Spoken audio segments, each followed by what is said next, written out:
Tantor Audio presents The Daughter of Highland Hall by Carrie Turansky. Narrated by Vida Demlo. But seek ye first the kingdom of God and his righteousness, and all these things shall be added unto you. Matthew chapter 6, verse 33. 1. London, England, April 1912. If she lived to be 105, Catherine Evangeline Ramsay would never understand why every debutante must begin the London social season by curtsying to the King and Queen. Of course she was excited to be presented at court and to take part in her first season. She had looked forward to it for years. However, mastering the required skills had proven more challenging than she'd expected.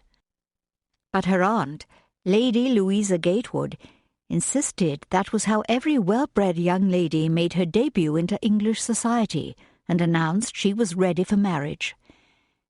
Kate certainly hoped her aunt was right, because marriage to the right man was the only way she would gain control of her life and create a future for herself. Pulling in a deep breath, she straightened her shoulders and prepared to practice her curtsy once more. Mr. Philippe Rompert, her grey-haired dancing master, lowered his bushy silver eyebrows and pointed his white-gloved finger at Kate. "You must float over the floor like a swan gliding across a lake." He gave a firm nod. "Try again, please." How many times was he going to make her do this? Kate stuffed down her frustration and cast a heated glance at her Aunt Louisa, who sat on a high-backed chair by the piano, taking on the role of King George V. Her aunt stiffened. "Catherine, the only way you will gain a position in society is to take your training seriously." "I am taking it seriously." The words flew from Kate's mouth before she could stop them. "Then you must conquer these presentation formalities and do them perfectly." Kate swallowed the sharp reply rising in her throat, tugged her skirt aside, and stepped into her next curtsy. Mr. Rompert's voice rang out, "No, no! You look as stiff as a broom!" He crossed the oriental carpet of her cousin William Ramsay's London drawing-room and tapped her left shoulder. "You must relax your posture. Think grace. Think poise." Heat flushed her face. She looked past the dancing master at her younger sister, Penny, who sat next to their aunt, pretending to be Queen Mary. Penny's eyes danced as she waited for Kate to attempt her next curtsy. Kate narrowed her gaze at her sister. "Just wait.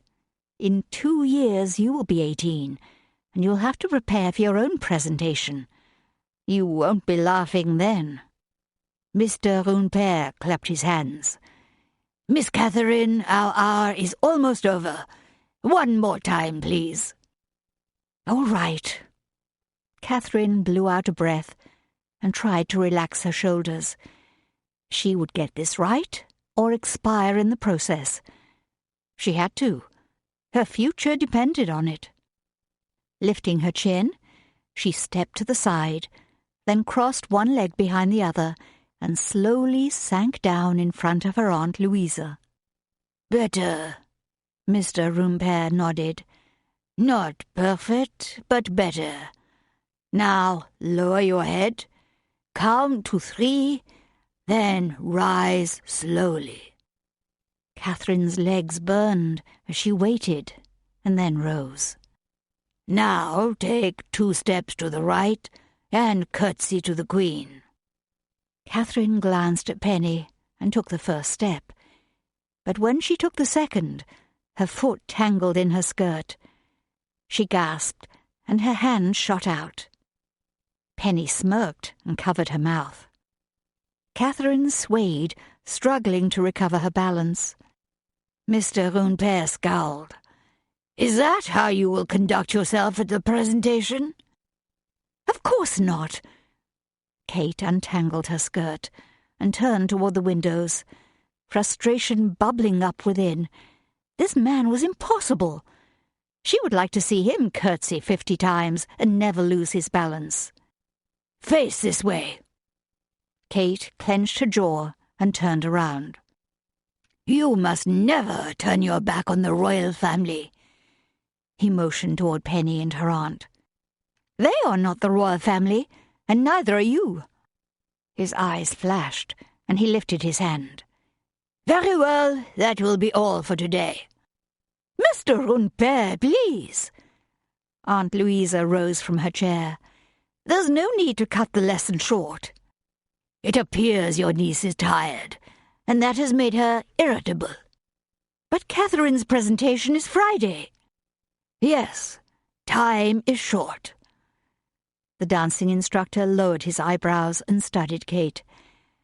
"I suppose I could come again on Wednesday at 3 o'clock. "Yes, thank you. We'll look forward to it." Aunt Louisa sent Kate a pointed glance and waited for her response. Kate thanked Mr. Runpère for the lesson, though it nearly killed her. Louisa crossed the room and pulled the cord to summon the footman. He arrived and escorted the dancing instructor out. When the door closed, she swung around and glared at Kate.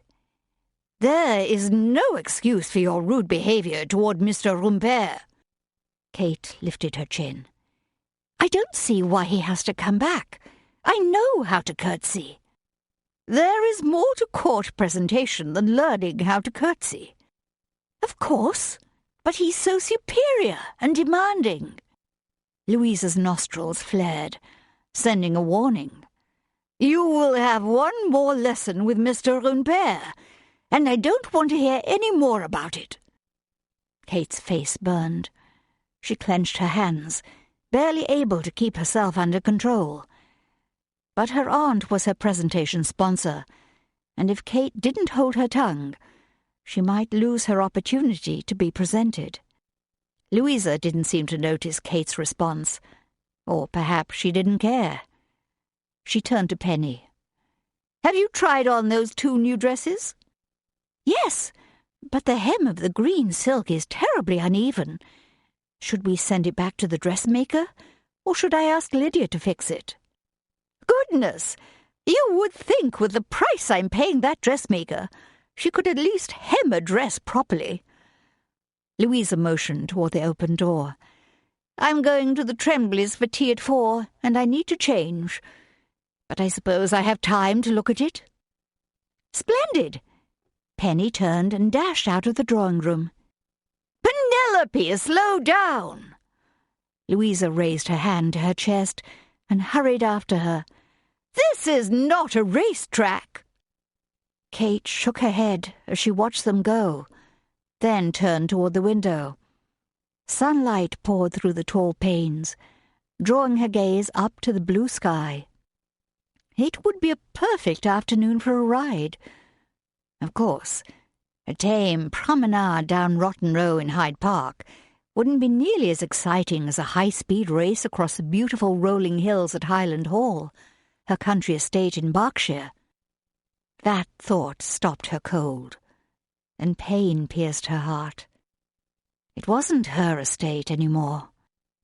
It had been almost a year since her father's death, and when she lost him, she lost control of Highland as well. It wasn't right, but it was the law. She had no brothers, and daughters could not inherit their father's title or the estate that was tied to it. So even though they barely knew him, William Ramsay, her second cousin once removed, had taken her father's title as baronet and become master of Highland Hall. Even worse, her father had named Cousin William to be her guardian until she married, and that had made her life very difficult these last few months. Of course, her father had not left her penniless. Money had been put aside for her marriage settlement, but if she wanted freedom from her cousin's control and a home of her own, she would have to find a husband this season, which was exactly what she intended to do. She crossed to the center of the room, to practice her curtsy a few more times before tea. Perhaps without everyone hovering over her and criticizing her every move, she could relax and master the graceful movements she needed to impress the King and Queen, and everyone else who would be watching. Closing her eyes, she pictured the motions. Then she lifted her hand, stepped to the left, and sank down once more. Lowering her head, she counted to 3, then slowly rose. There! That was better. She smiled at the imaginary Queen. "Thank you, Your Majesty. I'm very pleased to meet you." A giggle drifted in through the open doorway. Kate glanced to the right, following the sound. 6-year-old Millie, Cousin William's daughter, peeked around the edge of the doorway. Her ginger curls spilled over her shoulder as she leaned in. A smile broke across Kate's face. "Millie, are you spying on me?" "No, I'm just watching. What are you doing?" "I'm practicing for my presentation to the King and Queen." Millie's blue-green eyes glowed. "You're going to the palace to see the King and Queen?" "Yes, I am. There will be 200 other young women presented that day, but I'll have my turn to meet them, and you'll do the same when you're my age." Millie's impish smile spread wider. "Really?" "Of course." Kate's spirit lifted. Millie was right. Presentation at court was an exciting opportunity that would open the door to Kate's future. She shouldn't let her overbearing aunt or her gloomy dancing instructor squelch her happiness. It was time to make the most of the day. She focused on her young cousin again. "Would you like to learn how to curtsy?" "Yes!" Millie hurried across the room toward Kate. "All right. Stand like this." Kate showed her young cousin the first position. The little girl watched Kate with eager expectation, then lifted her skirt and followed along.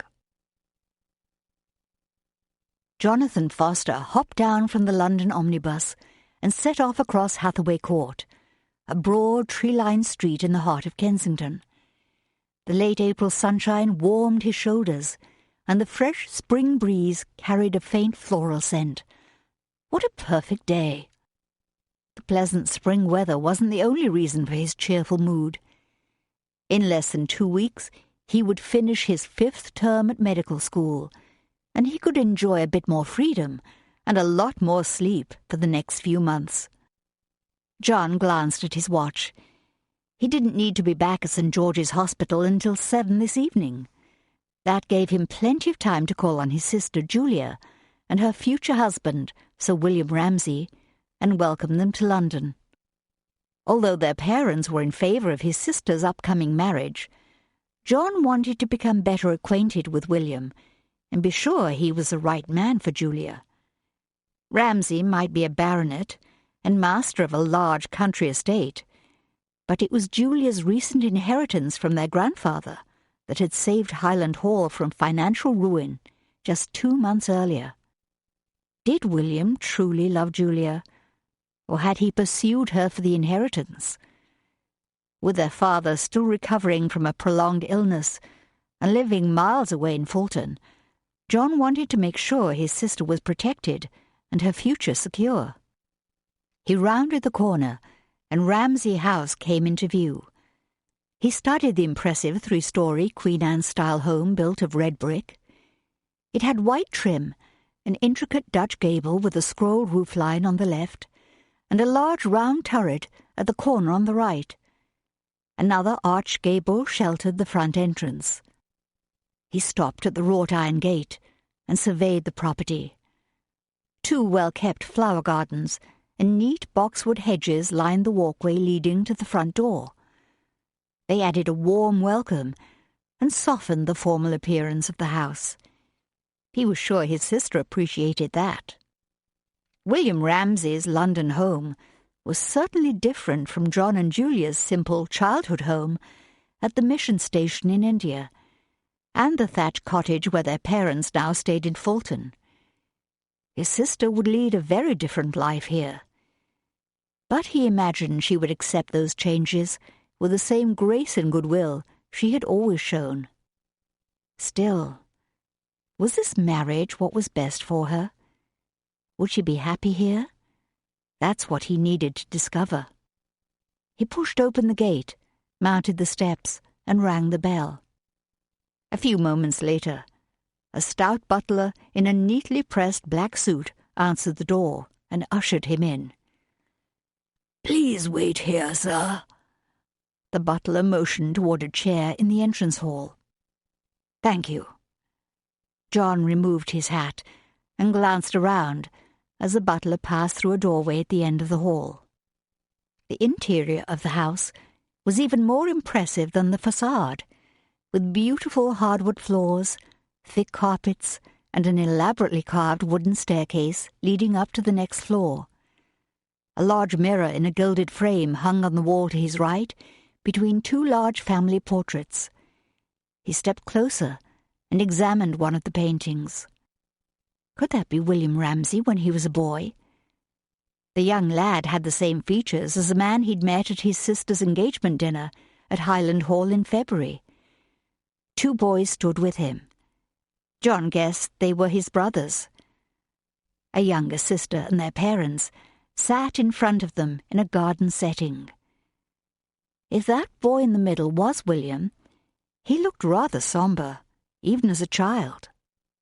A soft female voice, followed by a little girl's giggle, drifted from the partially open doorway down the hall. Jonathan tipped his head and listened. Was that Julia, with Sir William's daughter, Milly? Julia had grown very fond of Sir William's two young children since she'd become their governess at Highland Hall 6 months ago, and in a few months she would become their stepmother. "Very nice, Milly.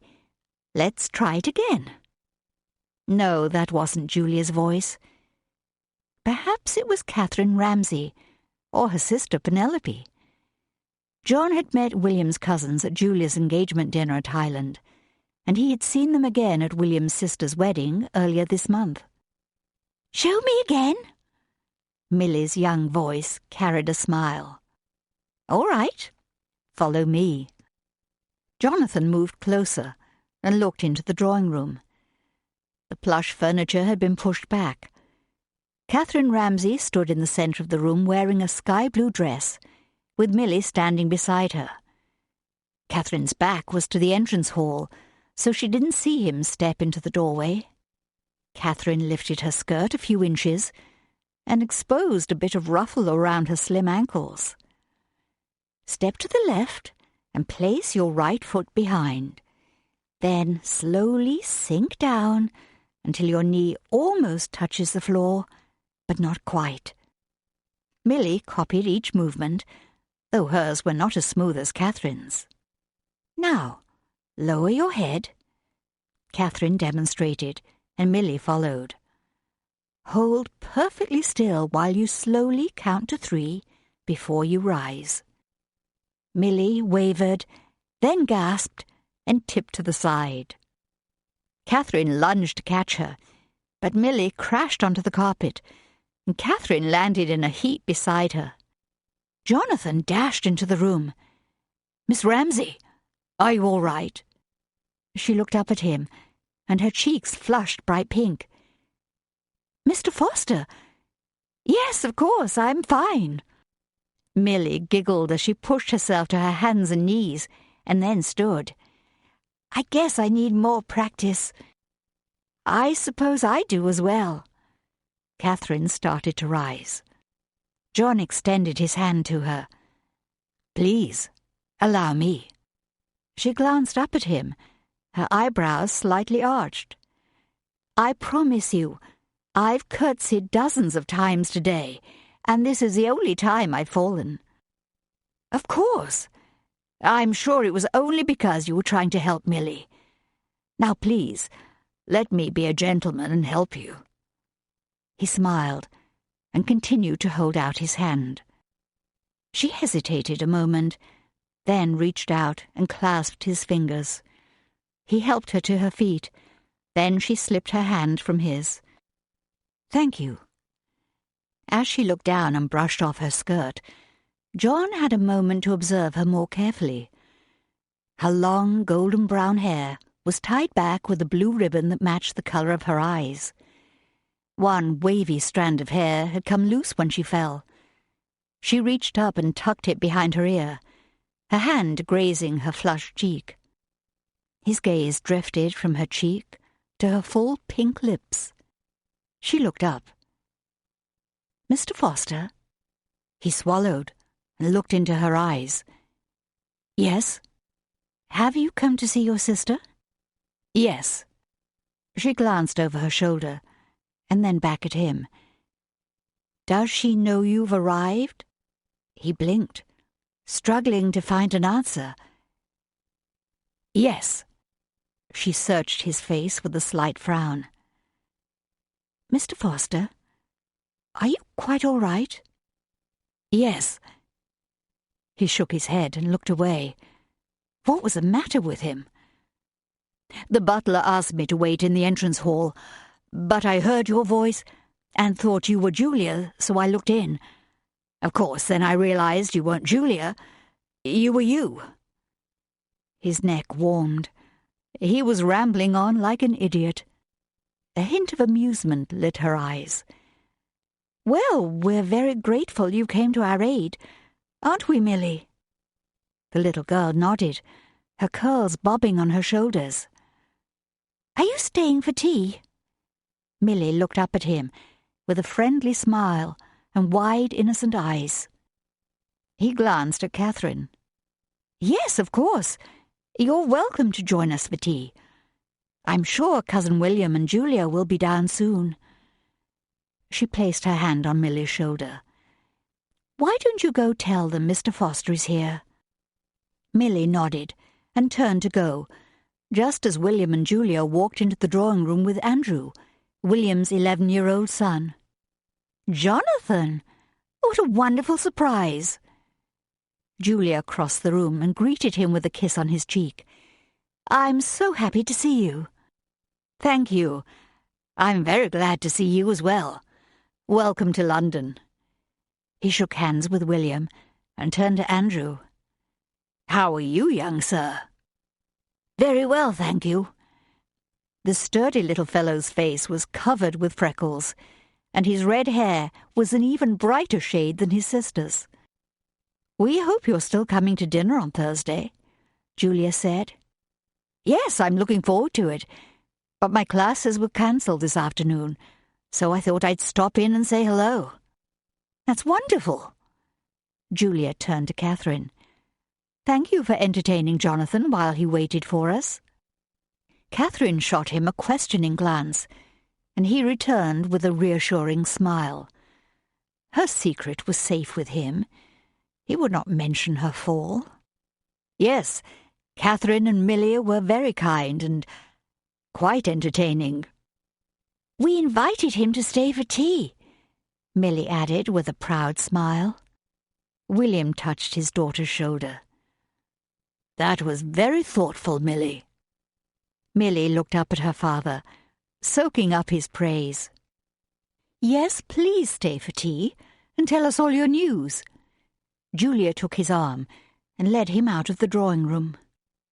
As they crossed the threshold, he glanced over his shoulder at Catherine.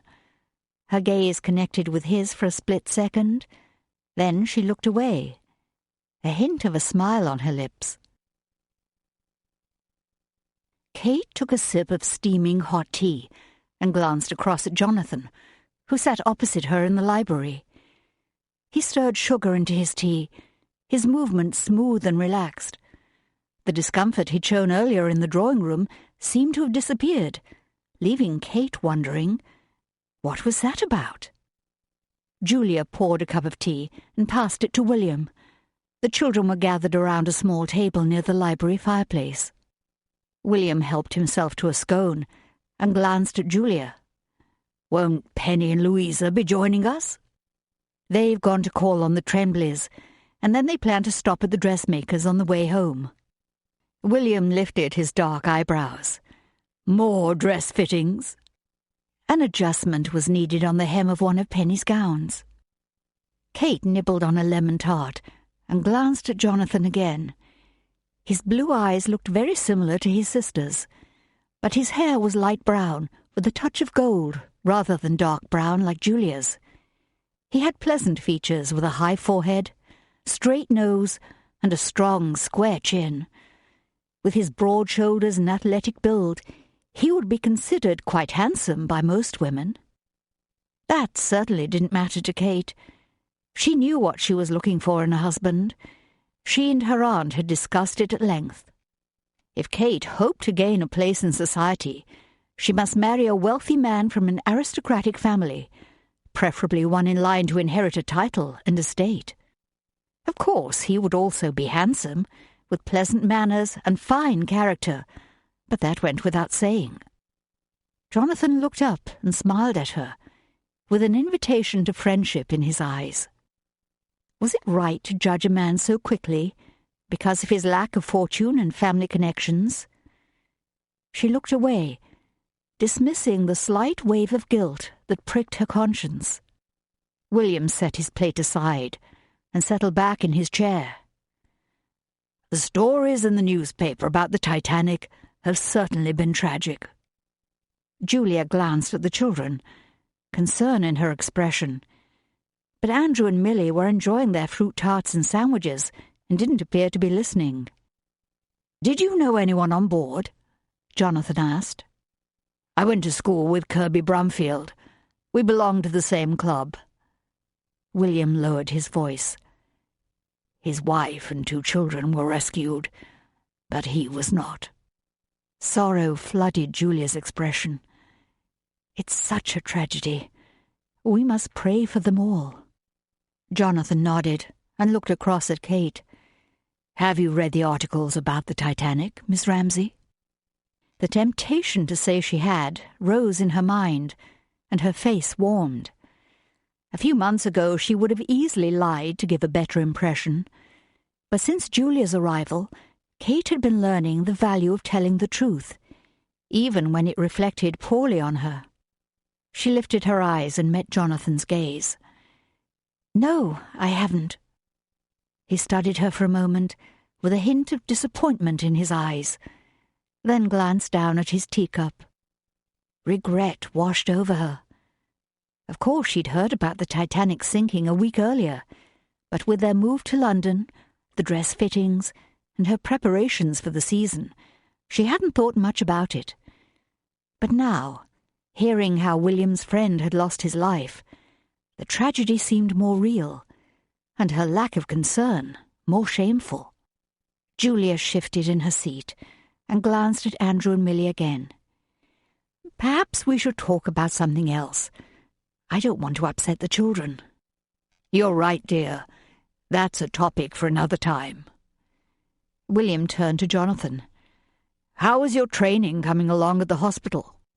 "Very well. Making rounds with the doctors and observing surgeries is much more helpful than sitting in a classroom or poring over textbooks." Julia nodded, looking pleased. "You always have liked learning from practical experience." "That's true." Jonathan helped himself to a small sandwich. "How are your plans coming for the season?" "Catherine's presentation is Friday." Julia smiled at Kate. "I'm sure she'll receive several invitations after that. We expect to have a very full calendar." Jonathan turned to Kate. "This Friday?" A bite of lemon tart stuck in her throat. She nodded and forced a slight smile. "And her ball is planned for the 11th of May," Julia said. "We hope you'll be able to come." "Of course. I'd be honored to." Jonathan glanced around the room. "Will you be holding the ball here?" "We plan to." William frowned and shook his head. "But Lady Gatewood, Catherine's aunt, insists there's not enough room. We have over 150 guests on the list." A thrill ran through Kate, and she couldn't hold back her smile. "Aunt Louisa helped us make arrangements to hold it at Sheffield House. They have a large ballroom with a lovely terrace and gardens. Catherine's aunt is friends with the Tremonts, who own Sheffield," Julia added. "They've been very kind to allow us to host the ball there." Jonathan focused on Kate with a slight smile. "I've never been to a debutante ball." "It should be wonderful." "I'm sure it will be." Julia turned to Jonathan. "So, when will you finish your classes?" "Just 2 more weeks. Then I'll start 2 mornings a week at the hospital for the rest of the summer." "That should be a nice change for you," Julia said. "Yes, I'm looking forward to it, although I'll have to hunt for a new flat right away." Julia tipped her head. "You're moving?" "I must. The owner of our building is selling the property. I have to be out by the 15th of May at the latest." William frowned. "That's certainly short notice." "Yes, it is. Theo Anderson, one of my fellow students, invited me to stay with him, but I'm afraid his flat is even smaller than mine. I'm not sure how well that would work." "Why don't you stay here?" William set his plate aside and continued. "We have 4 guest rooms, and we're not expecting to fill them all." Kate darted a glance at Jonathan. She supposed having him stay with them wouldn't be too awkward, but what would people think? Of course, with her aunt, cousin, and Julia as her chaperones, even London's scandal-loving society shouldn't object. "Sarah and Clark will be coming to town for Catherine's ball," William added, "but they're only staying for a few days. We don't return to Highland until early August. You're welcome to stay with us as long as you'd like." "Thank you. That will give me plenty of time to look for a new flat before classes start again in the fall." "How soon would you like to bring your things over?" William asked. "I could come tomorrow, if that fits in with your plans." "Excellent. We'll send the car around. Just name the time." "Would 3 o'clock be convenient? I have a trunk and a few boxes of books, so it would be very helpful." William nodded and set his teacup on the table. "I'll ask Lawrence to arrange it." Julia's expression brightened as she looked from William to Jonathan. "It will be wonderful to have you here with us." Jonathan offered them both a grateful smile. "It will be a pleasure, and it should give me a chance to get to know William and the rest of the family." His gaze shifted from William and Julia to Kate. Kate looked down at her plate. She doubted she would see much of Jonathan Foster after her presentation. Once the season moved into full swing, invitations would pour in, and her days and nights would be filled with parties, dinners, balls, and outings. She glanced at Jonathan once more, and a twinge of regret travelled through her. Lydia Chambers hurried down the back stone stairs, carefully carrying Miss Catherine's large lavender hat. Perhaps Mrs. Adams, the housekeeper, would know how to reattach the ostrich feathers that had somehow come loose on the trip from Berkshire to town. Lydia heaved a sigh as she passed the main floor landing and continued downstairs. She'd been so happy with her promotion from Highland housemaid to lady's maid for Miss Catherine and Miss Penelope. The idea of travelling with the Ramsay family to London had been thrilling for a simple farm girl. But now she had a whole new set of responsibilities, fixing the young ladies' hair, carrying their clothing, and even sewing their undergarments. There was much to learn, and if she didn't do it well, she'd be demoted back to housemaid and find herself on the next train back to Berkshire. Had she been a fool to accept the promotion? She bit her lip and knocked on Mrs. Adams's door. "Come in." Lydia opened the door and stepped into the housekeeper's cosy parlour. "Good afternoon, ma'am." Mrs. Adams turned in her chair. "What can I do for you, Lydia?" "Miss Catherine wants to wear this tomorrow." She held out the hat and pulled out the 3 ostrich plumes. "And I've no idea how to get these blessed feathers back in place."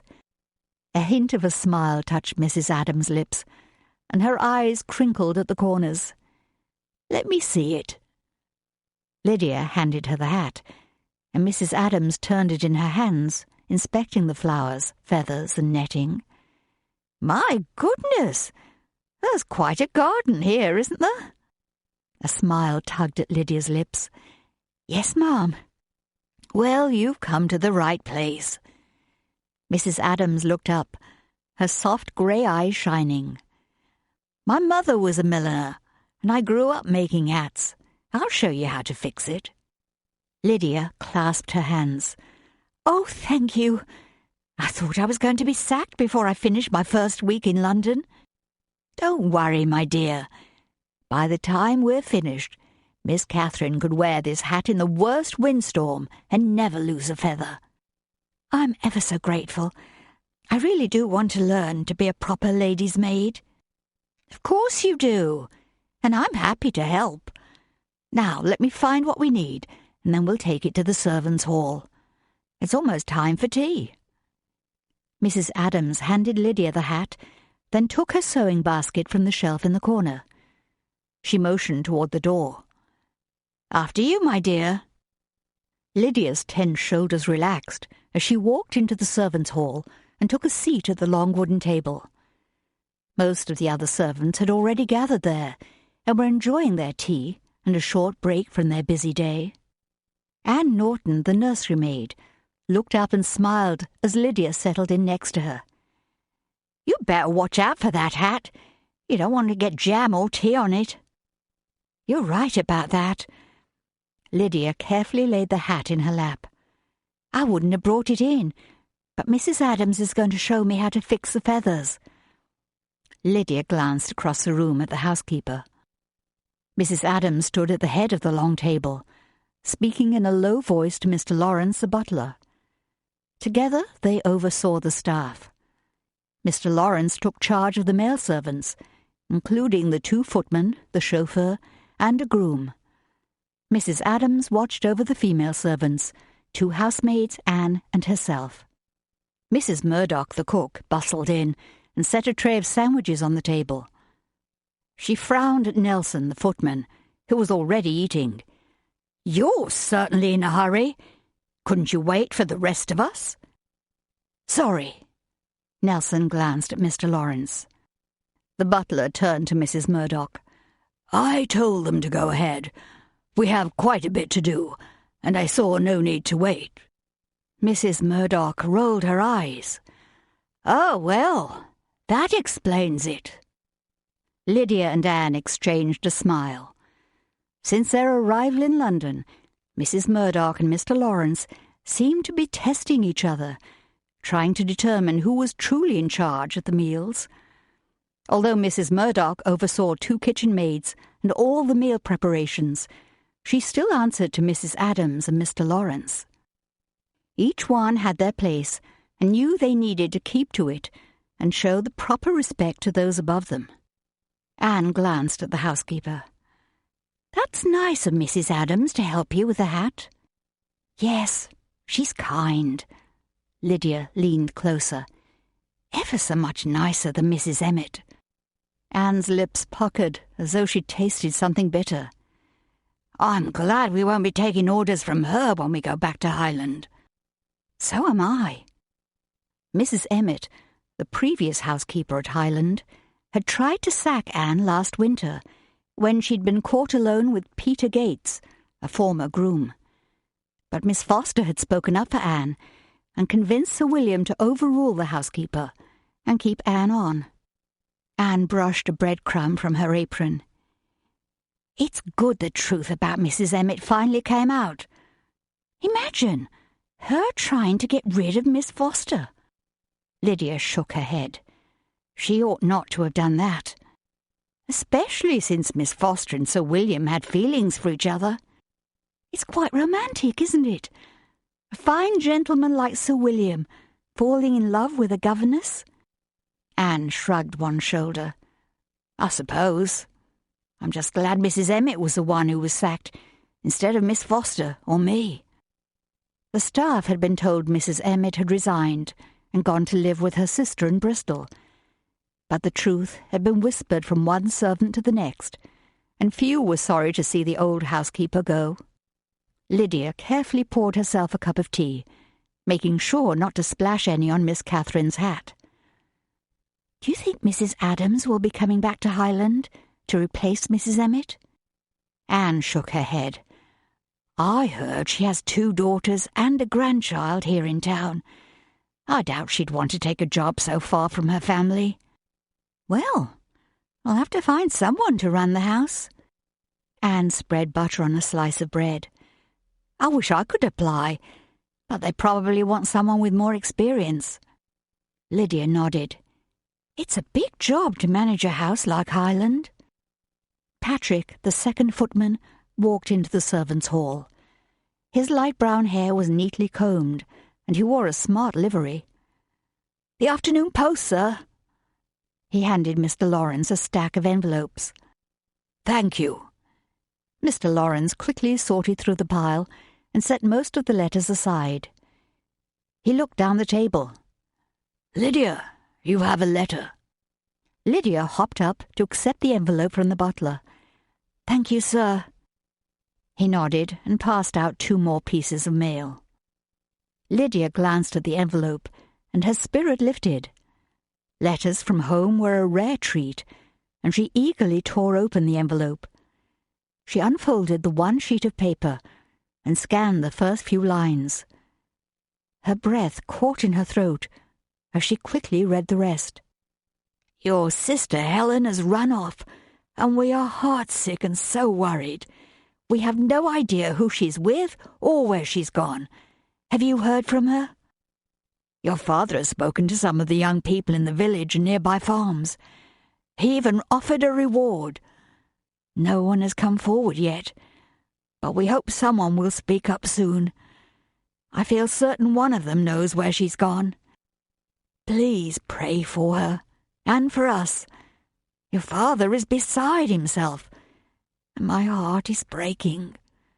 If you hear from her, please send word right away.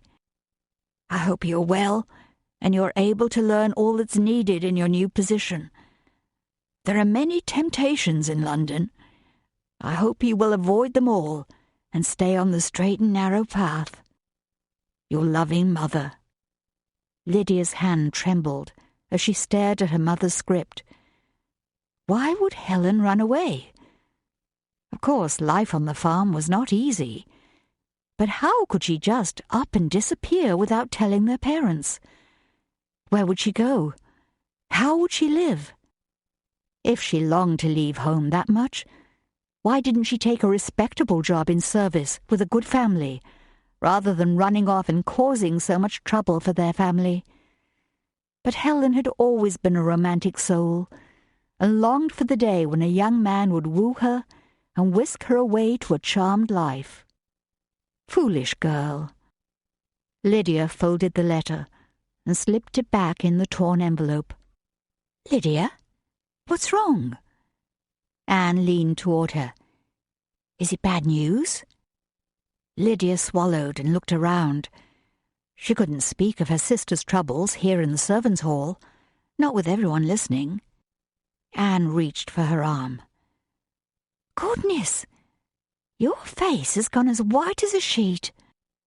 Lydia pulled away and stood, but her legs felt shaky.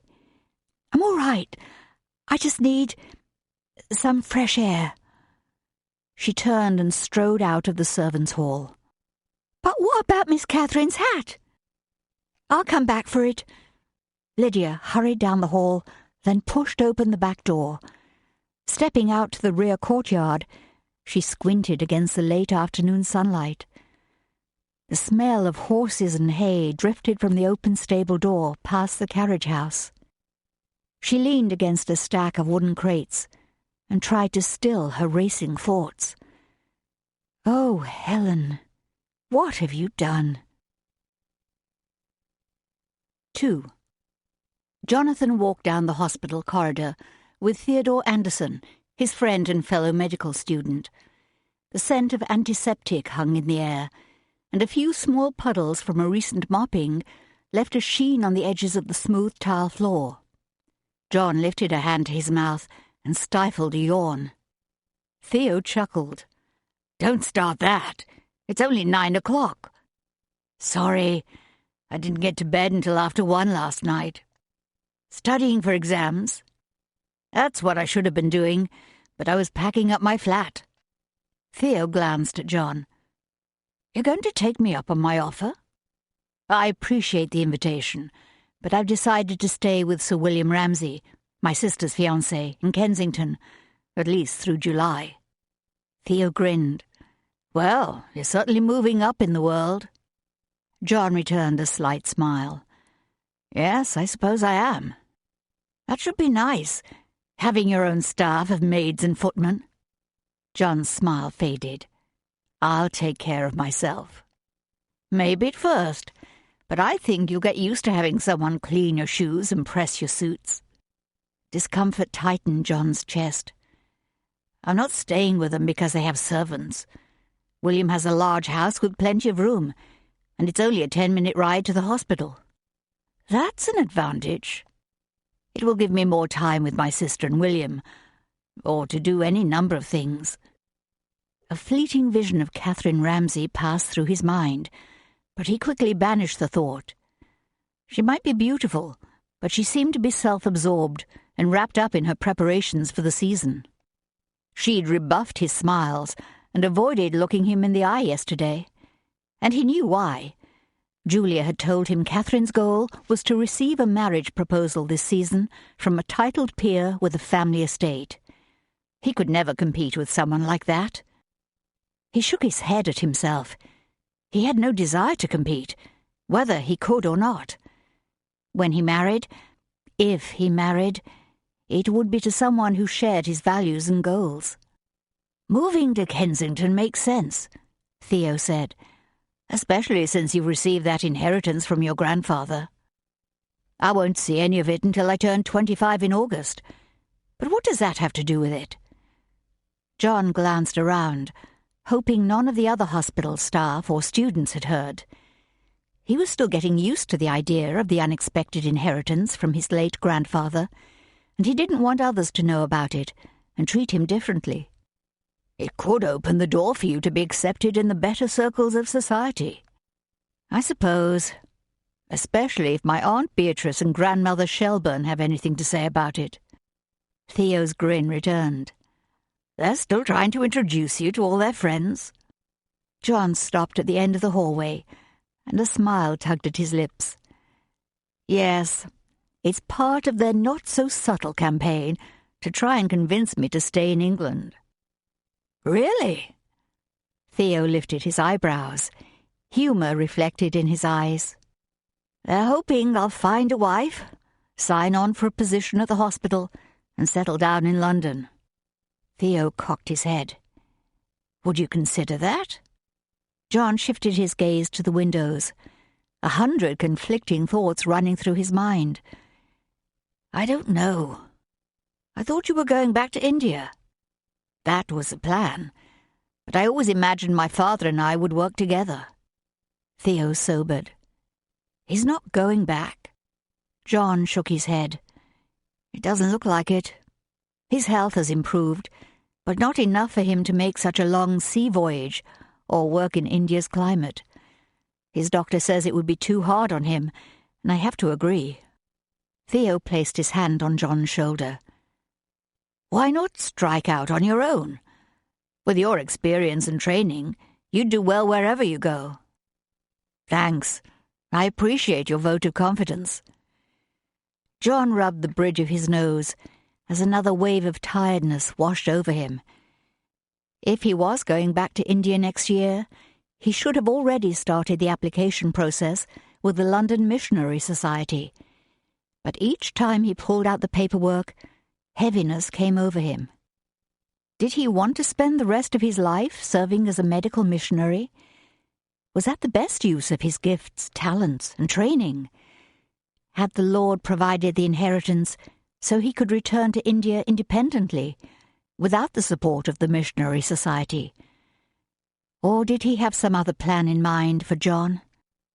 If he went overseas as an unmarried man, he would most likely be giving up the possibility of marriage and children, or at least postponing it for a good many years. Was he willing to make that kind of sacrifice? But how could he stay in England and enjoy the life his inheritance would provide when there was such great need overseas?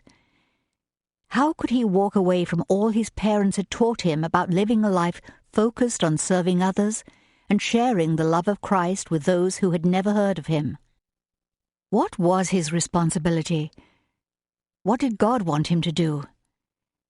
Theo thumped John's shoulder and stirred him from his reverie. "One thing is certain. At least you won't have to spend your summer working at Hargrove's like you did last year." John pushed his questions aside to consider later. "Yes, that's a relief." Loading crates of fruit and vegetables onto trucks had provided the funds he needed for his medical training, but it had been back-breaking work. "Cheer up, John. You're the envy of all our friends now." "You mean because I won't be sweating my summer away on the docks?" Theo grinned. "Yes, and because of your inheritance." "I thought I asked you not to say anything about that." "I haven't said a word to anyone, but George Maddox asked me about it, and I heard Mrs. Worthington mention it to one of the other nurses." John narrowed his eyes. This was not good news. "It must be my aunt, then. She seems determined to spread the news as far and wide as possible." Theo sent him a questioning glance. "She hopes it will reach the ears of the social matrons, and I'll be invited to some of the events this season." "That doesn't sound so bad. I wouldn't mind attending a few dinner parties or the races at Ascot." John rubbed his chin. It would be interesting to see how aristocrats entertained and enjoyed themselves. This might be his last chance to take part in events like that, if he planned to return to India. But even considering it made him feel a bit guilty. How could he enjoy a lavish lifestyle when so many didn't have the basic necessities? He shook his head. He might be uncertain about taking part in the season, but one thing was clear. He did not want to become the focus of gossip. He turned to Theo. "If you hear anyone else discussing my inheritance, I hope you'll put a stop to it." "I will. You have my word." "Thank you." Dr. Alfred Pittsford strode down the hall toward them. He wore a white physician's coat, and a stethoscope hung around his neck. In his arms he carried a stack of bulging file folders. Dr. Pittsford taught 2 classes for the medical students, but he spent most of his time working at a free clinic he had opened on the East End. "Good morning, gentlemen." Dr. Pittsford's close-clipped red beard and moustache partially hid his smile. "Morning, sir," they both replied. "Mr. Anderson, it was good to have you at the Daystar Clinic last Saturday. Will you be joining us again this week?" "Yes, sir. I have a commitment in the morning, but I plan to come for the afternoon." "Very good. We'll be open until 7. With the warmer weather, there has been a rise in the number of patients. We'll be glad to have your help." Dr. Pittsford shifted his gaze to John. "And what about you, Mr. Foster?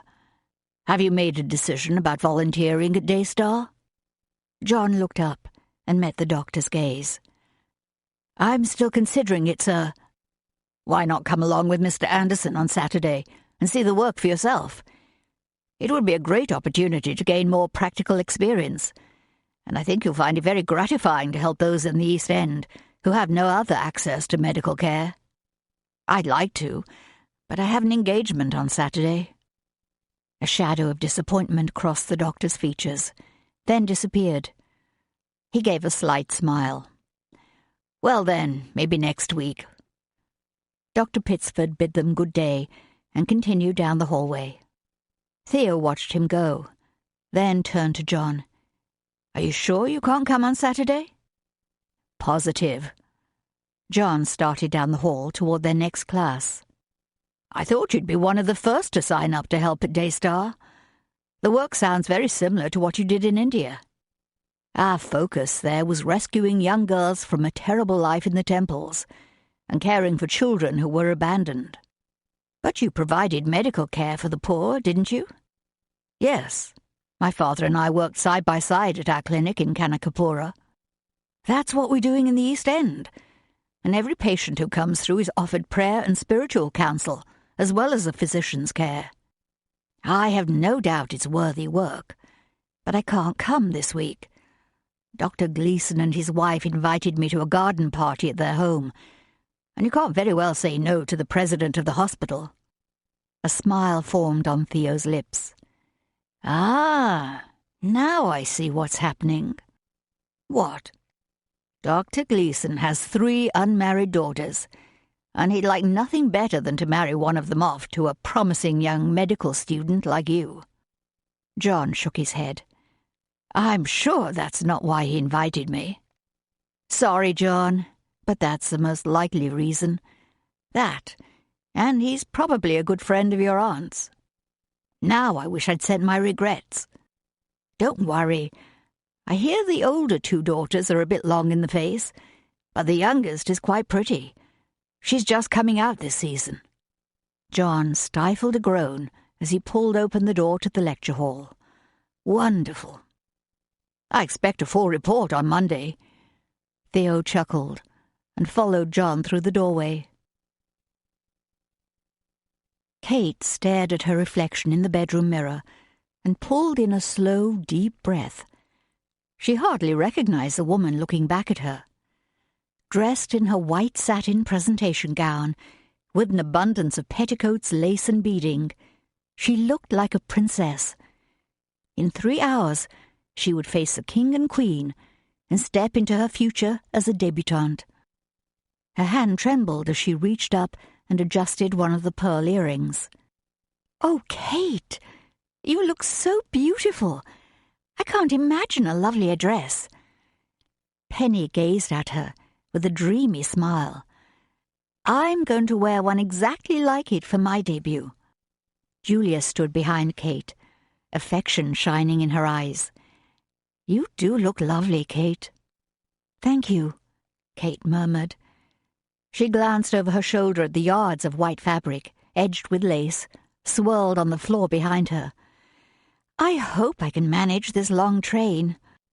Her aunt's brow creased as she stepped closer to examine the train.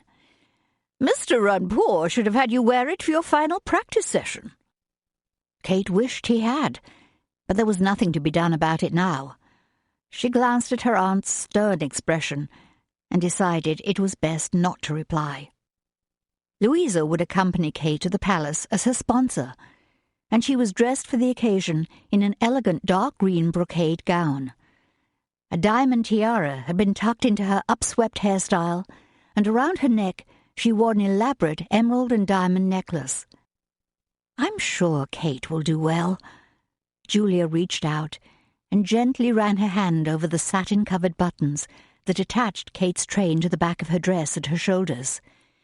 She has natural grace and poise. She caught Kate's gaze in the mirror once more and sent her a reassuring smile. But Louisa's lips tightened into a firm line. When you enter the palace, you'll carry the train over your left arm until you reach the throne room. Then you gently ease it down to the floor. The pages will spread it out behind you before you approach the king and queen. Kate nodded, though it seemed her mind was swimming through a thick fog. Remember to carry your bouquet in your right hand and your presentation card in your left. You won't be allowed to take anything else into the palace with you. Kate nodded again. She had gone over each step in her mind countless times. But what if she dropped her bouquet, or her mind went blank, and she forgot how to curtsy?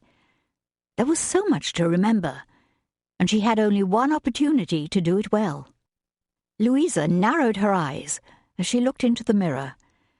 Her hair is fuller on the left than it is on the right. That will never do. She turned to Lydia with an impatient huff. Chambers, fix her hair. Yes, milady. Lydia picked up the comb, stepped around to the right, and carefully fluffed out Kate's hair a bit, checking her handiwork in the mirror. That looks perfect, Julia said. Thank you, Lydia. Louisa motioned toward the gauzy veil on the bed. Attach the headpiece, and we'll see if her hair still looks balanced. Lydia placed the comb on the dressing table and carefully lifted the veil with the 2 white ostrich plumes attached at the top. The feathers trembled slightly as she placed them at the back of Kate's head, poking the comb and hard tip of the feathers into Kate's hair. "Oh, for heaven's sake, girl, that is not the right angle." Louisa slapped Lydia's hands away. "Do you want her to look like a peacock?" The maid gasped. "No, milady, I'm sorry. I've never seen one of these before."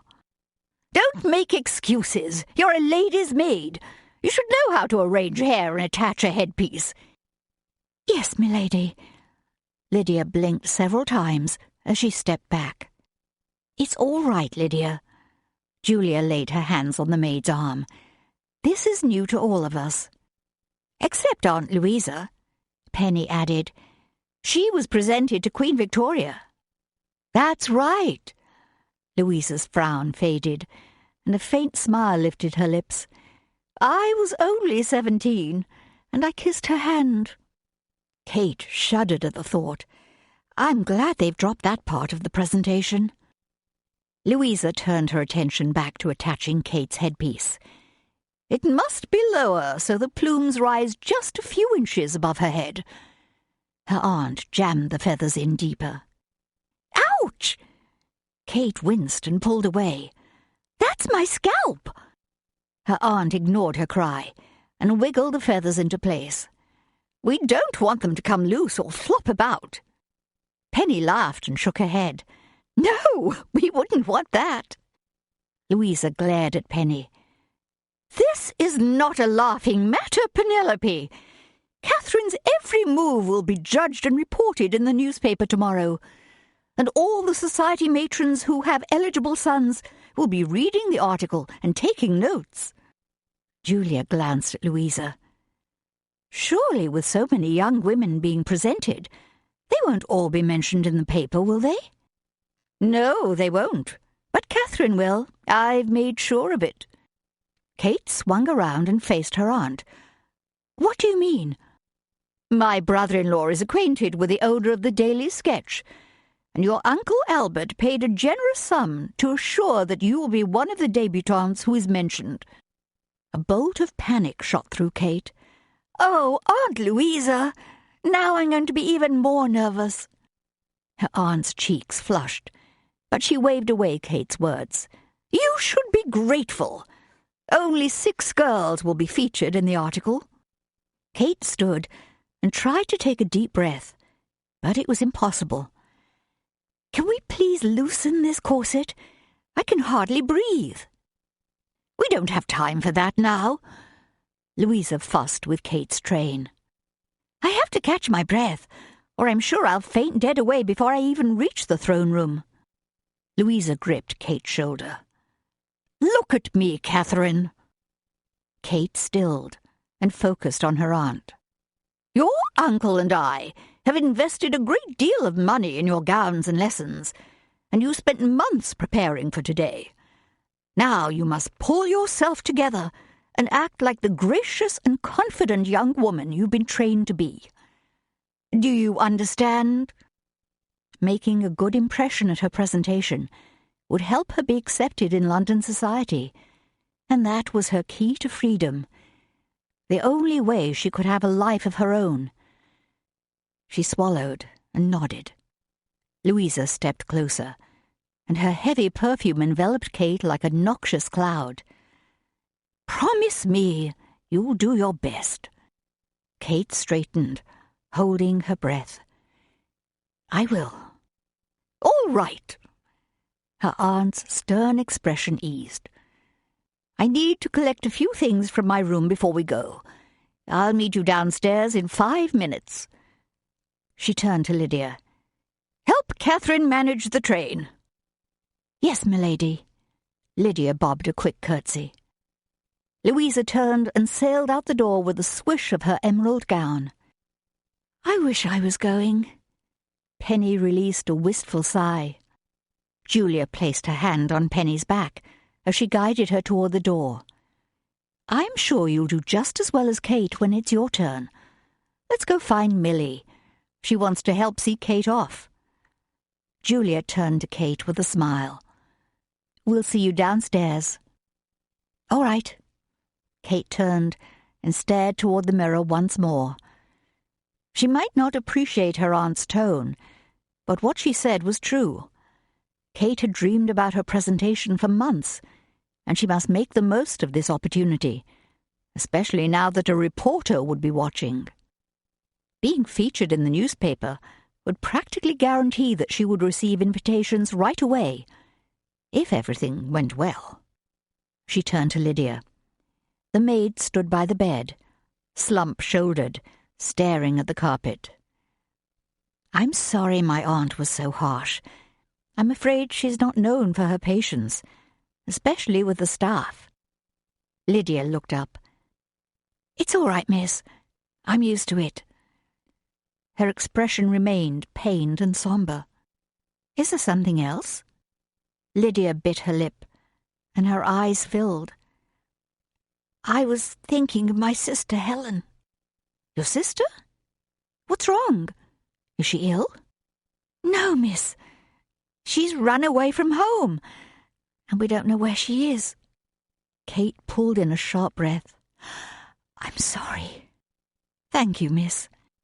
Kate's mind spun. How could the girl just disappear? That didn't make sense. Surely someone knows what's happened to her. My father's been searching for her and talking to the folks in the village. He's even offered a reward. That should prompt someone to come forward. "I hope so, miss." Lydia sighed and shook her head. "Helen's a dear girl, but she's a dreamer. That's not always a negative quality."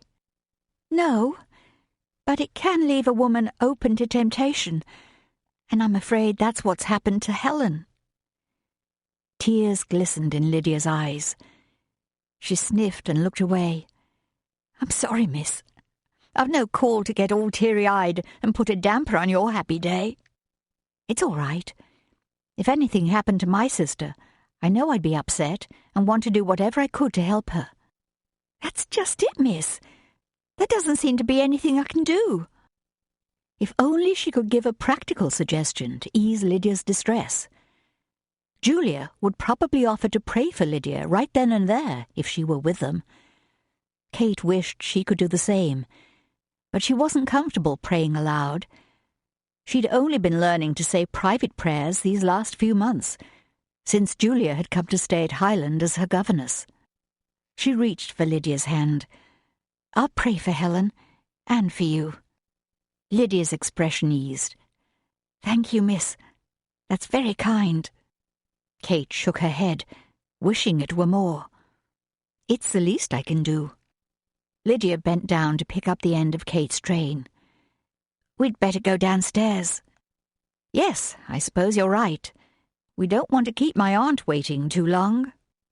A slight smile lifted the maid's lips. "No, miss, we most definitely do not." 3. John slid his draft piece across the board and glanced at Andrew. The lad was a surprisingly skilled opponent, and he had already jumped several of John's pieces. Andrew studied the board a few seconds. Then a smile broke across his face. "I see what you're doing." He picked up one of his pieces and jumped over one of John's, and then jumped a second, landing in the corner space of the last row. "Cram me!" John groaned and sat back. "How did I miss that?" Andrew's eyes danced as John crowned the boy's piece. William lowered his newspaper, glanced at his son, and then at the board. "Don't be too hard on him, Andrew." John held up his hand. "No, play your best game, Andrew. Don't hold back on my account." The boy grinned. "All right, I will. It's your move." John rubbed his chin and studied the board. Millie rushed into the drawing room. "It's time! Kate's ready! Come and see!" Andrew spun around and knocked into the drafts board, sending the pieces flying across the drawing-room carpet. He winced and looked at John. "Sorry." "It's all right." John bent and scooped up a few pieces. Andrew scrambled across the rug to help. William stood and folded the newspaper. "Let's clean up the rest later. We don't want to miss seeing Kate off." Andrew jumped up and dashed out to the entrance hall. William sighed with a weary smile. "I'm sorry. Andrew rarely slows down." "It's all right. I enjoy his zest for life." William chuckled, and he and John walked into the entrance hall together. Julia met them at the bottom of the stairs, along with Milly and Lady Gatewood. Lawrence and the 2 young footmen waited by the front door. Penny appeared at the top of the staircase and leaned over the banister, her face glowing with a happy smile. "Are you ready?" "Yes, we're all waiting," Lady Gatewood replied, with an impatient sigh. Penny moved to the side, and Kate stepped into view. From where John stood, he could only see her head and shoulders, but that was enough to make him catch his breath. Kate's golden brown hair was swept up in a most appealing fashion, and 2 white feathers fluttered softly overhead as she began her descent. Around her neck she wore a pearl choker with a diamond and pearl pendant. One look at her creamy white neck and shoulders above the beaded bodice of her dress was enough to make him swallow hard. Kate's usually confident expression had been replaced by a guarded, searching look as she continued down the stairs. When she rounded the turn at the lower landing, the rest of her figure came into view. Her dress looked like a shimmering cloud of white, with its full skirt and the lacy veil and long train spreading out behind her on the stairs, just like a royal bride dressed to meet her noble groom. All he could do was stare in stunned silence. He swallowed again and tried to take a breath, but his chest seemed locked tight. "So, what do you think?" Kate directed her question to William. "You look beautiful. I'm sure every head will turn when you walk into the throne room." Milly stepped forward. "Here are your flowers." The little girl held out a large, fragrant bouquet fashioned of white roses and jasmine, with a few trailing vines of variegated ivy. Kate reached for the flowers. "Thank you, Milly." She lifted her gaze to meet John's, a question shimmering in her blue eyes. He opened his mouth, wanting to say she looked breathtakingly beautiful, but somehow he couldn't form those words. Instead, he forced a smile. "Good luck, Kate. I hope it goes well." Her countenance faltered for a split second. "Thank you," she murmured, then turned away. "Come along." Lady Gatewood swept toward the front door. "There will be a huge crowd of carriages, and we don't want to be last in line." Julia stepped forward and kissed Kate's cheek. "We'll be praying for you." "Thank you." Kate glanced at John once more. He sent her what he hoped was an encouraging smile. Lawrence opened the door, and Lady Gatewood led the procession outside. Milly scurried to help Kate with her train. Lady Gatewood turned. "For goodness sake, Catherine, pick up your train and place it over your arm. You don't want it to get dirty." Kate's face flushed as she bent to scoop up the train and carefully drape it over her left arm. Everyone followed Kate out the door and down the front steps. The carriage waited on the drive, the door festooned with flowers and ribbons that matched Kate's bouquet. One of the footmen sprang forward, opened the carriage door, and offered Lady Gatewood his hand to help her climb in. Kate climbed in after, and the second footman tucked her long train around her feet before he carefully closed the door. Julia slipped her arm through John's and leaned closer. "I hope she'll be all right." "I'm sure she'll be fine," he answered in an equally low tone. "Kate puts on a brave front, but I can tell she's nervous." "Really? She always seems so confident." "Didn't you see her hand shake when she took her flowers?" He tensed and glanced her way. "No, I didn't notice." The 2 footmen climbed up to their position, standing at the back of the carriage. The smartly dressed driver slapped the reins, and the horses pulled forward. Kate looked out the carriage window, lifted her white-gloved hand, and waved as the carriage rolled down the drive. "Goodbye!" Penny followed the carriage until it passed out the gate and into the street. John waved with the others. Too bad they couldn't all go along to the palace and see how Kate fared. But that wasn't done. Her aunt would accompany her into the throne room, but Kate would be on her own those last few steps as she curtsied before the king and queen.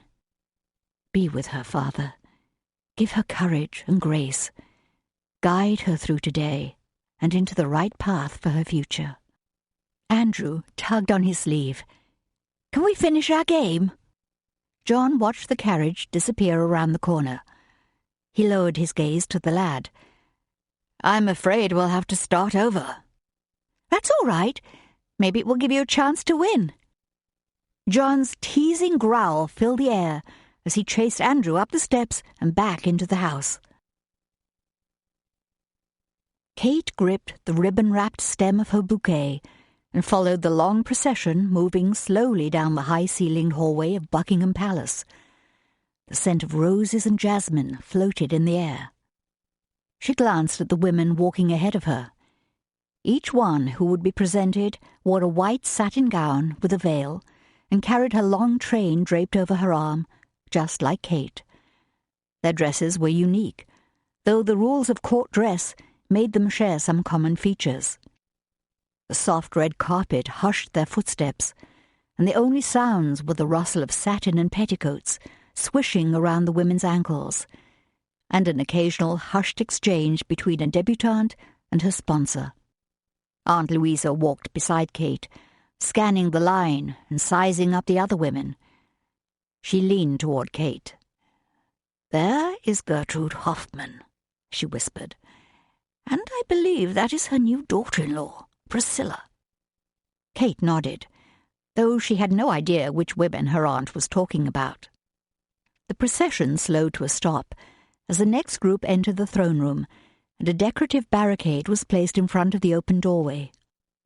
Kate shifted her weight from one foot to the other, feeling her shoes sink into the carpet. Her left shoe felt tighter than the right, and that foot was beginning to go numb. Wonderful! Soon she'd be hobbling her way into the throne room. She wiggled her toes, trying to relieve the painful sensation, but it was useless. If only she could sit down, remove her shoe, and rub her toes back to life. Hoping to distract herself from her painful foot, she glanced at the large painting on the wall to the left, but the rather gruesome battle scene didn't hold her interest. She scanned the line of women ahead, trying to tell how long it would be until she reached the throne room. Why was it so warm and stuffy?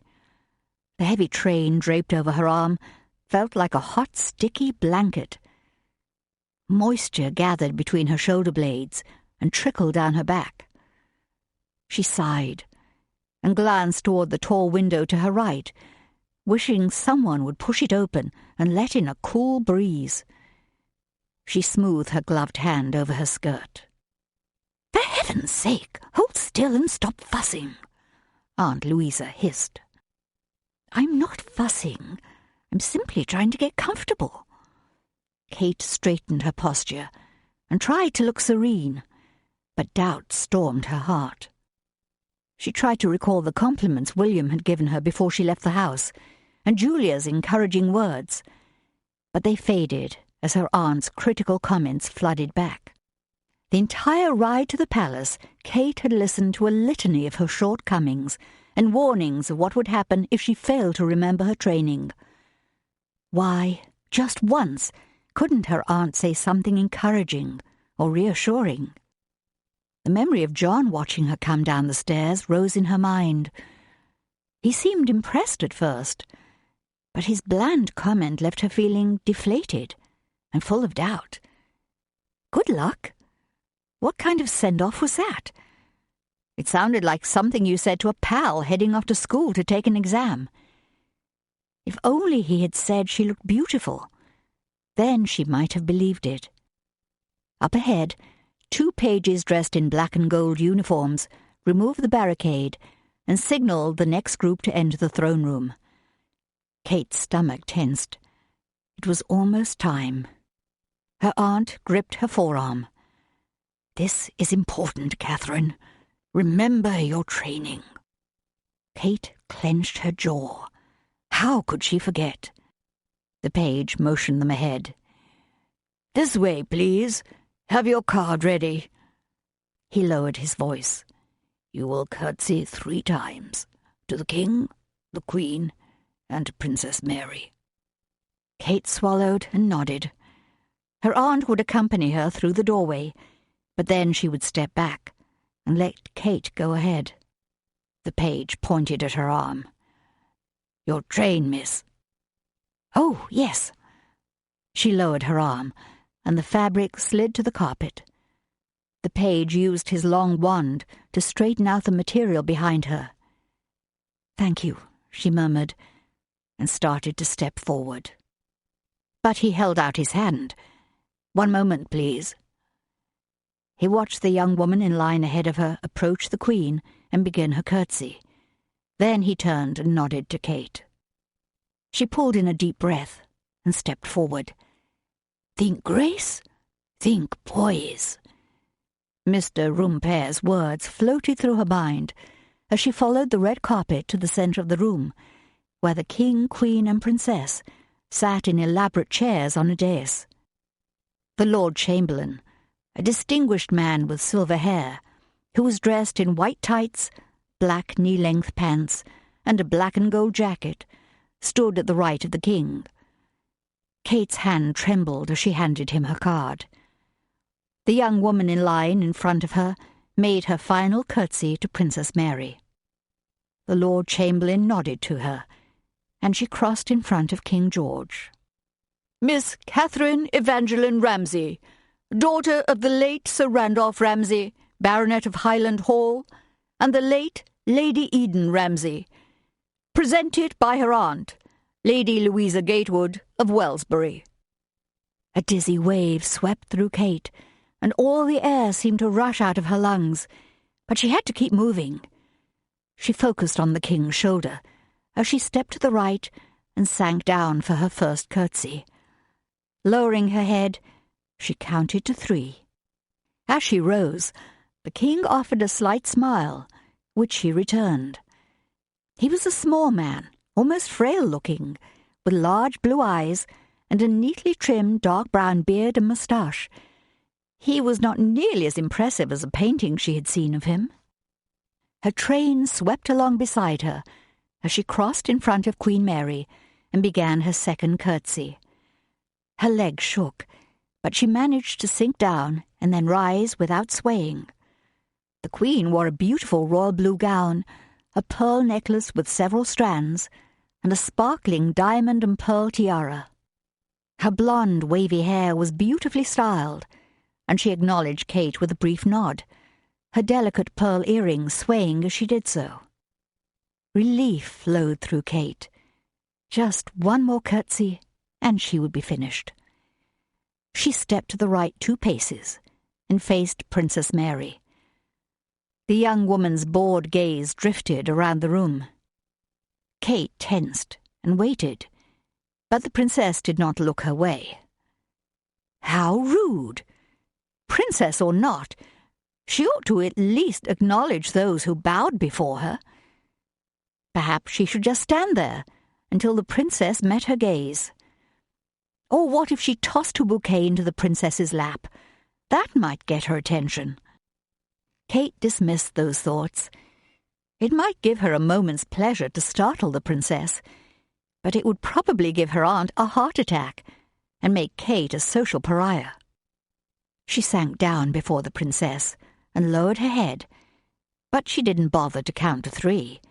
Why should she? The princess was obviously bored and eager for the event to conclude. She rose, thankful to be finished, and turned to go. The whole room suddenly grew quiet. She glanced back. The princess's eyes flashed to life and drilled into her. Kate froze. Mr. Rumper's instructions flooded her mind. Turning her back on the royal family was a supreme insult. She was supposed to back out of the room and keep her face toward them at all times. Heat surged up Kate's neck and into her cheeks. Slowly, she turned and faced the royal family again. The princess glared at her, then lifted her chin and looked away. Kate lowered her gaze, took a step back, and then another. But her shoe snagged her train.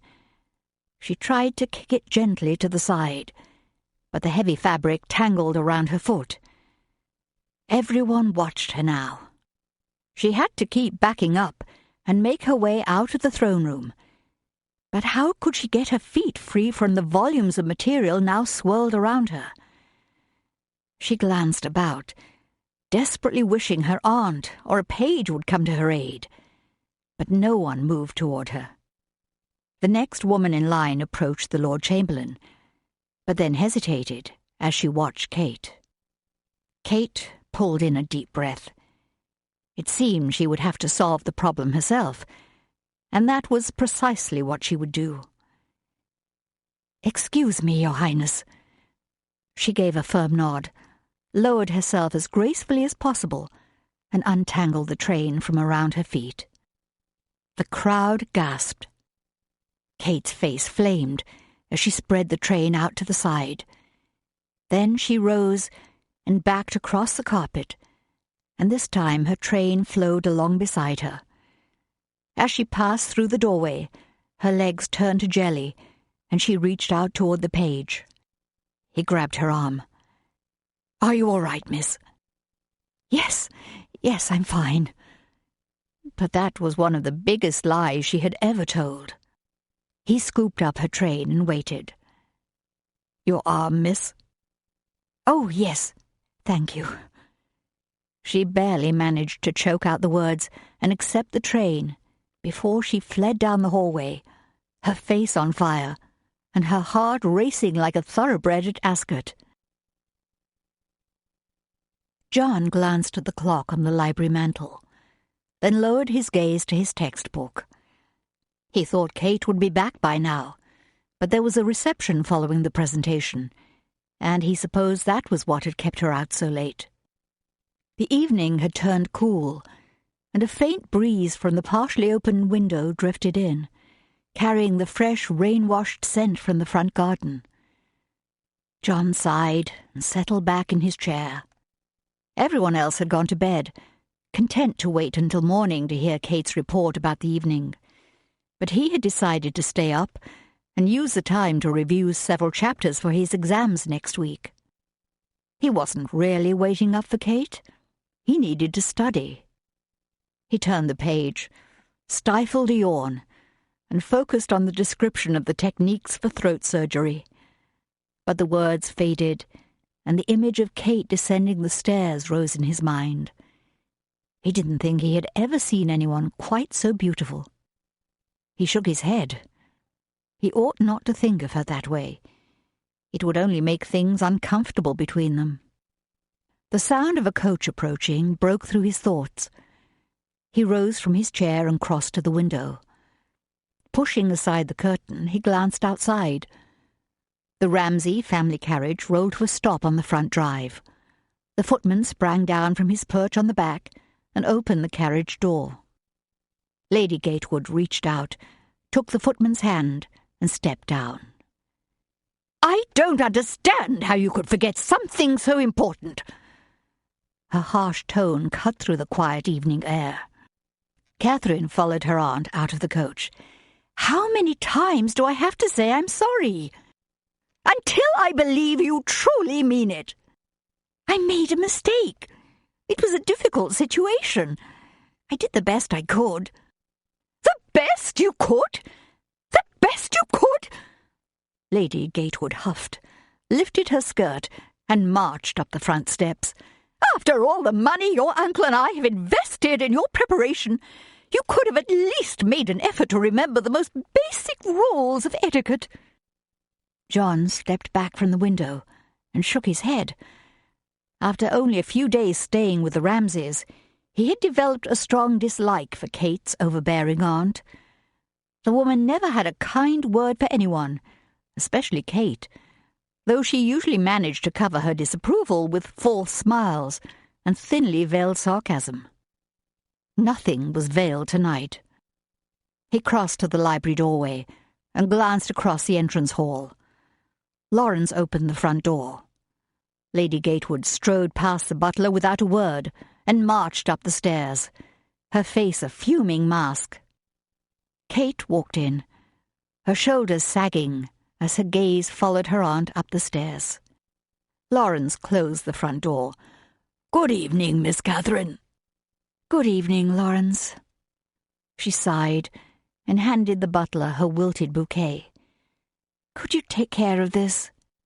"Of course, miss." Sympathy filled the butler's eyes. "May I assist you in any other way?" "No, thank you." She turned and saw John in the doorway, and her face blanched. "If you don't require anything else, miss, I will bid you good night." Lawrence locked the front door, then walked down the servants' stairs. Kate clasped her hands and looked up at John. "I'm sure you heard my aunt's comments." "Yes, I'm sorry. I didn't mean to eavesdrop." Kate sighed. "How could you help it? I'm afraid she's quite upset." He nodded, then glanced over his shoulder, debating his next words. "I've been studying in the library. There's still a nice fire. Would you like to join me?" Kate glanced up the stairs, then back at John. "I suppose it would be all right. It wouldn't do any good to go up to my room now. I'm sure I won't be able to fall asleep for quite some time." John motioned for her to go ahead, and she walked past. The scent of jasmine floated around her. He inhaled, savouring the sweet aroma. She crossed the room and sank down on the settee by the fireplace. Her train pulled at her feet. "I know it would be terribly rude, but my foot is throbbing. Would you mind if I took off my shoe?" John grinned. "Not at all. It's your home. Take them both off if you like." She bent and slipped off her shoes, then proceeded to rub her left foot. "I'll probably be permanently crippled if I ever have to wear these shoes again." "Too tight?" "Yes. They felt fine when I first put them on, but after standing in them for several hours, I'm sure the left is a size smaller than the right. Either that, or my feet are different sizes." She smiled, though there was still a trace of sadness in her eyes. He returned her smile. "It sounds as if this evening didn't go as well as you'd hoped." "That's putting it mildly." "Care to tell me about it?" "I might as well. I'd rather you hear my version before you read it in the newspaper tomorrow." John cocked his head. "You think it will be in the paper?" "Probably. My aunt and uncle arranged for a social columnist to attend, specifically to report on my presentation, and I'm afraid I put on quite a show." "What happened?" "Well, I didn't fall, if that's what you're thinking." He held up his hand. "Please! I'd never think such a thing." She shifted on the settee. "I'm afraid my temper got the best of me." "Really?" He struggled to suppress his grin. During the last few days, he'd seen a few examples of Kate's rather strong personality, but he didn't find it offensive. In fact, he rather liked her more for it. She didn't put on airs like other women he'd met. Instead, she said what she was thinking and took action rather than sitting back and waiting for someone else to solve a problem. It was all terribly nerve-wracking. I had to wait in line at least 2 hours before I could walk into the throne room, and then everyone's eyes were on me. Kate stared toward the fire. I did fine with my curtsies before the King and Queen, but Princess Mary was so bored she wouldn't look my way. Not even a nod. No, not even one. And that made me so flustered that as soon as I rose from my curtsy, I turned away to walk out. She closed her eyes and shook her head. You must never turn your back on royalty. I didn't know that. She opened her eyes, and he couldn't miss the dismay in them. Well, I did. It's one of the first lessons they teach you when you're practicing for your presentation. He sent her a sympathetic look, but he was surprised to hear such rules still existed. As soon as I realized my mistake, I faced them again. But when I backed up to leave, I stepped on my train, and I couldn't get it untangled from around my feet. John grimaced. No one would help me, so I had to bend down and untangle it myself. I did it as gracefully as possible, but the whole room fell silent and stared as though I had crashed onto the carpet. She rubbed her forehead and sighed. Now I'll be the laughingstock of London, the girl who insulted the royal family and destroyed her chances of being invited anywhere this season. She lowered her hand and looked at John again. At least that's my aunt's opinion. I wouldn't worry. I'm sure it wasn't as bad as you think. Kate sent him a doubtful look. I've heard of girls being scorned the entire season for much less than that. John frowned and drummed his fingers on the arm of the chair. I know you want to make a good impression, especially on potential suitors, but do you really think you'll be judged worthy or unworthy based on one small mistake? He studied her for a moment. A man choosing a bride is more interested in her character and personality than her ability to curtsy or remember the rules for a royal presentation. She stilled, her gaze fixed on him. Did she think he was talking about his own preferences? Heat rose up his neck. I know every debutante hopes to receive a proposal her first season. Yes, of course. Her voice sounded soft and strained. That's what's expected. Well, just remember, you're a unique young woman with many fine qualities. I'm sure you'll handle yourself well at the next event, and the whole thing will soon be forgotten. Her expression softened, and appreciation filled her eyes. Catherine? Julia stepped through the doorway, wearing her dressing gown and slippers. I thought I heard you come in. She noticed John, and questions filled her eyes. His back stiffened. Kate was just telling me about her presentation. Julia shifted her gaze back to Kate. How did it go? It was very long and stressful, but I only made one mistake, and John thinks it won't really matter in the long run. Good. Julia held out her hand to Kate. Come upstairs. I'll help you get ready for bed, and you can tell me more. John rose from his chair. He should have known better than to invite Kate into the library when no one else was present. It wasn't usually done, but they were almost like family. Indeed. And is that how you see her? As family? He brushed the disturbing thought aside, watching Kate scoop up her shoes and rise from the settee. Good night, John. Thank you for listening to my tale of woe. She offered him a fleeting smile, then walked out of the library with Julia. As she disappeared from view, he blew out a slow, deep breath, sorry their conversation had been cut short. Truly, he could have enjoyed her honesty and humor all night. His eyes widened. What was he thinking?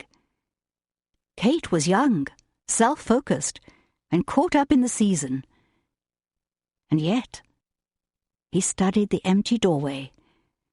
She hadn't seemed self-focused tonight. In fact, she'd seemed charming and delightful. That thought caught him by surprise, and a warning flashed through him. It was a good thing Julia had come in and interrupted their conversation when she did. He needed to focus on his training and his plans for the future, and not on Miss Catherine Ramsay, no matter how delightful she might be. 4. William walked into the entry hall and scanned the row of staff members lined up by the stairs. Lawrence nodded to him, indicating the staff were all present and ready for morning scripture reading and prayer. The entry hall at Ramsay House was a good deal smaller than the Great Hall at Highland, but William believed it was important to bring everyone together and begin the day this way. He opened his Bible. "Good morning, everyone." "Good morning, sir," Lawrence replied for the staff. William smiled at Julia, and she returned a loving look as she took her place beside him. Some days it still surprised William that this beautiful and caring woman had set aside her plans to return to India as a missionary and accept his proposal.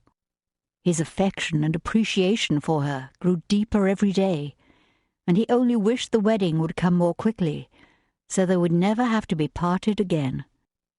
Kate, Penny, Andrew, Milly, and John joined them by the fireplace, neatly dressed and ready for the day.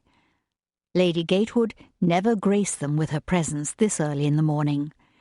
As the only married woman among them, she followed the tradition of having her breakfast in bed and joining the family later. Her decision not to come had irritated William at first, but Julia reminded him Louisa's attitude and comments often made them all uncomfortable, and it was probably best that she did not take part. "This morning I'll be reading Psalm 46. William cleared his throat and lowered his gaze to the page. "God is our refuge and strength, a very present help in trouble. Therefore we will not fear, though the earth be removed, and though the mountains be carried into the midst of the sea, though the waters thereof roar and be troubled, though the mountains shake with the swelling thereof." He continued reading, and then slowed as he came to his favourite part of the psalm.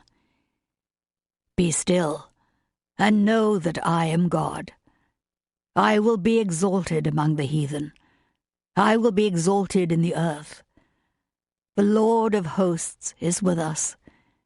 The God of Jacob is our refuge."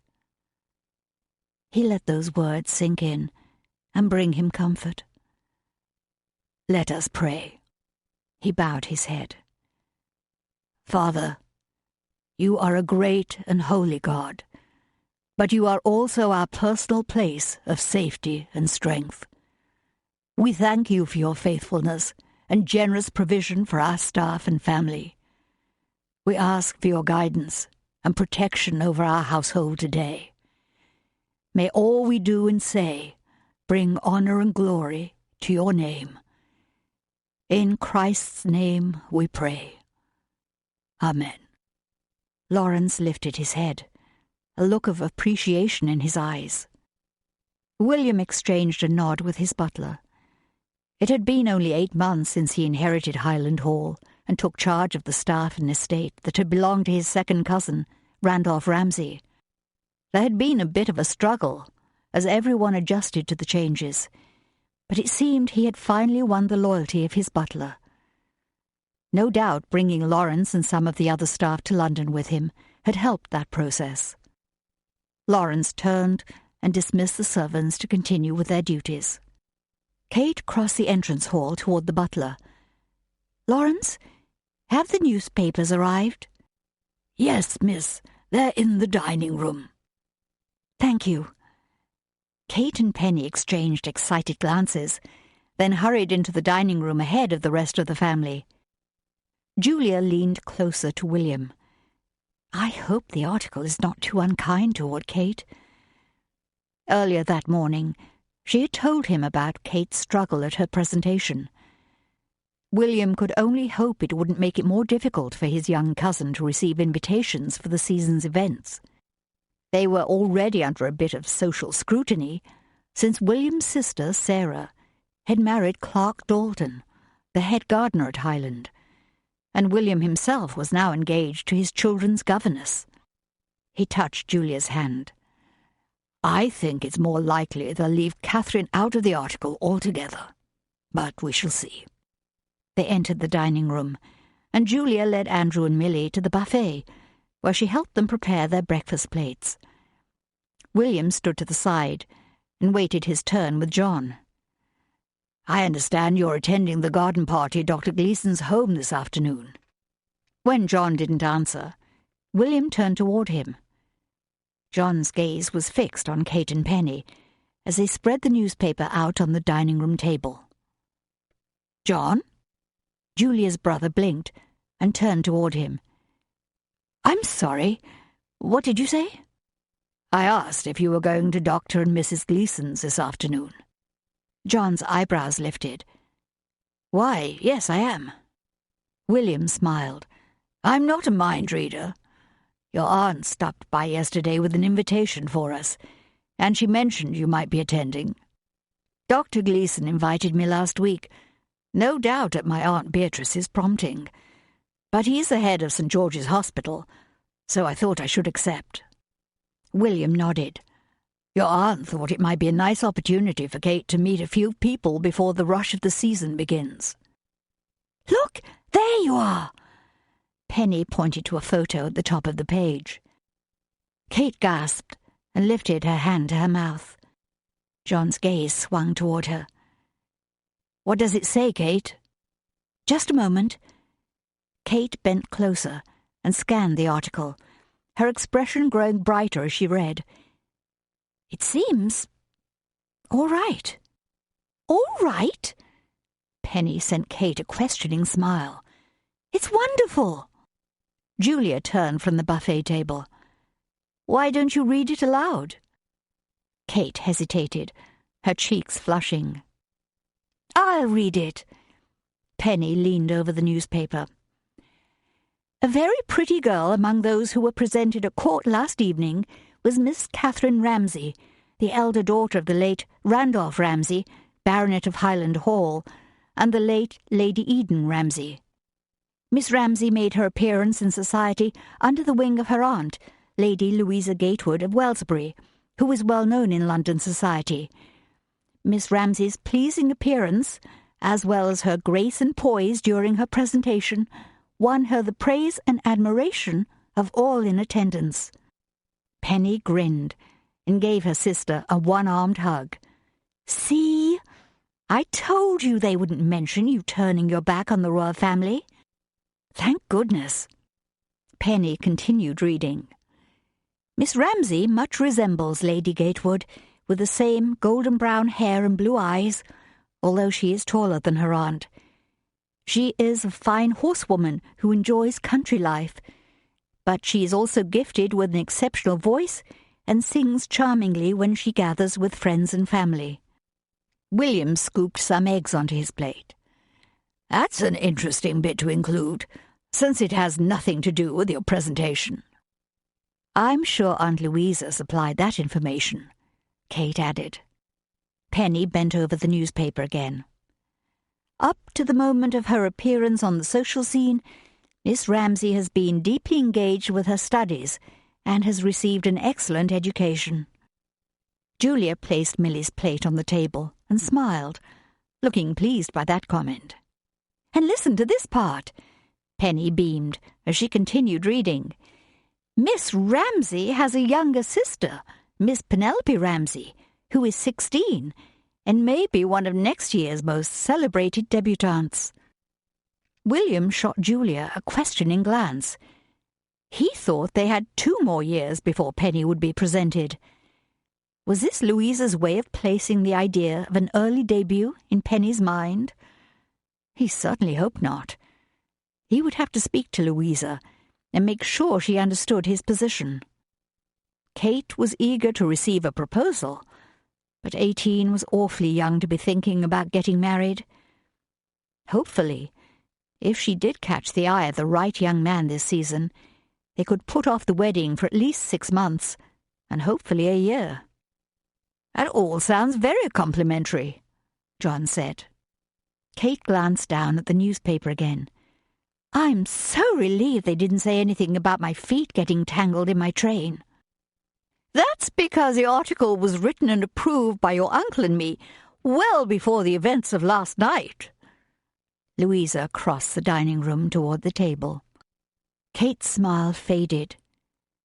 "So they made up the part about my grace and poise at the presentation?" "They wrote what we paid them to write." The joy drained from Kate's face, and she lowered her gaze. William clenched his jaw. Couldn't Louisa ever temper her words? Didn't she realize how these statements affected Kate? John glared at Louisa as he set his plate on the table. "There's no need to look so deflated, Catherine. You should consider yourself lucky," Louisa continued. "I was afraid your poor behaviour would prompt the man to change what had already been written." Kate looked up. "But the people who attended the presentation saw what happened." "There is nothing we can do about that now." Louisa took a seat at the table. "Thankfully, most of London was not there. They will believe what was reported in the newspaper, and you can thank your lucky stars for that." William sent Louisa a stern glance. The woman was intolerable. "Let's fold up the newspaper and have breakfast." Louisa returned William's look with equal strength and took the newspaper from Penny. "I've already eaten, and I want to read the rest of the article." She squinted toward the page. Julia sent William a sympathetic glance, but it did little to remove the sting of Louisa's comments. His stomach burned as he sat at the head of the table and placed his napkin in his lap. What had possessed him to agree that Louisa could stay with them for the next 3 months? Of course, Catherine needed a sponsor for her presentation, and that had to be a woman who had been presented when she was a debutante. When Louisa told them she had promised her late sister, Eden Ramsay, that she would take on that role for Catherine, he didn't feel he had a choice. Still, he wasn't sure it was worth the aggravation. William glanced down the table at John. At least Julia's brother was an agreeable house-guest. His interest in the children was refreshing, and his kindness toward Kate and Penny was also welcome. John was an interesting young man with admirable goals, and William was glad he had this time to become better acquainted with him. Lydia straightened her shoulders as she stood with Anne in the lower hallway and faced Mr. Lawrence and Mrs. Adams. Mr. Lawrence clasped his hands behind his back. "I must urge you to be very careful and never let the children out of your sight. Do you understand?" "Yes, sir. We'll keep a good eye on them." Lydia tried to sound confident, but underneath she felt a bit uneasy about the outing. The park was only a few blocks away, but she'd never walk the streets of London alone. Of course, Anne and the children would be with her. Still, the responsibility of it all weighed down upon her. "Sir William has entrusted the children into your care, and you must be sure to watch them well." Anne nodded, her expression sober. "We will, sir." Mrs. Adams turned to Mr. Lawrence. "I'm sure Lydia and Anne know how to take charge of 2 children and walk them to the park. But this is the first time to do so in London, and an outing to Wiltshire Park is not the same as a walk around the grounds at Highland." A bit of amusement shone in Mrs. Adams's eyes. "I suppose you're right, but they're sensible young women." "As long as they keep their minds on their duty and don't become distracted." Mrs. Adams sent Mr. Lawrence an indulgent smile. "I'm sure they'll be fine." He straightened his vest. "I hope so." "All right, then." Mrs. Adams turned to Lydia and Anne. "Off you go and enjoy the afternoon. But be sure to bring the children back by 3:30, so they have time to wash and change before tea." "Yes, ma'am." Lydia nodded to the housekeeper, then hurried up the stone stairs to collect the children. Anne followed close behind. 10 minutes later, the 4 of them walked out the front gate and set off toward Wiltshire Park. Hooves clattered on the cobblestones as 2 carriages rolled past. Lydia lifted her gaze to the white clouds scuttling across the bright blue sky.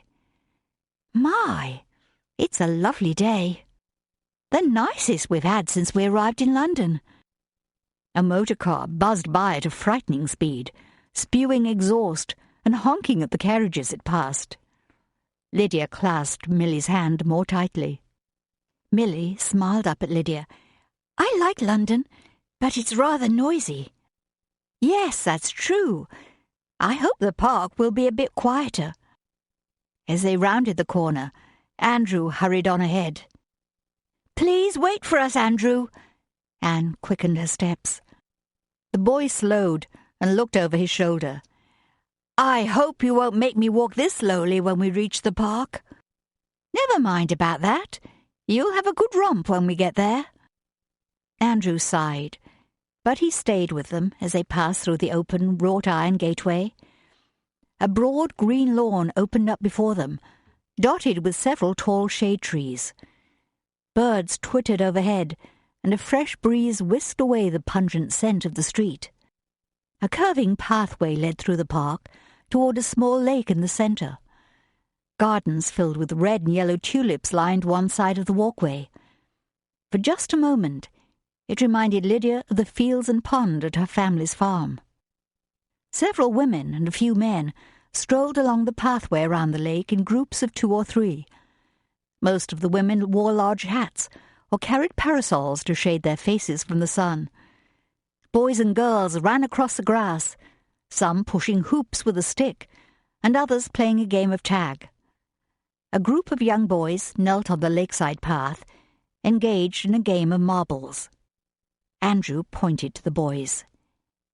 "May I join them?" Anne studied the group and turned back to Andrew.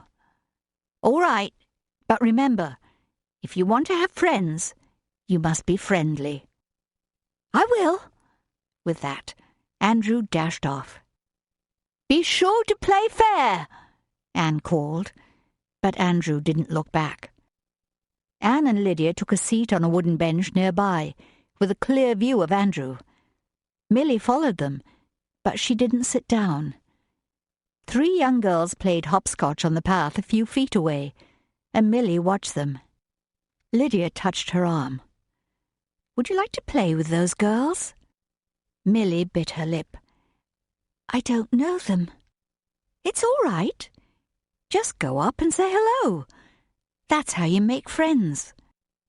Millie twisted the toe of her shoe in the grass for a few seconds, then slowly walked toward the girls. The tallest girl with long blonde curls looked up and invited Millie to join their game.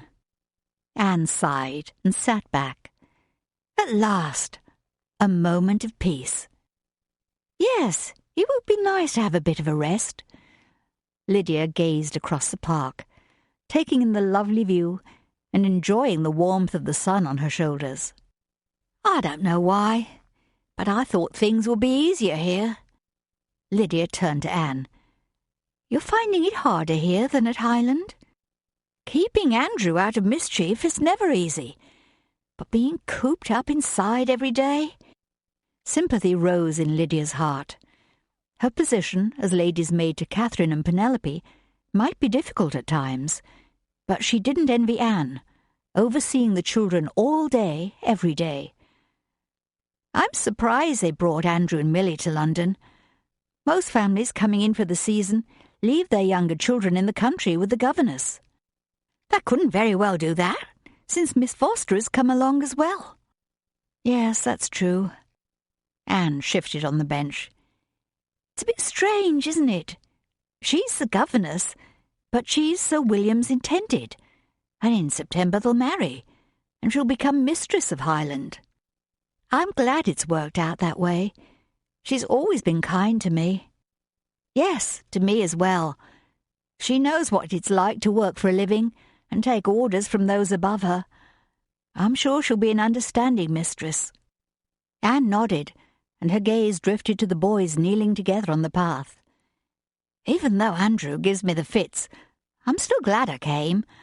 I've always wanted to see London." "So have I." Lydia sat forward, her spirit lifting. "Why don't we do some sightseeing next time we have our half-day? That would be nice. What do you want to see? Maybe the changing of the guard at the palace? Or we could go to a picture show." Anne smiled. "Yes, let's check the newspaper and find out what's playing next week." Lydia started to reply, but something caught her eye. About 30 yards away, a young woman in a dark coat crossed the park toward the lake. She wore no hat, and though her back was to Lydia, the tilt of her shoulders and the way she walked looked familiar. Lydia took a sharp breath and squinted against the bright sunlight reflected off the lake. The woman looked like Helen. But that didn't make sense. What would her sister be doing in London at Wiltshire Park? "Lydia? What is it?" Anne followed Lydia's gaze. A heavy-set, broad-shouldered man walked with the woman. He wore a red plaid cap, faded brown jacket, and heavy work boots. Lydia's heartbeat sped up. It was hard to tell from the back, but he looked a bit like Charlie Gibbons, the farmhand who worked for their neighbours, the McGregors. The woman turned, bringing her profile in view.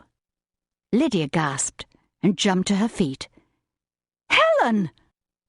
The woman slowed and looked over her shoulder, scanning the park. The man grabbed her arm and tugged her off at a quick pace through the trees at the side of the path. Lydia lifted her skirt and ran after them. "Lydia, wait!" Anne jumped up from the bench. Lydia reached the spot where the woman had disappeared and skidded to a stop. Panting, she bent and peered through the trees, but there was no sign of them now. Anne caught up with her. "Lydia, what are you doing?" I thought I saw Helen." Anne's eyes widened.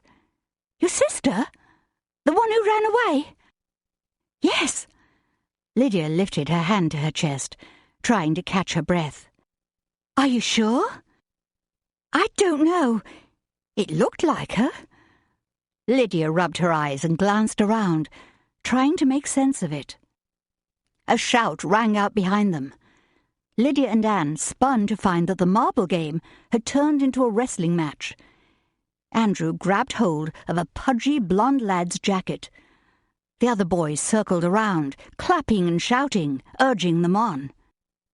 "Oh, no!" Anne ran toward the tussling pair. Lydia hiked up her skirt and hurried after her. "That's enough!" Anne grabbed hold of Andrew's shoulder and pushed the other boy away. Andrew's face glowed red beneath his freckles as he squirmed and tried to break free. "Let me go!" "Not until you settle down." Anne gave Andrew a slight shake and a stern look. "What's going on here?" The other boy thrust his finger toward Andrew. "He cheated!" "I did not!"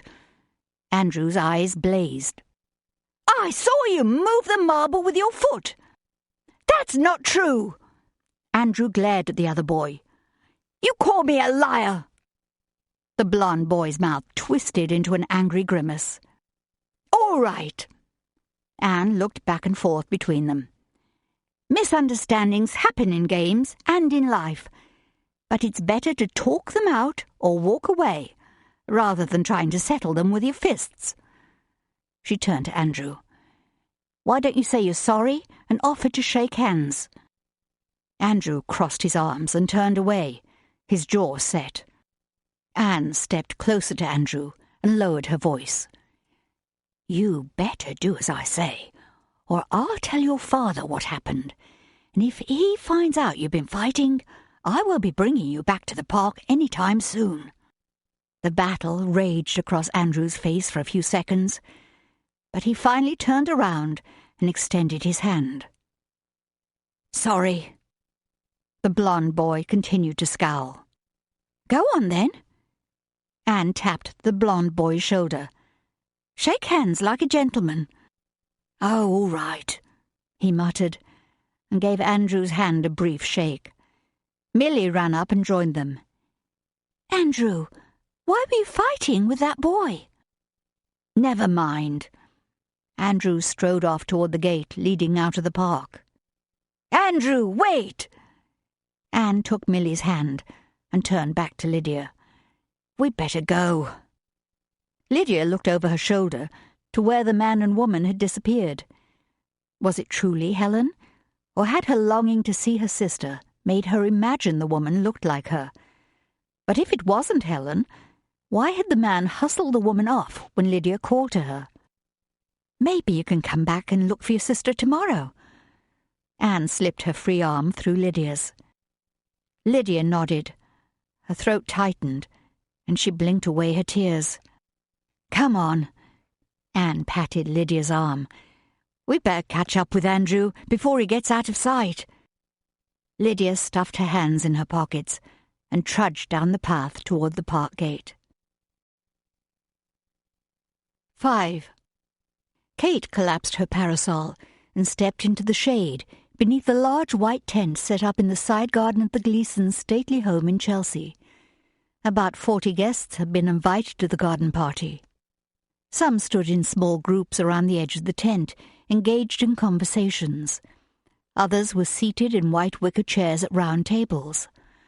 Small bouquets of bright spring flowers decorated the centre of each table. If only she felt as fresh and pretty as those bouquets. But with her corset tied so tight, and the stiff fabric of her new blue dress prickling her skin, she found it nearly impossible to relax and enjoy the party. She plucked at her high collar, wishing a breeze would blow through the tent, but the air felt warm and damp. A trickle of perspiration gathered on the side of her forehead, just below her broad-brimmed hat. She lifted her gloved finger and discreetly wiped it away.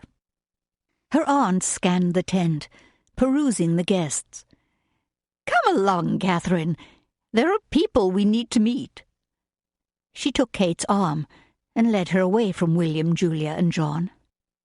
Kate glanced over her shoulder. John gave her a half-smile as he watched her go, then turned and followed William and Julia in the other direction. A footman walked past, dressed in formal livery, and carrying a silver tray filled with tempting-looking sandwiches. He stopped at a nearby table and offered them to the women seated there. A maid in a neat black uniform, white ruffled apron, and starched white cap circulated around the tent, offering cups of tea and fruit punch to the guests. Louisa tightened her hold on Kate's arm and lowered her voice. "There's Agatha Harcourt with her daughter Laurel. She was presented just after Easter." She narrowed her eyes. "Goodness, look at that girl's hair. What a sight! I'd never allow you out of the house with hair looking like that." Laurel's hair was a bit overdone, with ribbons circling her head in the Grecian style, the large pink silk rose clipped on the side. But her hairstyle was no more elaborate than some of the other women's. Of course, many wore large hats covered with feathers and flowers, so you couldn't see their hair at all. Kate glanced across the tent and saw John talking to Dr. and Mrs. Gleason and their 3 daughters. She'd met the Gleasons at a dinner at her aunt and uncle's home last fall, and her aunt had told her they were important people. Kate searched her memory for the girls' names. Ethel, Irma, and Evelyn? Yes, that was it. Evelyn was the same age as Kate and was also coming out this season. John smiled at something Evelyn said. Kate frowned, then turned away. Why should she care if John found Evelyn amusing? She hoped he would make some good connections this afternoon. Perhaps they would be helpful to him in the future. Louisa, I was hoping to see you today."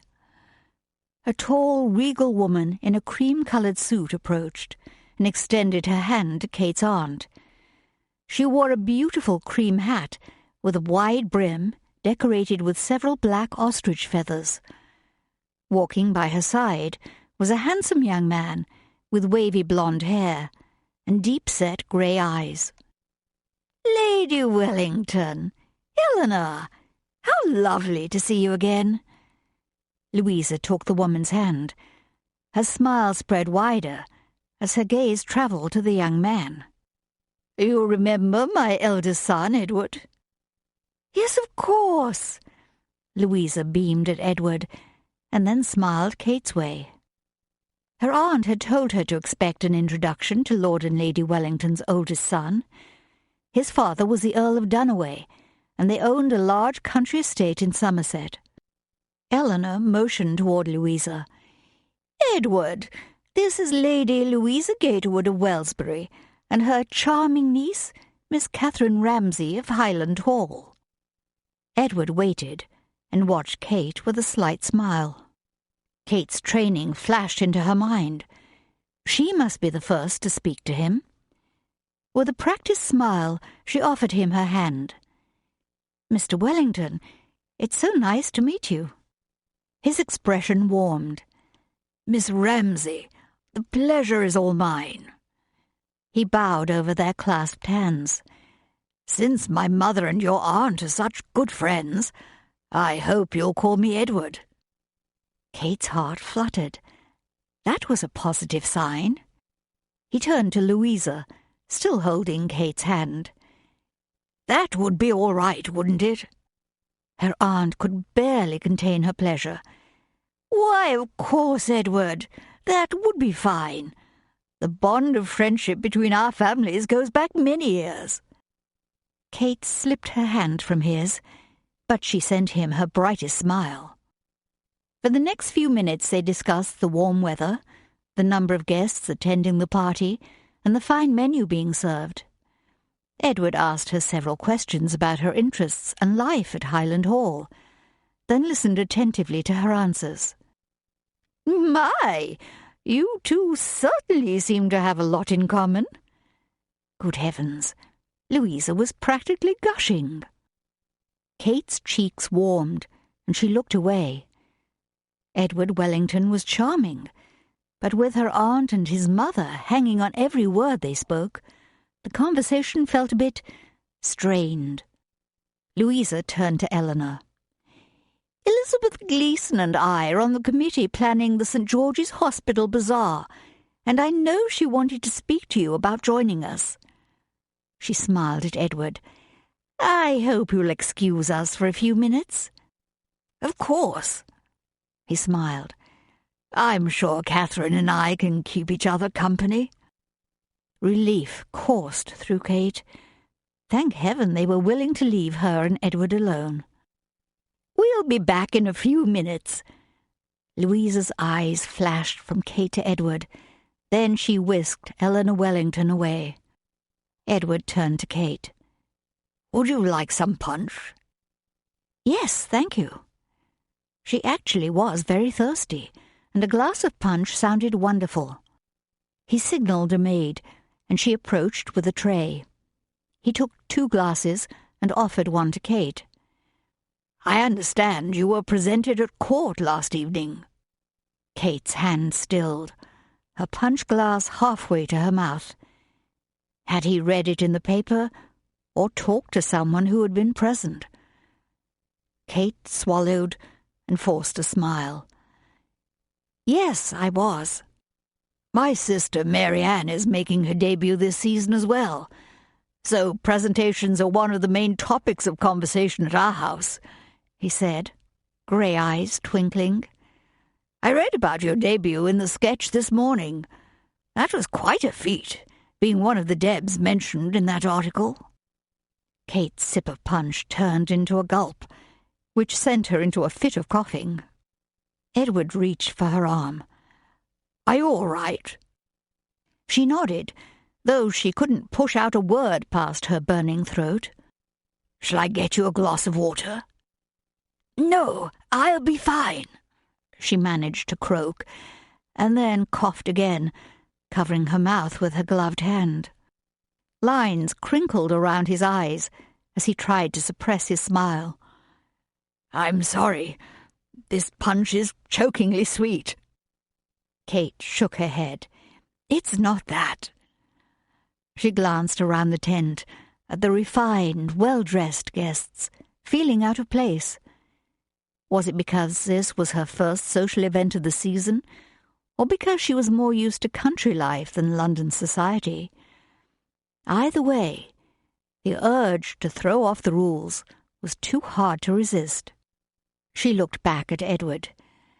"You know, that article didn't really tell what happened last night." He cocked his head. "It didn't?" "No, it was written days ago, and my aunt and uncle paid a hefty sum to be sure I was painted in a positive light." Curiosity flickered in his eyes. She drained her punch cup and set it aside. "The truth is, I made the 3 curtsies without too much trouble, but then I forgot you should never turn your back on the royal family." A ripple of surprise passed across his face. "You didn't."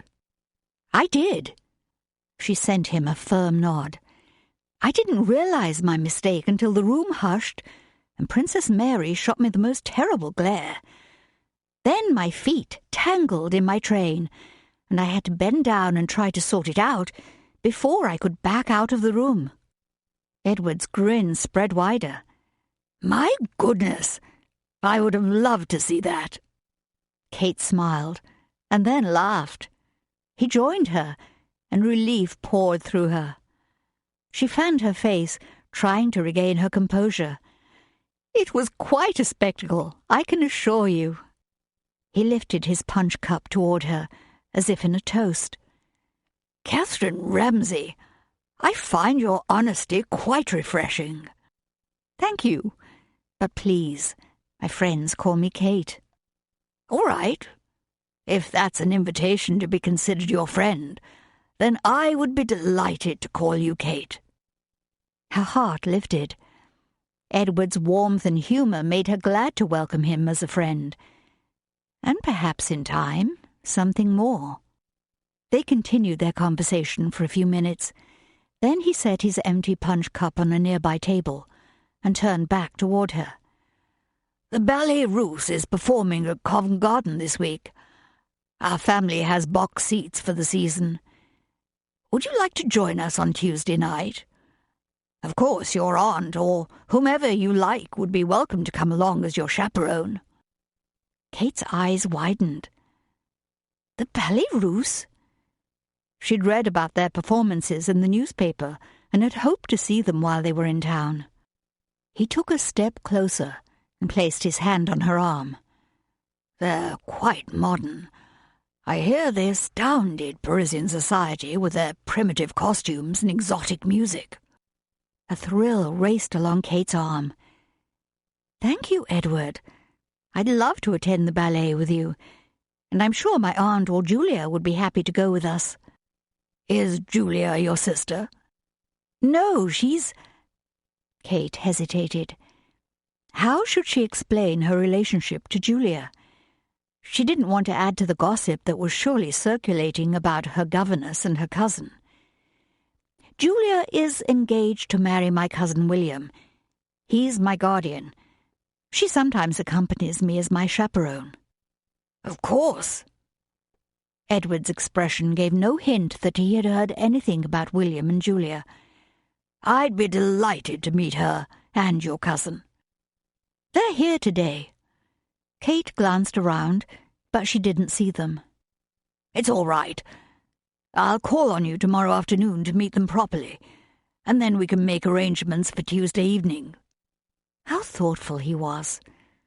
"That sounds wonderful. I look forward to it." Glancing past Edward's shoulder, she noticed John standing with Evelyn Gleeson just outside the tent.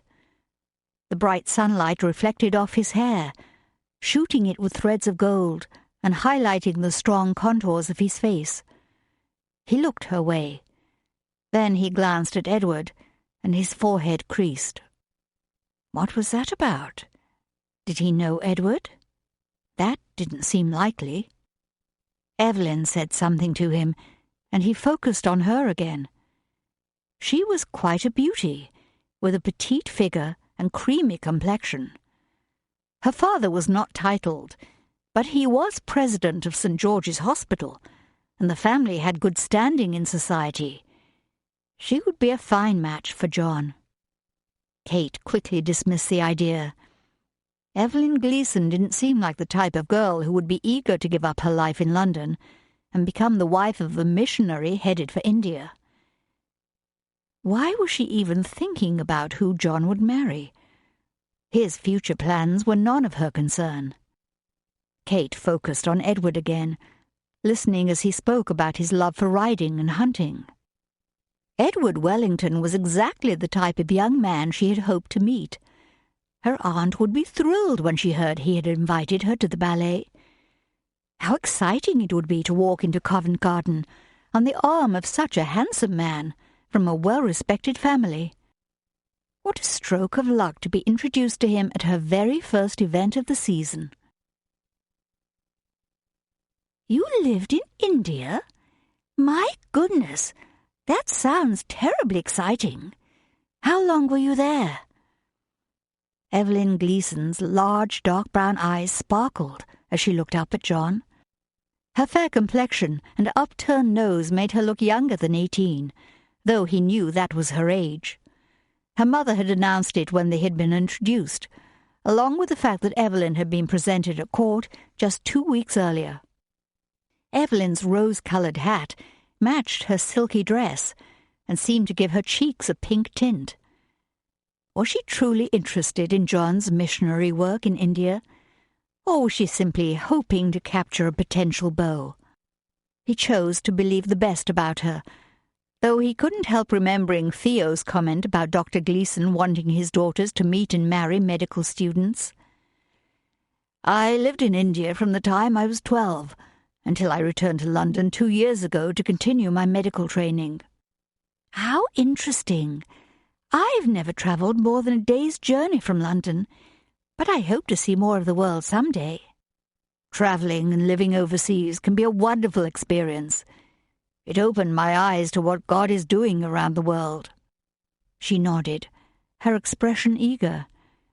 I imagine actually living in a country and serving as a missionary would give you a much better understanding of the people and culture than simply travelling through on holiday. Yes, it does. His gaze drifted past Evelyn to the other side of the tent, where Kate stood with a tall man about John's age. He wore a well-cut, cream-coloured suit with a red rose pinned to his lapel. His intent focus on Kate and pleased expression made it clear he was enjoying their conversation. John? He blinked and shifted his gaze back to Evelyn. I'm sorry. What did you say? She tipped her head.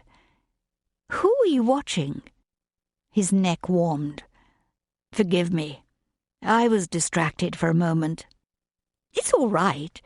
That's why we young people do the season, to see and be seen, and hopefully find our future life's companion. She lifted her finger to her lips. But I'm sure my mother would not approve of that comment. A teasing smile tipped up the corners of her mouth. Who do you have your eye on? I was just checking on a friend. Come now, tell me who she is. She waited, her face upturned. Obviously, she would not be satisfied until he answered. He looked across the tent. Catherine Ramsay. My sister is engaged to her guardian, William Ramsay. Evelyn casually glanced over her shoulder. Oh, yes, I met her last fall. She watched Kate for a moment, then turned back. I believe she was one of the débutantes mentioned in this morning's paper. Yes, that was Kate. A surge of something close to pride rose in his chest as he recalled the comments in the article. Lady Gatewood may have paid the columnist to write it, but the facts were true. Kate was a beautiful and accomplished young woman, and he was sure she'd soon have a long line of suitors. He pushed that unpleasant thought away. Evelyn looked back at John. "She's very pretty. I can see why you have your eye on her." He let those words roll past and kept his focus on Evelyn. It wouldn't do to have Evelyn spread gossip about him and Kate, especially when there was no truth in it. "This is Kate's first event of the season. I thought it might be a bit intimidating for her." Evelyn glanced Kate's way again. "I'd say she's doing quite well. That's Edward Wellington she's speaking to now. He's the son of Lord Wellington, the Earl of Dunaway. They own a very large estate in Somerset." She lowered her voice. "He's the eldest, and he's in line to inherit it all. What else do you know about him?" "Only that he recently ended a long courtship with a young woman and left her with a broken heart." John tensed and glanced at Kate. She and Edward Wellington were laughing about something. Then Edward took a step closer, laid his hand on Kate's arm, and whispered something in her ear. Irritation coursed through John. It seemed very forward for Edward to take such liberties with a young woman he had just met. "It's kind of you to watch out for her, but it looks as though Edward is taking very good care of Miss Ramsay." He watched them a moment more, then turned away, just as his Aunt Beatrice, Julia, and William crossed the tent toward him. "Jonathan!" Beatrice leaned in and kissed his cheek. Then she turned to Evelyn with a bright smile. "Please introduce us to your lovely friend. This is Evelyn Gleeson, Dr. and Mrs. Gleeson's youngest daughter. Evelyn, this is my aunt, Lady Beatrice Danforth, my sister, Julia Foster, and her fiancé, Sir William Ramsay, Baronet of Highland Hall." Beatrice took Evelyn's hand. "Why, Evelyn, I didn't recognize you. You've grown into a beautiful young woman." "Thank you, Lady Danforth. It's a pleasure to see you again. I'm so happy you could join us today." Their conversation continued as Beatrice asked Evelyn about her family, and then Evelyn questioned Lady Danforth, Julia, and William about their plans for the season. Aunt Beatrice turned to him. "So, John, are you enjoying the party?" "It was kind of the Gleesons to invite me. It's always a pleasure to meet new friends." He hoped that answer would suffice. He couldn't very well confess he was rather bored, and wished he had agreed to volunteer at the Daystar Clinic rather than come to the party. Perhaps it wasn't too late to change his mind. If he could slip away soon, he might be able to spend a few hours with Theo and Dr. Pitsford, and see why they were so eager to be involved in the work on the East End. He focused his attention on Julia. "Have you seen the Gleesons' flower gardens?" Julia hesitated. "No, I haven't." "Why don't we go take a look?" He offered her his arm. "William, I promise I'll bring her back in a few minutes." William sent him a quizzical look, but nodded. "Of course. Take your time. Enjoy the flowers." John led her away. "Touring the gardens to see the flowers?" Julia asked in a hushed tone. "What is this all about?" "I wanted to speak to you in private." "All right." They followed the pathway around the side of the house and into the gardens. "I don't want to be rude, but I think I'm going to slip away." "I don't suppose anyone will mind. You've put in an appearance and made Aunt Beatrice happy." Julia smiled up at him, affection filling her eyes. His gaze travelled from the tent to the formal garden. "It's strange, isn't it?" "What do you mean?" "Trying to make our way in London society when we're much more used to village life in India." Her smile faded. "Yes, it is a bit of an adjustment, I'll grant you that. I often feel I'm pulled in different directions." He knew exactly what she meant. Even after 2 years in London, he sometimes still felt like an outsider. "I want to please William and fit in with his family and circle of friends," Julia continued, "but I don't quite feel at ease. At least, not yet." He studied his sister. She had only returned to England last autumn, after 12 years in India, almost half her life. It couldn't be easy, adjusting to her changing role and preparing to become William's wife, as well as the mistress of his London home and Highland Hall. He laid his hand on her arm. "You're doing a splendid job. I can tell William is very happy to have you by his side, and he will be even happier when you become his bride." Julia's smile returned. "You are a dear. I'm so glad we have this time together." "I'm thankful for it as well."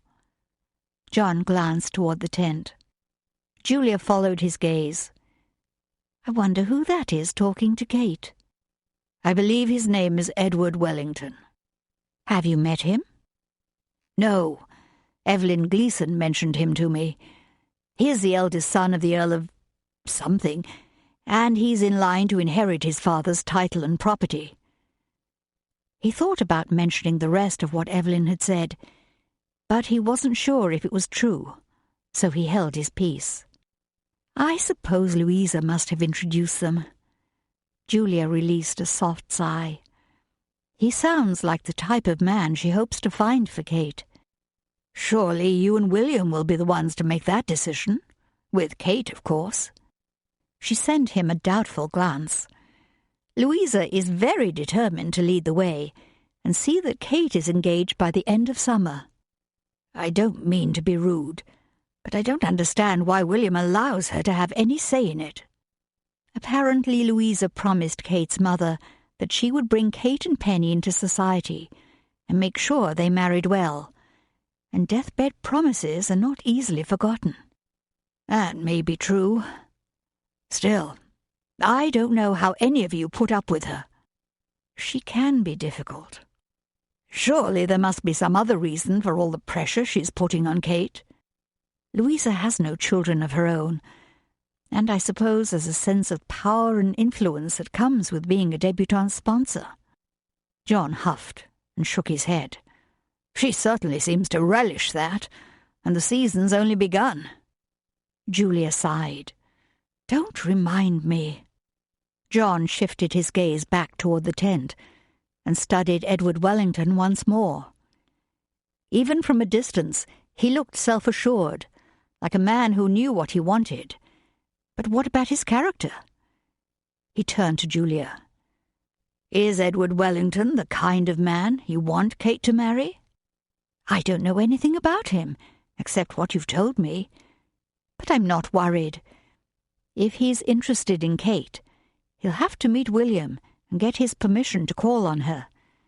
If that happens, we can make discreet inquiries about him and his family." "Good," John nodded. "Someone ought to look into his background and be sure of his reputation." Julia laughed softly. "You're sounding very much like a protective older brother." John straightened. He was feeling protective, but not particularly brotherly. "I'm just watching out for her." He pushed his concern aside and checked his watch. "I think I'll take my leave. Will you make my excuses to the Gleesons and thank them for me?" "All right. But why are you leaving so soon?" "My friends from the hospital are working at a free clinic in the East End, and I'd like to join them for a few hours." A faint line creased Julia's brow. "I've heard there is quite a bit of crime in that area." He leaned in and kissed her cheek. "Don't worry. I've walked the streets of Bombay and tramped through the villages around Kanikapura. I can certainly handle a few hours in the East End." Kate walked in the front door and stepped into the cool and quiet entrance hall at Ramsay House. Aunt Louisa, William and Julia followed her inside. Late afternoon sunshine slanted through the front windows, as William took off his hat and handed it to Lawrence with a weary sigh. He turned to Julia. "I'll be in the library if you need me." Understanding flickered in her eyes, and she squeezed his hand. "I'll go up and check on the children." He headed to the library, while Julia climbed the stairs. "Kate, you're home!" Penny looked over the upper banister, and then came bounding down the steps. "How was the garden party? Who did you meet? Were the men all terrifically charming and dashingly handsome?" Louisa handed her parasol to Lawrence. "Penelope, please don't run down the stairs." "Sorry, Aunt Louisa." Penny barely acknowledged her aunt before she turned back to Kate. "What did people say about your hat and dress?" "Which question shall I answer first?" Kate smiled, thinking of Edward as she unpinned her hat. "Tell me who was there." "There were about 40 or 50 people. Most of them were new acquaintances, and several were very interesting." Her sister's eyes widened. "Oh, I want to hear all about it." Lawrence lifted a silver tray from the side table and held it out toward Kate. "These came for you, miss." Kate stared at the stack of envelopes. "Those are all for me?"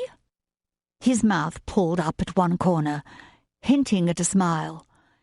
"Yes, miss." Louisa reached past Kate and scooped up the envelopes and silver letter opener. "Come along, Catherine. We'll open these in the drawing-room." Penny frowned at her aunt and sent a questioning glance at Kate. Kate shook her head, then followed Louisa through the double doors. She had already endured a lecture on the ride home for telling Edward about the mishap at her presentation, and she wasn't eager for another. Her aunt had seen her and Edward laughing, then had demanded to know what had been said. Her aunt's scolding words rang through Kate's mind as she entered the drawing-room. "You should never have discussed your presentation with Edward. We don't want that story circulating. His mother knows everyone, and she is not one to keep a secret." Louisa pursed her lips and quickly sorted through the envelopes. "Most of these are replies to our invitation to your ball." She set several small cream-coloured envelopes aside, then scanned the writing on a square white envelope. "But this one is from the Hoffmans." She lifted it with a gleeful smile. "Who are the Hoffmans?" Kate moved to her aunt's side. Louisa sent Kate a scornful glance. "Gertrude Hoffman is one of the most influential women in London. I pointed her out to you last night at the palace. She was with her daughter-in-law Priscilla. Don't you remember?" Kate shrugged. "For heaven's sake, Catherine, how many times have I told you shrugging is not ladylike?" Kate released an exasperated sigh. "I don't see why it matters. There's no one here to see me but you and Penny. Good manners should be practiced at home, so they come naturally when you're in public." Kate rolled her eyes. "Never mind. Receiving an invitation from Gertrude Hoffman is a good sign, a very good sign indeed." She slit the envelope and pulled out the card. Penny stood on tiptoe and leaned closer. "Is it a ball?" "No. It's a dinner on the 3rd of May. That's only a week before your ball. I wish it were sooner, so there was time for word to spread. But it will do." Kate frowned. "What do you mean?" Louisa looked at Kate as though she were a simpleton. "When people hear Gertrude Hoffman has invited you to dinner, those who haven't responded to our invitation will reconsider." Louisa continued opening the invitations. "You met some important people today at the Gleasons, but making an appearance at a dinner given by the Hoffmans will be even more helpful. Now, if we could only secure an invitation from the Taylor Mumfords, that would be a real coup. Then all the doors of London society would swing open for you." Kate lowered herself into a chair, her mind spinning. The season had just started, and she was already struggling to remember the names and faces of everyone she'd met. How was she supposed to keep them all sorted out and know who was who? Would all these invitations and connections really help her meet her future husband? Edward Wellington's face rose in her mind, and pleasant warmth flowed through her. Perhaps she already had. 6. John reined in his mount and slowed his pace to stay even with Kate. She rode side-saddle next to him down Rotten Row, the wide sandy path leading through Hyde Park. Several other riders dressed in impressive outfits and tall black hats trotted along the pathway. John would have preferred riding in the country, but Kate's aunt had insisted this was the place to be seen by those in town for the season. A girl's father or brother usually escorted a young woman on a ride like this, but Kate had neither, so William had asked John to accompany her. Lady Gatewood had not been pleased with that prospect, and tried to persuade William to escort Kate. But William would not be swayed. He and Julia had promised the children a trip to the London Zoological Gardens, and he did not intend to change his plans if John was willing to ride with Kate. Lady Gatewood had huffed and strode out of the dining room as though she had been insulted. But Kate was eager to ride, and willing to be escorted by John, so they'd set off. The morning was cool and slightly overcast, making it a pleasant day for a ride. Kate glanced his way. "Do you know why they call it Rotten Row?" "Because of all the clean-up needed?" He grinned and glanced at the sandy path. She smiled, a teasing light in her eyes. "No, it was originally called the Route du Roi, the Royal Route or the King's Road, but those who didn't speak French thought it sounded like Rotten Row." "Ah, that makes sense. Where did you learn that bit of history?" "From my excellent governess, of course." He was glad to see Kate smile about his sister. According to Julia, Kate had given her quite a difficult time when she first arrived at Highland as the new governess. But Kate slowly adjusted to the changes following her father's death, and it seemed she finally accepted and appreciated Julia's help with finishing her education and preparing for the season. Since they'd come to London, Kate's aunt had taken a more dominant role in Kate's life as her sponsor and chaperone, and Julia had stepped back a bit to allow it. John wasn't sure that was wise, but it seemed that was what they had all agreed to. A stout young man with a dark moustache nodded to Kate and gave her a lingering smile as he rode past on a large bay. John bristled and brought his horse closer to Kate's. "Do you know that man?" Kate glanced over her shoulder with a slight smile. "I don't believe so." She turned back to John. "Perhaps we met at the Gleasons' garden party, but it's hard to tell with everyone dressed so differently today than they were on Saturday." The breeze teased the netting on Kate's black hat, and she lifted her gloved hand to adjust it. Her cheeks were flushed a pretty pink, and she looked very smart in her black riding outfit with a fitted jacket and long full skirt. She was an expert rider, and her posture and the tilt of her chin made a very fetching picture. He could see why the man took a lingering look. Kate glanced his way again. "Why did you leave the garden party early?" A ripple of surprise travelled through John. He didn't think she would notice his departure. "I wanted to join some friends who were volunteering at a clinic in the East End." "Isn't that quite a dangerous place?" "I suppose it can be, if you don't know how to take care of yourself." She lifted one eyebrow. "But you do?" A smile tugged at the corners of his mouth, and he nodded. "I like to think so." The humour faded from her expression. What was it like? The East End or the clinic? Both. He shifted in the saddle, images flowing through his mind. "It's a very poor area. Many of the buildings look as though they're ready to fall down. Conditions are cramped and dirty, and there's little light or fresh air. I can see why there is so much disease and discouragement. On many of the streets I saw destitute young women and children in ragged and dirty clothes. He thought she might be disgusted by his description, but sympathy shone in her eyes. Why the children on the streets? Are there no schools? There are some, but many children appear to be on their own without any parents to watch over them. They're just out on the streets? I'm afraid so. And unfortunately, some turn to a life of crime to get by. Dr. Pittsford had shared a few sad stories with him on Saturday. Kate sent him a sceptical glance. What kind of crimes could children commit?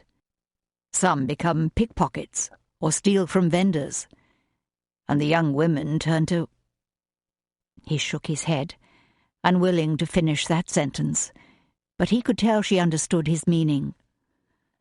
Dr. Pittsford, one of my teachers at St. George's, opened Daystar Clinic to provide free medical care, but there is so much more that needs to be done. Kate pressed her lips together and looked down the path. It doesn't seem right that children and young women should suffer so. Perhaps William's church here in London could take up the cause. I was thinking of bringing the need to my church. They support many foreign missionaries, but there is a great need right here in our own city. Kate nodded, and her expression eased. Do you miss your life in India? He looked at her, surprised by her shift in the conversation. In some ways, yes. She returned his gaze, genuine interest in her eyes. What did you like best? Working with my family, especially my father. I've learned so much from him medically, and about life in general. I miss seeing him and my mother every day, and sharing so many experiences together. He thought for a few more seconds. And I miss the girls we cared for there. They became like our extended family. Has the work continued since your parents left? Yes. My father insisted nationals be trained to carry on, in case we had to leave, and it's a good thing he did. The girls are well cared for. Their schooling continues, and nurses at the clinic serve the basic medical needs of those in the village. I'm glad to hear it. Kate fingered the reins. I've enjoyed the stories Julia told us about your work there. It must have been very rewarding to see the girls who had been rescued growing up safe and happy. Yes. But that pleasant thought was soon replaced by a painful memory. He clenched his jaw and looked toward the trees. I'm afraid not all of the girls are safe and happy. Kate tipped her head. What do you mean? He shifted his reins to the other hand, debating if he should tell her the story. Would she understand the struggle he still wrestled with, even though so much time had passed? He looked across at Kate, and her open expression encouraged him to continue. I was just remembering Lolita, one of the girls we rescued from an abusive home when she was 12. We kept her safely hidden away with us until shortly after she turned 16. His throat tightened, and he looked down. What happened then? After her family learned she was living with us, they hired men to break into our compound and take her away one night. Kate stared at him, her face growing pale. The next morning, after we discovered she'd been taken, my father and I set off to search for her. The local authorities even agreed to help us when we explained the circumstances. 3 days later, we learned she had been taken to a neighboring village and married off to a wretched man, older than her father.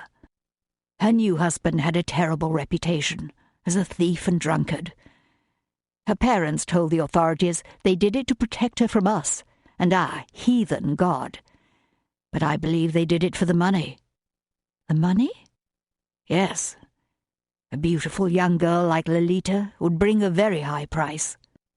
Kate's eyes flashed. That's terrible. Yes, it is. Her life with him is probably no better than the worst kind of slavery.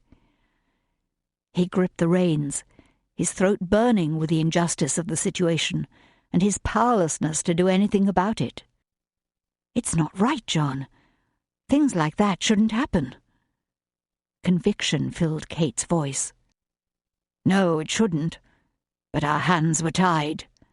They were married. The law was on his side." He blew out a deep breath, trying to release the guilt and regret pressing down on him. "What happened to her?" "I don't know. They wouldn't allow us to see her." He stared down the sandy path, remembering all the times he had prayed and asked God to sustain her through her trials. But was that enough? Should he have done more? His father said they had no recourse. But for a boy of 18 who cared deeply for Lolita, it had not been enough. She had trusted him to keep her safe, and he had failed her. "Kate!" John and Kate reined in their horses and looked to see who was calling to her. Edward Wellington rode toward them, a young woman on a white horse at his side. He tipped his hat to Kate. "Good morning. What a pleasure to see you again." Kate's pink cheeks signaled her pleasure at the encounter. "Hello, Edward." He shifted his gaze to John and nodded, though he did not look as happy to see him. "Foster?" John nodded. "Wellington." He had met Edward at the house the day before, when Edward called on Kate. William and Julia had invited Edward to stay for tea, which had given John time to observe him and determine he was a decent fellow. Nevertheless, he planned to keep his eye on him. "Have you met my sister, Lady Marianne?" Edward made the introductions, then brought his horse around alongside Kate's. "Why don't we join you?" John frowned slightly. "Aren't you going the other way?" Edward looked over his shoulder. "We were, but we have to head back in this direction to meet our groom. I'm sure Marianne won't mind." He glanced at his sister. "It's fine with me." Marianne stretched in the saddle. "This is my first time riding in a few weeks, and I am a bit tired already." "Very well." Kate smiled at Edward. "We'd be happy to have you join us." They rode off together, and John and Marianne set off after them. Marianne's gaze followed each male rider who passed by, and she nodded to a few with a self-assured smile. John made an attempt at polite conversation, but Marianne's replies were brief, and it was obvious she did not consider him of any interest. He shifted his attention to Kate and Edward. They seemed to be enjoying a lively conversation, comparing riding in Berkshire to riding in Somerset.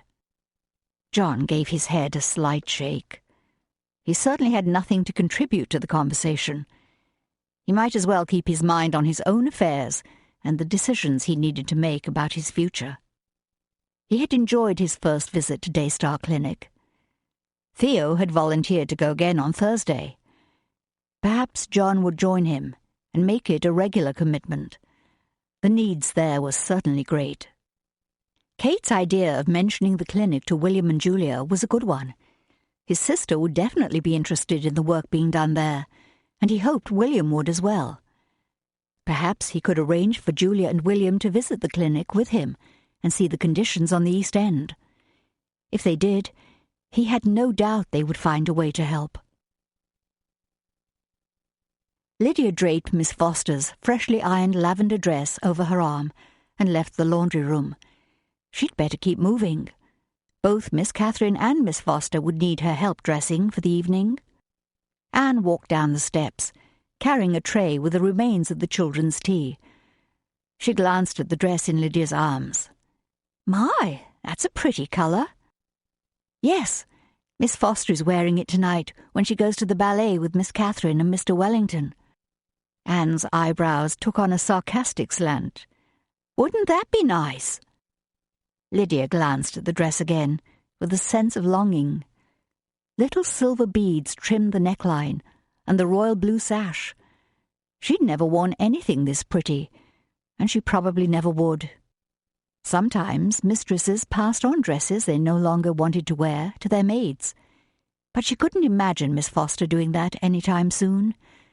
All her dresses were new, made especially for her since she became engaged to Sir William.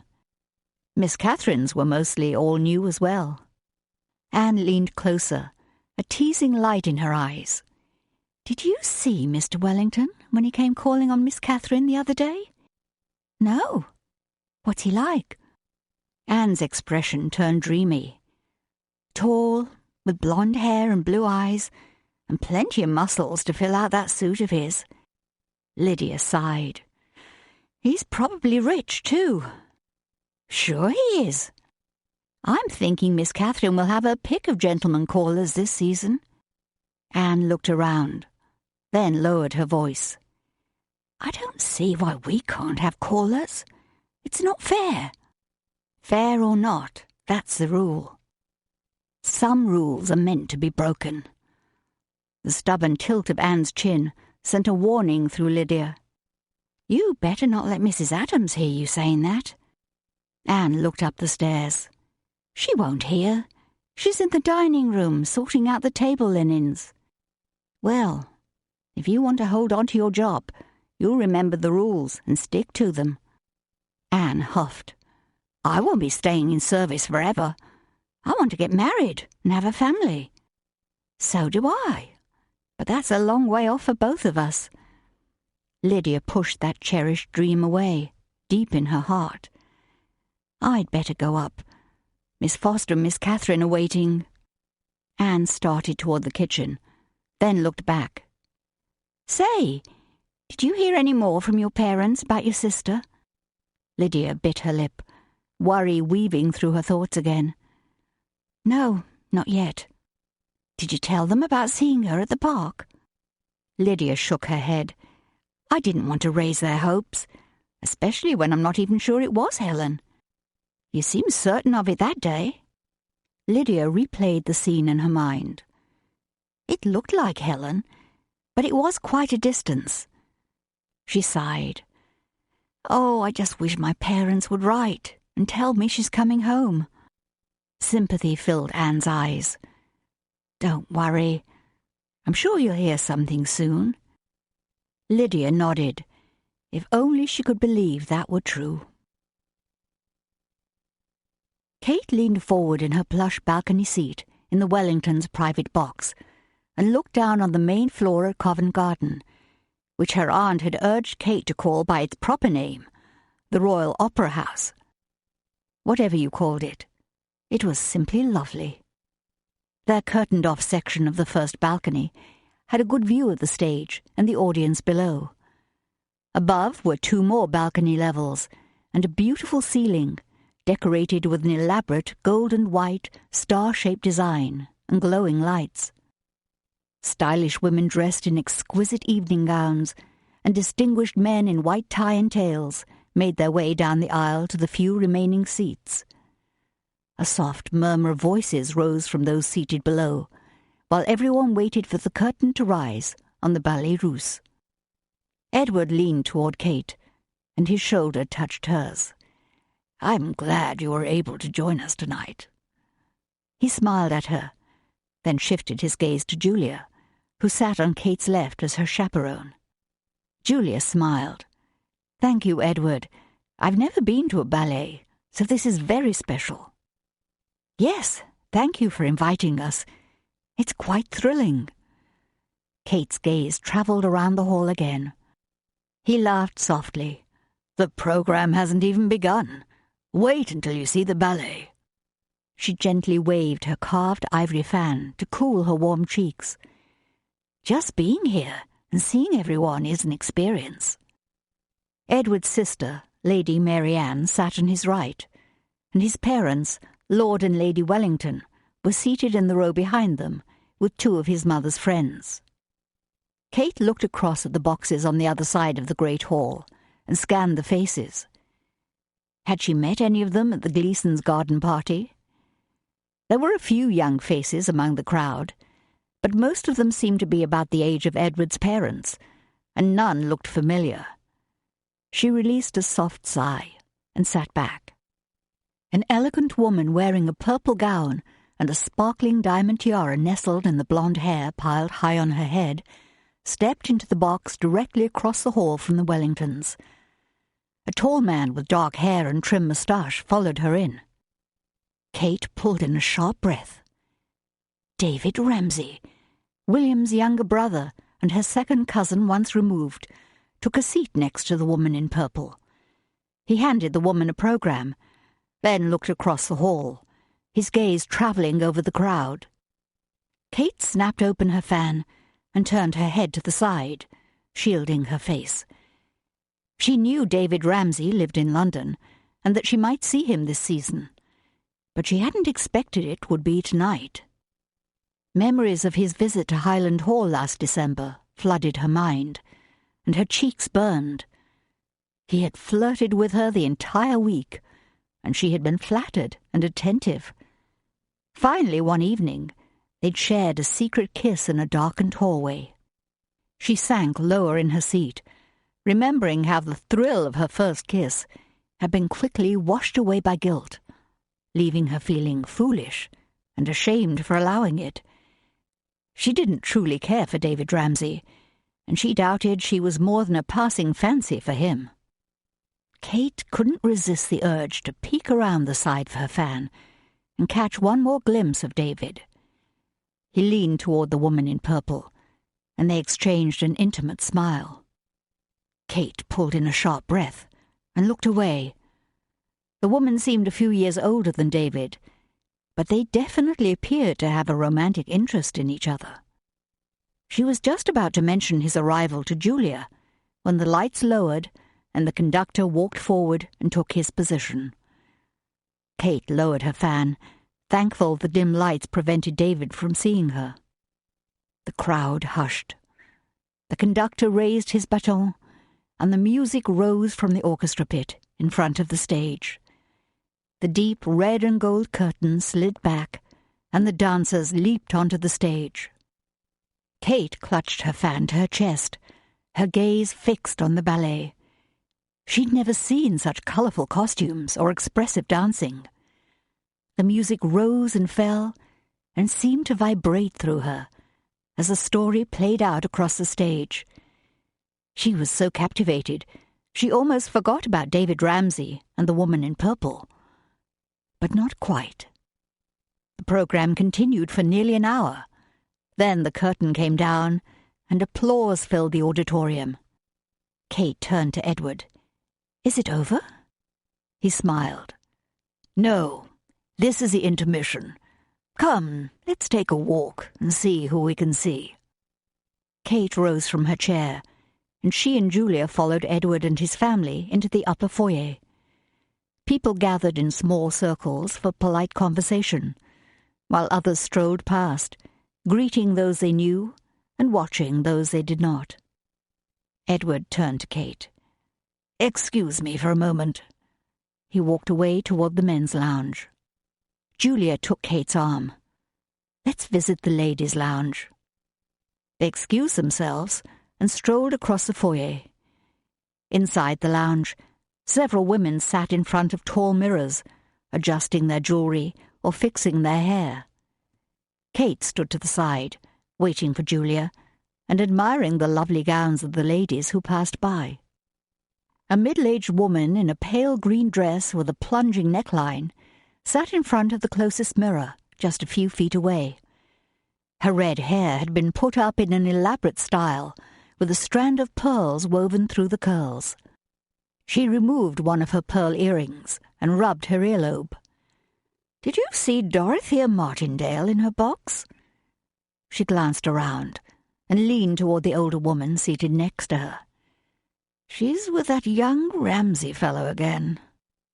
Kate froze and stared at the woman's reflection in the mirror.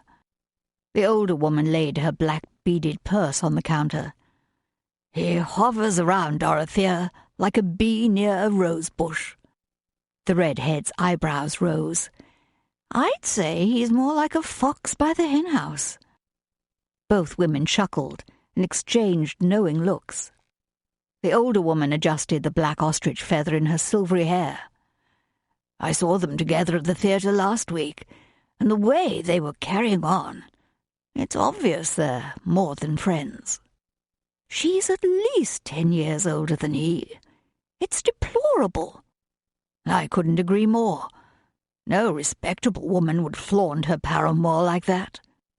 The redhead gazed into the mirror. Where is her husband? Kate stifled a gasp. David's companion was married? Off in Spain on some diplomatic mission, I suppose. Well, he certainly won't be happy when he returns home and hears what his wife has been up to. I'm sure he will not.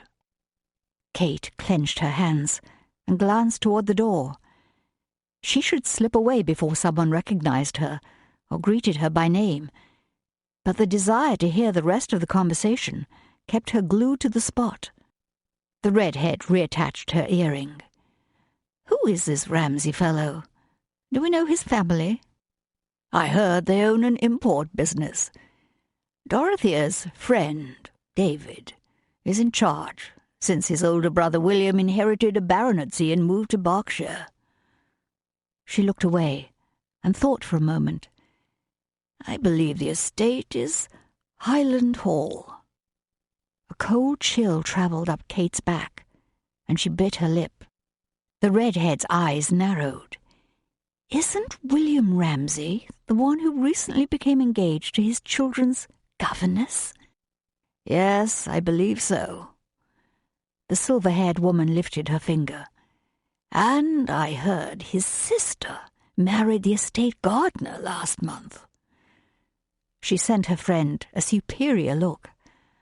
Not the kind of people Dorothea usually chooses as friends. But then, friendship may not be what Dorothea has in mind. Both women chuckled again. How could they laugh about David's indiscretion? Are the Ramsays in town for the season? The older woman turned to her companion. Yes, I believe one of the girls is making her debut. Kate shrunk back against the wall, wishing she could disappear. Oh, that's right. What's her name? I'm not sure, but I heard she made quite an impression at her presentation. Well, she won't get very far with her family's name being dragged through the mud. I doubt she'll receive a proposal this season, even if she is pretty and clever. You're right about that. She might as well pack her trunks and go back to Berkshire. Tears burned Kate's eyes, but she blinked them away with an angry toss of her head and pushed herself away from the wall. How could those women be so cruel? Did they even consider who might overhear their conversation? She pulled open the lounge door and shot a glance across the foyer. Lord and Lady Wellington and Mary Ann stood near the entrance to the balcony boxes, but Edward was not with them. Mary Ann turned and looked Kate's way. Kate pulled in a sharp breath and ducked behind a pillar. She could not face the Wellingtons right now, not with her cheeks flaming and her eyes burning. She slipped out of her hiding place and strode in the opposite direction. A short walk would give her time to collect herself before she returned to her seat. Julia might be worried, but she would make up some kind of explanation. She lowered her head and hurried around the corner and ran straight into someone. "Oh, I'm sorry." She lifted her head and gasped. "You!" "Catherine!" David Ramsay reached out to steady her. "What a surprise to run into you here." He grinned, looking pleased at his play on words. She clamped her lips together. "It's a pleasure to see you. But you look upset." "Yes, I am upset, and I have a very good reason to be." His brow creased. "Why is that?" She pointed her white-gloved finger at him. "You and your philandering have put me in a very awkward position." His pulled back. "What do you mean?" "Don't try to pretend with me. I just overheard two women talking about you and Dorothea Martindale." David's face flushed, and he looked around. "Lower your voice, please." "As if that would make any difference. It seems the whole town is talking about it." David stepped toward her, his expression growing steely.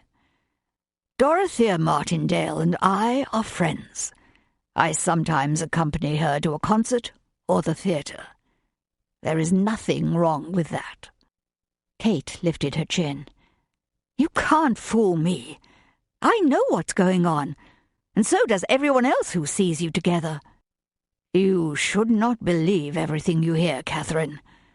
Those stories are made up by people who have nothing better to do than slander someone else's good name." "Ha! Do you think I'm a child, that I'll believe everything you say?" "No, not at all." He sent her a false smile. "I think you're a very beautiful young woman who is smart enough to make up her own mind and not be swayed by others." Kate shook her head. "Flattery won't work this time, David. I saw you and Dorothea come in together. It's obvious how you feel about her." He tipped his head and studied her with a mocking grin. "Why, Catherine? You sound jealous." Bile rose in her throat. "That's ridiculous. I'm not jealous." "Are you sure?" Fire flashed through her. "Your choice to be seen around town with your mistress is tarnishing our family's name." He stepped forward and gripped her upper arm. "Don't call her that." "It's the truth, isn't it?" He tightened his hold. "Listen to me, Catherine. This is none of your business, and I won't stand for you insulting Dorothea or making—" "I say, what's the meaning of this?" Edward walked toward them, a scowl lining his face. David loosened his hold, but he did not let go. "Who are you?" "Edward Wellington III, and Miss Ramsay's escort this evening." His uncertain gaze shifted from Kate to David. "If you don't drop your hand, I'll be forced to contact the management." David huffed. "That's quite a serious threat." But he let go of Kate's arm. "There's no need to be upset. I'm Catherine's cousin. We've finished our conversation." His eyebrows rose and took on a haughty slant. "Haven't we?" She returned his look. "Yes, we have." Edward held out his arm to Kate. "Let's return to our seats. I believe the program has already started." Heat radiated from her face as she slipped her hand through Edward's arm and walked away. Edward leaned toward her. "What a ghastly fellow. Are you all right?" "Yes, I'm fine." "What was that all about?" "It was nothing. Just a misunderstanding." She couldn't very well explain the conversation. It would ruin Edward's opinion of her and her family. Dread washed over her, stealing away all the joy she had felt earlier that evening, as one horrible question flooded her mind. How long could she keep her family's secrets from Edward?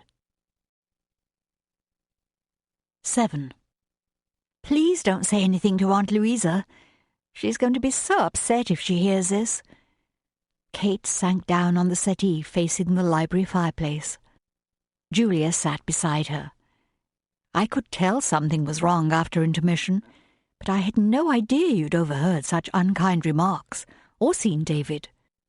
I wanted to tell you right away, but I couldn't let Edward or his family overhear."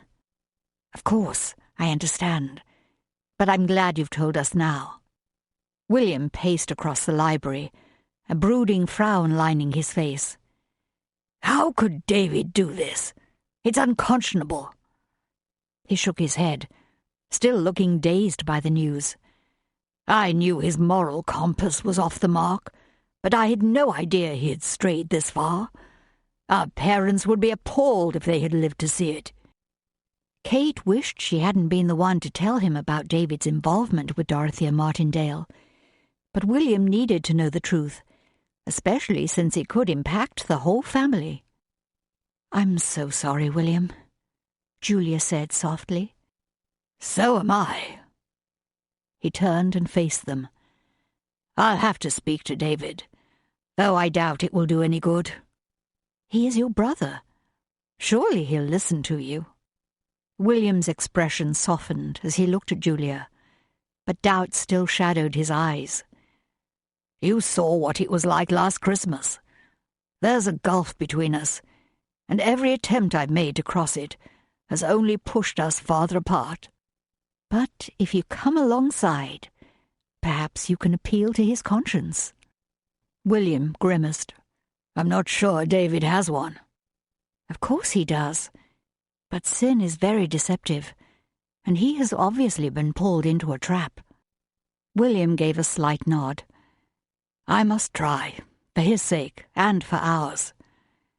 He turned to Kate. "I'm sorry you had to hear about this first, and face David on your own. That must have been difficult for you." Kate's nose tingled, and she pressed her lips together. She was not used to receiving such kindness and concern from the adults in her life. "But even more than that," William continued, "I regret the way this may put a damper on your hopes for the season." John strolled into the library. "Good evening, everyone. I'm surprised to see you're all still awake." John's smile faded as he looked around. "What's wrong?" Julia glanced at William, and he gave a slight nod. "I'm afraid Catherine had an upsetting encounter tonight." John's expression darkened. "Was it Wellington?" He shifted his gaze to Kate. "Did he treat you in a dishonourable way?" He looked ready to hunt the man down and exact revenge if he had. "No, it wasn't Edward." Kate glanced at William, uncertain if he wanted her to share the details. William released a deep sigh. "You might as well know. It was my brother, David." He gave John a brief explanation of what had happened at Covent Garden that evening. John listened, his expression taut and sombre. "What an upsetting turn of events. I'm sorry to hear it." John's gaze settled on Kate, unspoken questions flickering in his eyes. The clock struck 11, and William sighed. "Well, there's nothing more to be done about it tonight. Let's get some rest.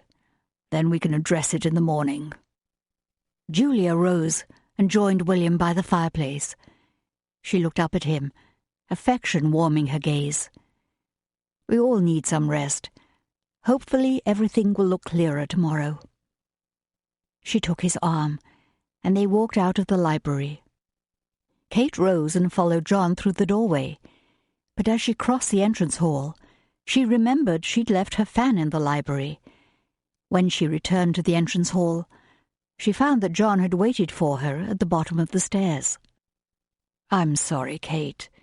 I'm sure this is upsetting."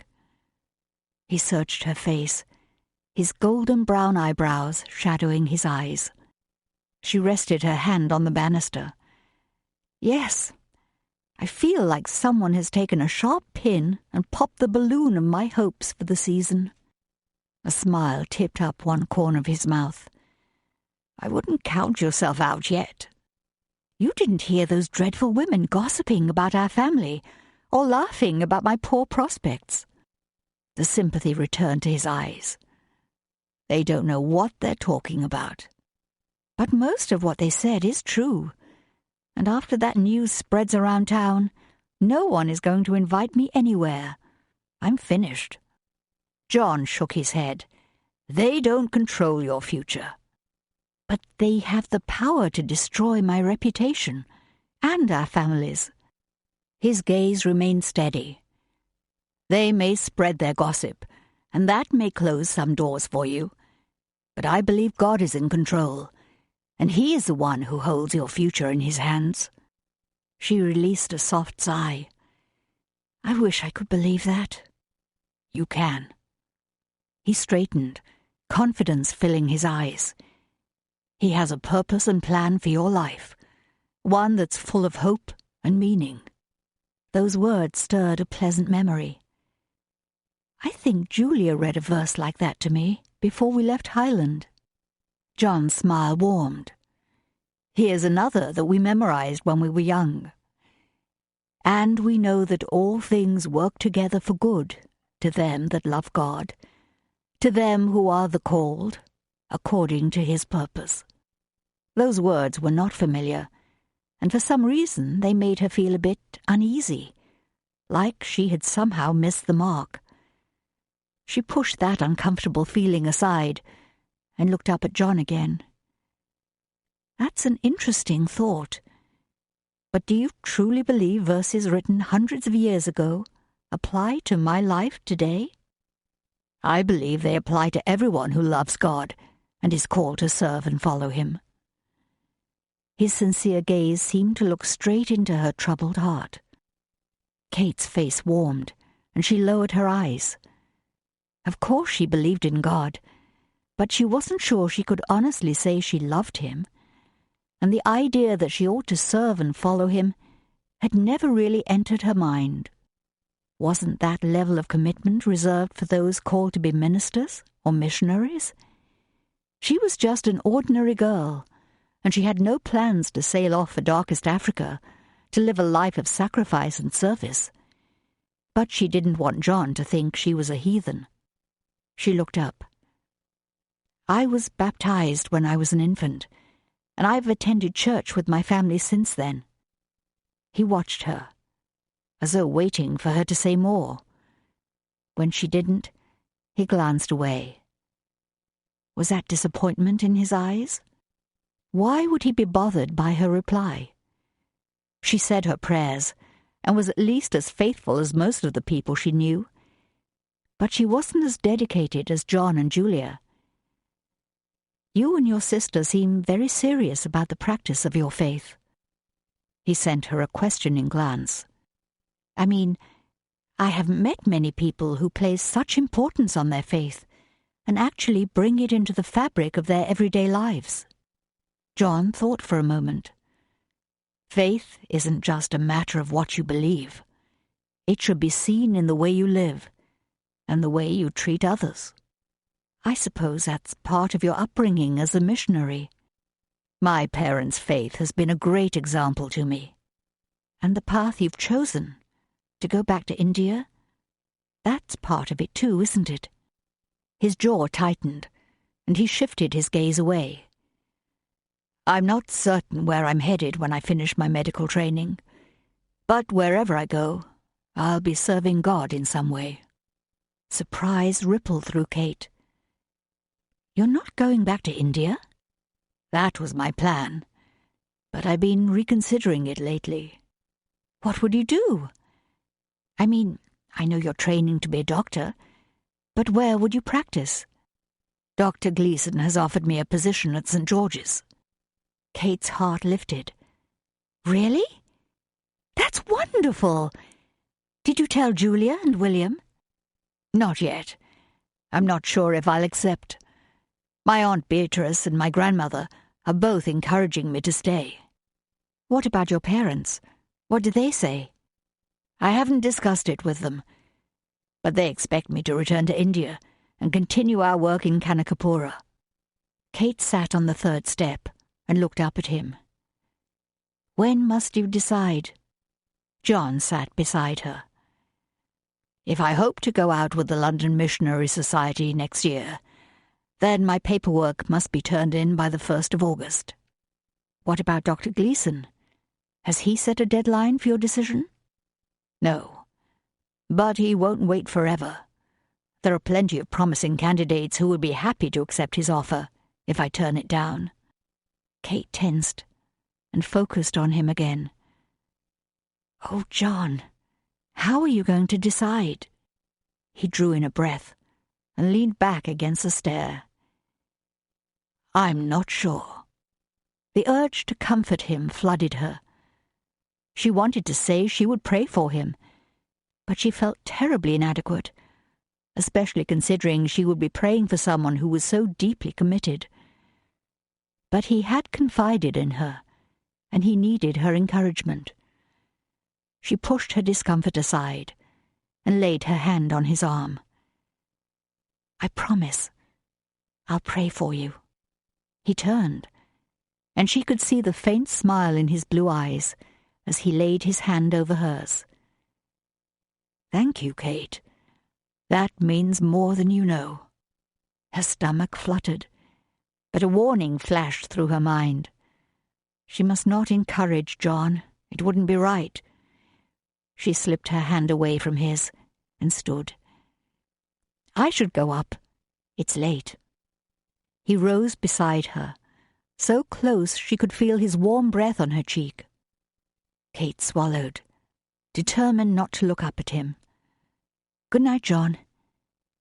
She turned away and climbed the stairs. "Good night, Kate." His voice was low and seemed to carry a wistful note. A shiver travelled down her arms as she hurried up the stairs. Lydia rolled the final section of Catherine's hair around her finger and then carefully pinned it in place. She glanced in the mirror, hoping Catherine would be pleased. She'd been working for almost an hour, trying to copy the style from a photo Lady Gatewood had cut from a magazine. Lydia stepped back. "How is that, miss?" Catherine turned her head to the right and left. "I'm not sure about the way it swoops down across my forehead. I think it looks very nice. It draws attention to your eyes, and they're one of your prettiest features." Catherine's brow creased as she studied her reflection in the mirror. Her confidence had certainly come down a few notches since she'd arrived in London, and it was no wonder, with the way Lady Gatewood was always finding fault with everything Catherine said and did. Lydia offered a reassuring smile. "With that ribbon matching your dress, it will be perfect."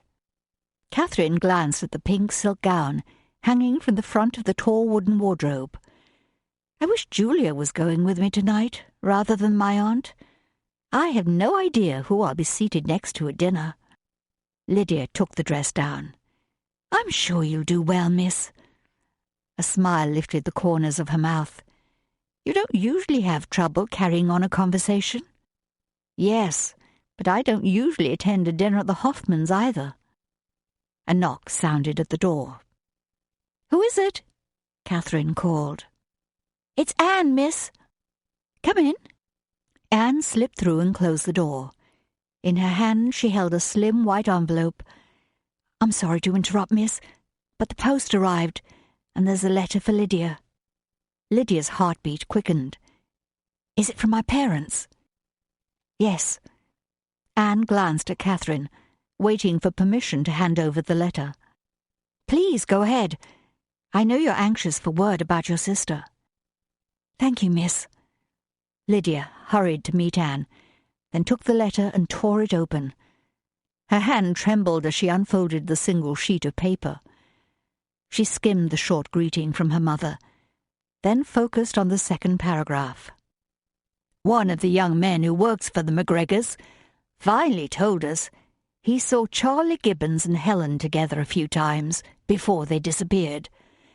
Your father spoke to Charlie's sister in Fulton, and she said he's gone to London to look for work." Lydia stifled a gasp. So that must have been Helen and Charlie she'd seen in Wiltshire Park. She focused on the letter again. "Charlie's sister says he never mentioned Helen, but she finally showed your father a letter Charlie had written, and it had his London address. We hope you'll go there and see Helen. If you find her, try to get her to come home, but don't go alone. Take a friend with you, someone who knows their way around town. Please be careful. Charlie is known for drinking and stirring up trouble, and I don't want anything to happen to you. We'll be praying and waiting to hear from you. The address is Charlie Gibbons, 2118 Marlton Street, number 3B, the East End, London, England. Your loving mother." Catherine watched closely.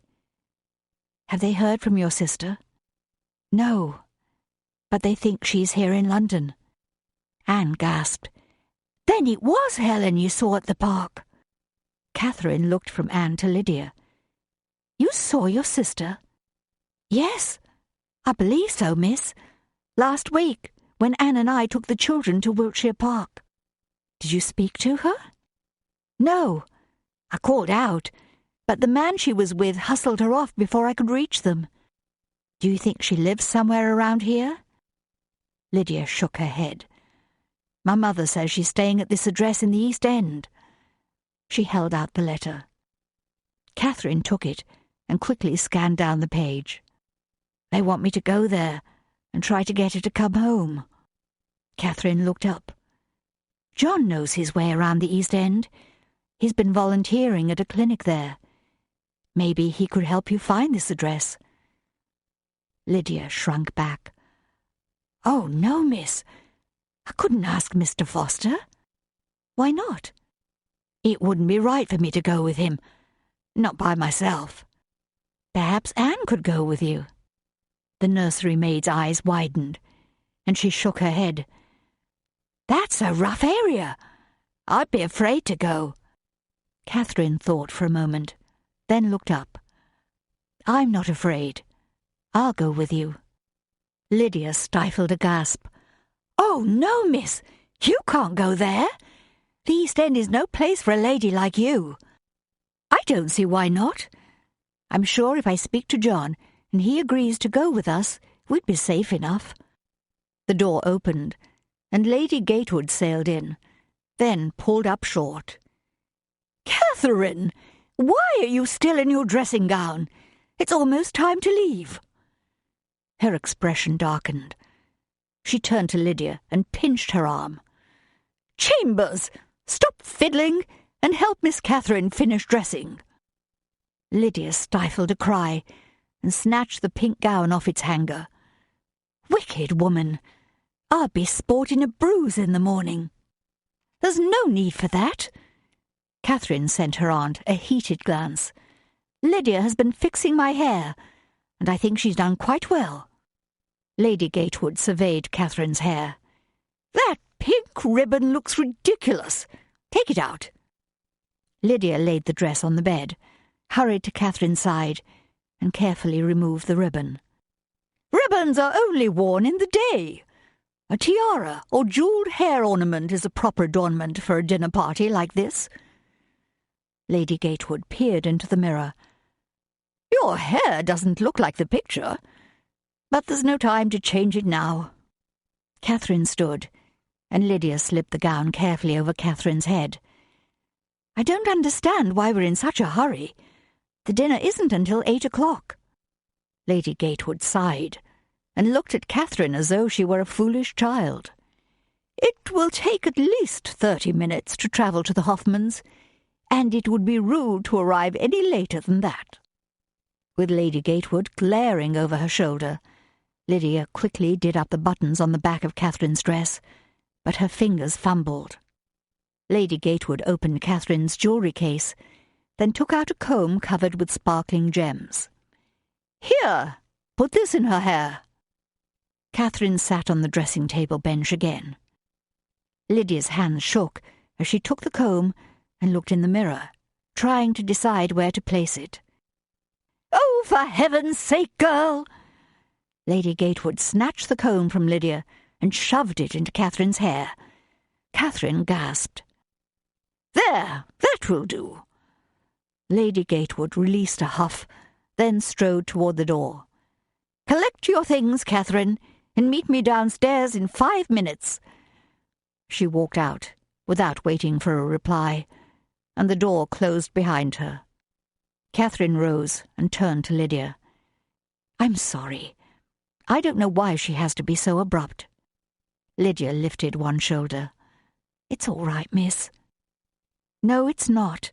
She shouldn't treat you that way. But I doubt either one of us can do anything about it. Catherine glanced at her reflection, and a slight frown creased her forehead. Lydia met her gaze in the mirror. You look very nice, miss. Catherine ran a hand down her skirt. The dress is lovely, though pink has never been my favourite colour. Lydia handed Catherine her shawl and beaded handbag. "Don't forget these." "Yes, thank you." She draped the shawl over her arm. "I hope the letter from your parents will ease your mind about your sister." Lydia pondered that a moment. "I'm glad to know she's here in town, but I'm still worried about her. Charlie Gibbons is not a man to be trusted." The look of concern in Catherine's eyes deepened. "I'll speak to John the first chance I have. I'm sure he'll help us." "Thank you, miss. I'd be ever so grateful." Would Mr. Foster be willing to help them search for Helen? Miss Catherine seemed certain he would. But what if that was only wishful thinking? How would she find her sister and convince her to go home? John opened the front door and stepped outside, his thoughts on what his duties might be at the hospital that day. A misty fog hung in the morning air, limiting his vision to a few feet in front of him. He checked his watch, placed his hat on his head, and started down the steps. "John, wait!" He turned as Kate hurried out the front door. Her light green dress swished around her ankles as she descended the steps and met him at the bottom. "Good morning, Kate." "Good morning." She glanced over her shoulder, then came closer, her blue eyes bright. "I have an important favor to ask." She smelled faintly of jasmine, and his heartbeat picked up speed at her nearness. He set his jaw and squelched his response. "Of course. What can I do for you?" "My maid, Lydia, needs to go to the East End to find her sister, Helen." John's brow creased. "Find her? What do you mean?" "A few weeks ago, Lydia's sister disappeared from home. Her father made some inquiries. They believe she ran away with a man who worked on a neighbouring farm, and the two of them have come to London. Lydia's parents wrote and asked her to go to Helen to try to convince her to return to the family. Do you know where she's staying?" Kate nodded. Lydia received a letter from her parents with the address. She took a folded sheet of paper from her skirt pocket and handed it to him. He opened it, skimmed down the page, and focused on the address in the last paragraph. He wasn't familiar with Malton Street, but he was certain he could locate it without too much trouble. The situation sounded serious, and should be addressed as soon as possible. He lifted his gaze to meet Kate's. "I'll go there today, when I finish my shift at the hospital." Kate pulled back. "Oh, you can't go without us." "Us? Surely you're not thinking of going?" "Of course. Lydia and I must go. Her sister doesn't know you, and I doubt you could convince her to leave the man she's with and return to her parents. Lydia must speak to her, and she won't go without me." John took in a deep breath, considering Kate's request. He and his father had travelled through the night many times to rescue girls who were kept as slaves or abused in the temples in India, but they always scouted out the situation first and spent time praying and preparing. The Lord had gone before them in India. Surely John could count on his help here on a similar mission. A wave of assurance rose and filled his mind. With the Lord's help and guidance, he would find Lydia's sister and bring her safely back to her family. But taking Kate along was another matter. He straightened. "It's not wise for you to go along. Your aunt would never approve, and I doubt William or Julia would either." Kate clicked her tongue and waved away his concerns. "If we all go together, I'm sure they'll agree to the plan." John wasn't so sure. He glanced back at the house, doubts pressing in. He didn't want to put Kate in danger, or upset Julia and William. But convincing Helen to leave the fellow she had run away with could be a challenge. Lydia and Kate would have a stronger influence on the woman than John ever could. "Please, John." Misty fog swirled around Kate, and drops of moisture clung to her hair. "We don't know how long they'll stay at this address.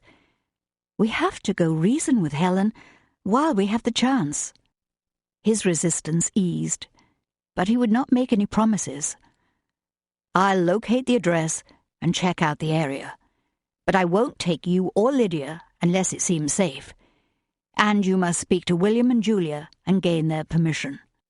She crossed her arms, looking slightly perturbed. "If you insist." "I do." A hint of a smile lifted the corners of her mouth. "My, you certainly are cautious. Don't you think you're being a little overprotective? The East End can be a dangerous area." "That's what I've heard. But I thought you said you know how to take care of yourself."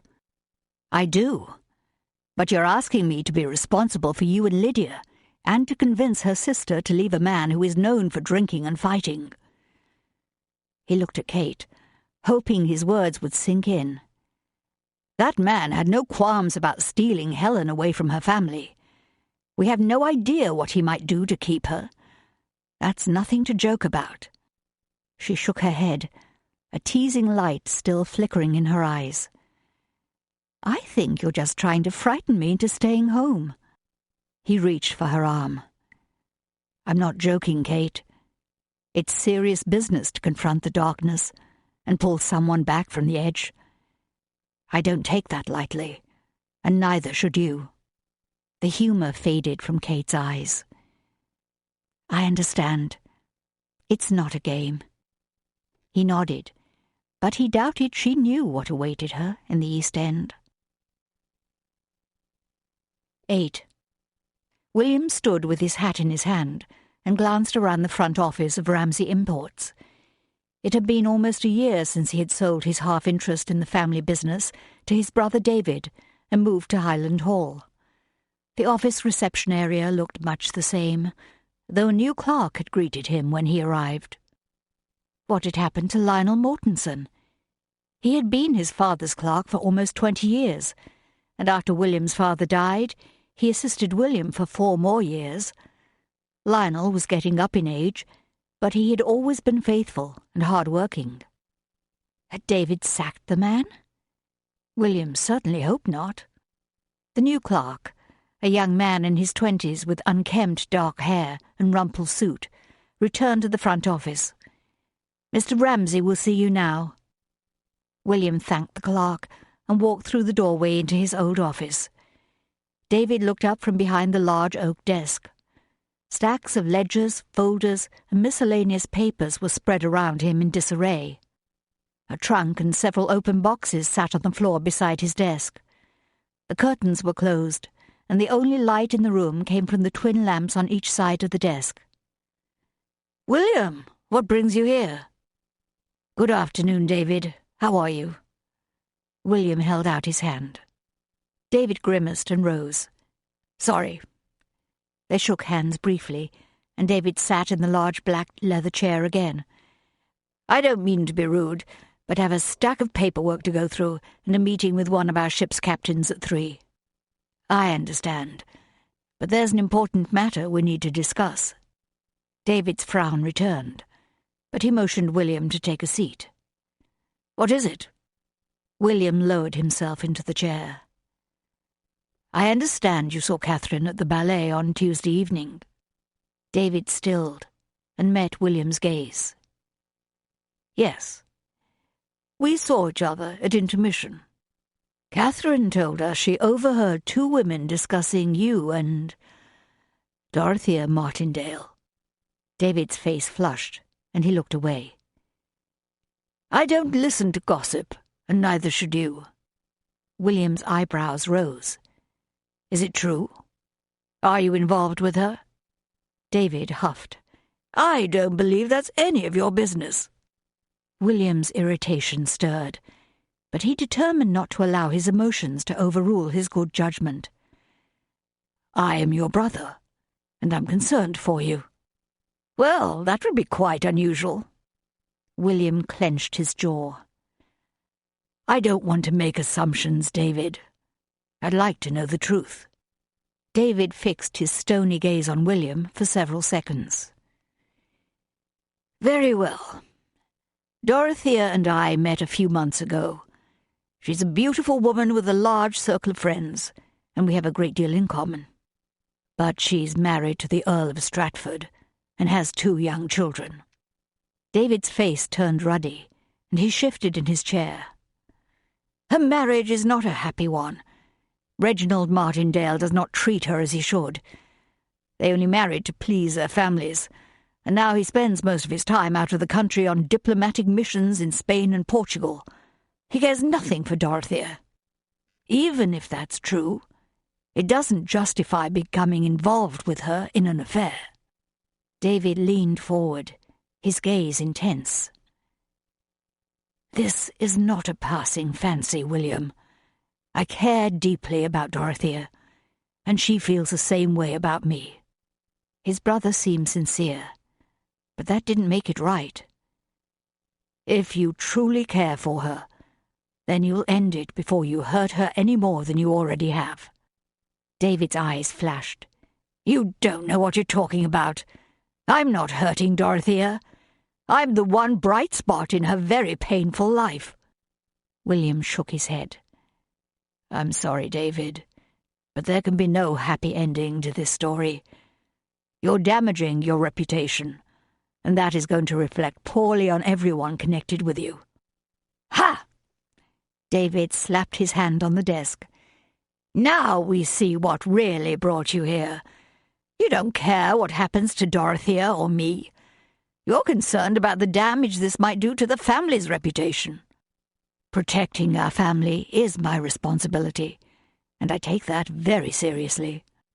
"Well, you should have thought about that before you proposed marriage to your children's governess." Heat surged into William's face. "That's enough! Do not say another word about Julia." David held up his hand. "All right, calm down. I suppose that was out of line."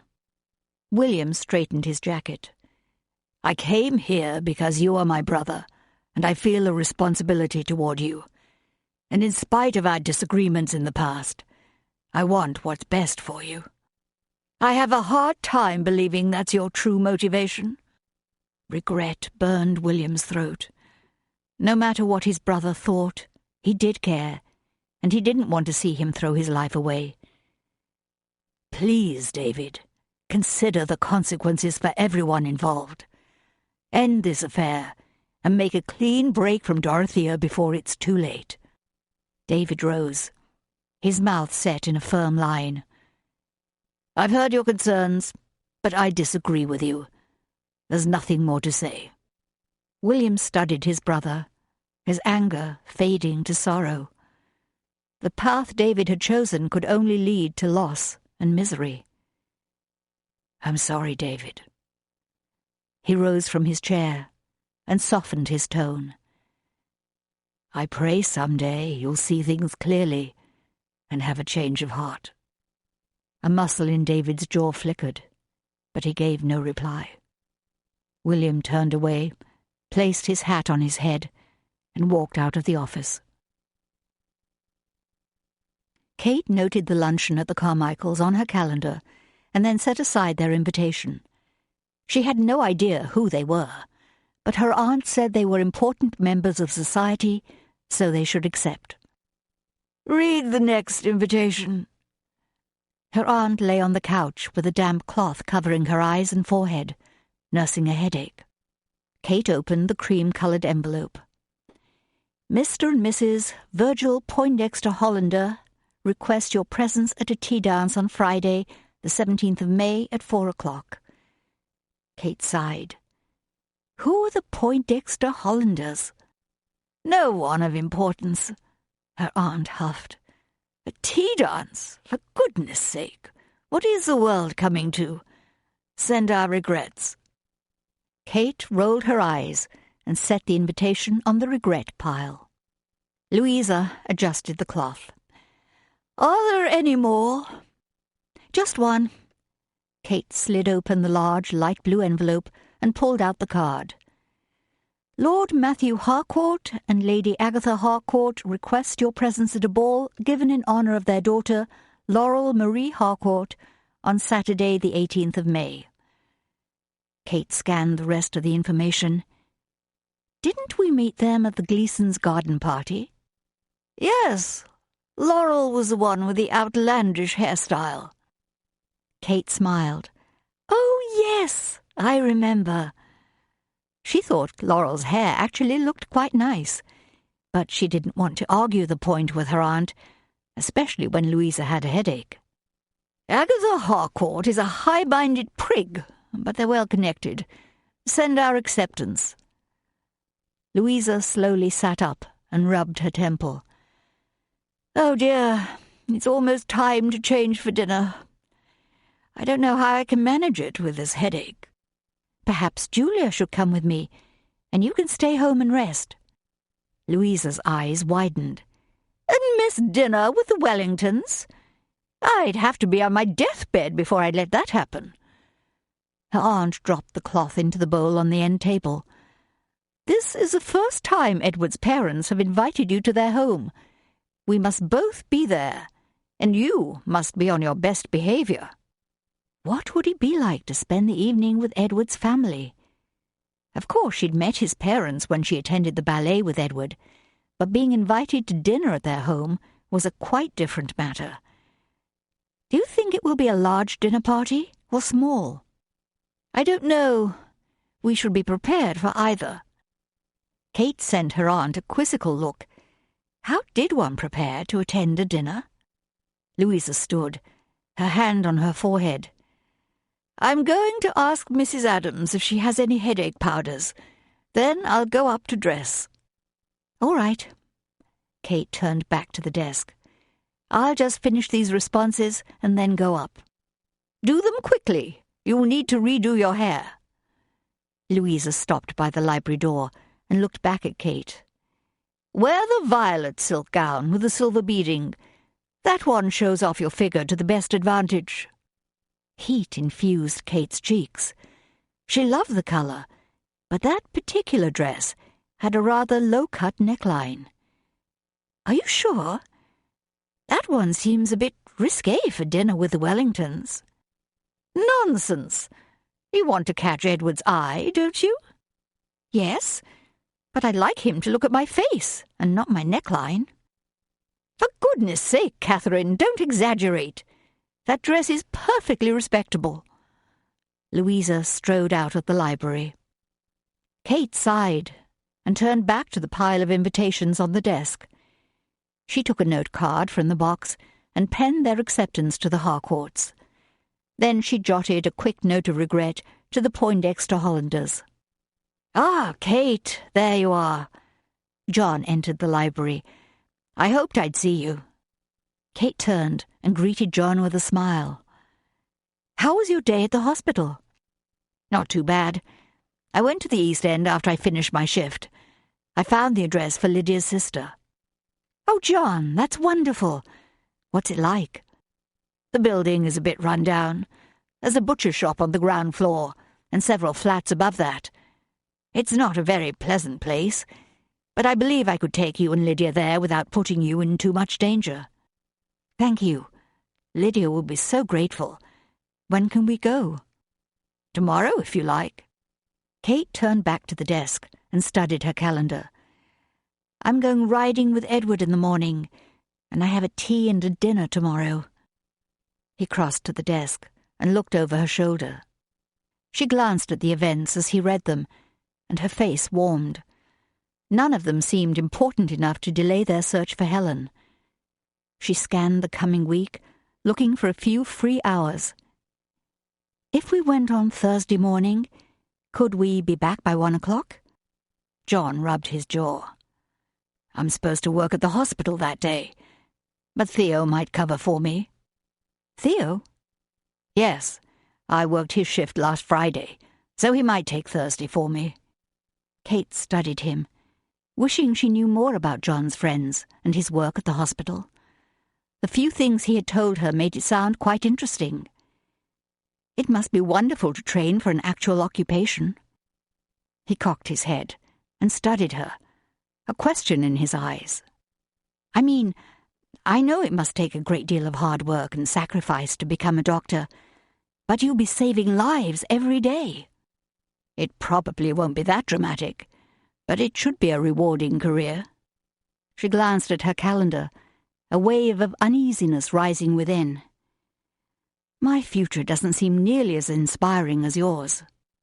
Women may not always have the same opportunities as men, but marrying and raising a family can be just as rewarding.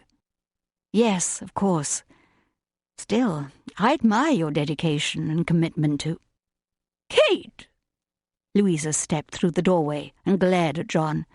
Look at the time! You have to change. We're leaving in 20 minutes.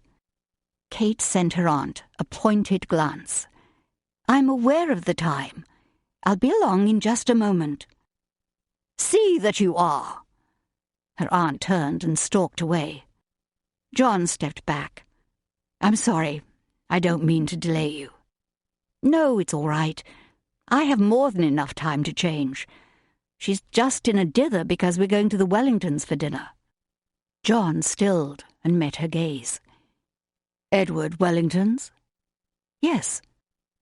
He studied her for a moment, some undefined emotion shimmering in his eyes. I hope you have a pleasant evening. He started toward the door. John.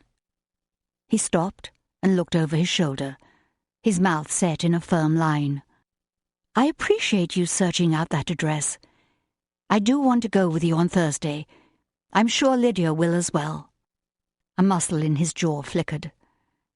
I'll check and see if I can make the arrangements. So, you'll let me know? He hesitated a moment. Yes, I will. Good night, Kate. She watched him go, her spirit deflating. For some reason she had disappointed him. Was it because they had to postpone their search for Helen until her social calendar cleared? Or was it something else? If only Louisa hadn't come in and cut off their conversation. But she wasn't sure that would have solved the problem. She had the unpleasant feeling she'd let John down, and she didn't like that feeling at all. Good night, Papa. Milly offered William a sleepy smile and kissed his cheek. Good night, Milly. Rest well, my dear, and we'll see you in the morning. She yawned and took Anne's hand. All right. Andrew hugged Julia, then stood before William. Are we going to see the changing of the guard tomorrow? William glanced at Julia, and she returned the question with her eyes. I'm not sure, son. It depends on the weather and Kate's schedule. Andrew clasped his hands.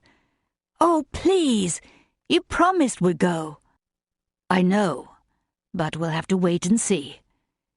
He gave the boy's shoulder a pat. Good night, son. Andrew blew out a deep breath. All right. Good night, Papa. Anne led Milly and Andrew out the doorway and upstairs to their bedroom. William eased back on the settee next to Julia, stretched out his long legs, and released a contented sigh. Raindrops drummed softly on the drawing-room windows, and flames leaped and crackled in the fireplace, spreading welcoming warmth. He leaned closer to Julia, enjoying her nearness and savouring the faint trace of lavender in the air around her. What a treat to have a few moments alone together. How much he was looking forward to their wedding day, their trip to Cornwall, and then returning to Highland to build their future together. She looked up and smiled, the firelight glowing in her eyes. How was your visit with David? William's happy thoughts of his future with Julia faded as the issues with his brother rose to fill his mind.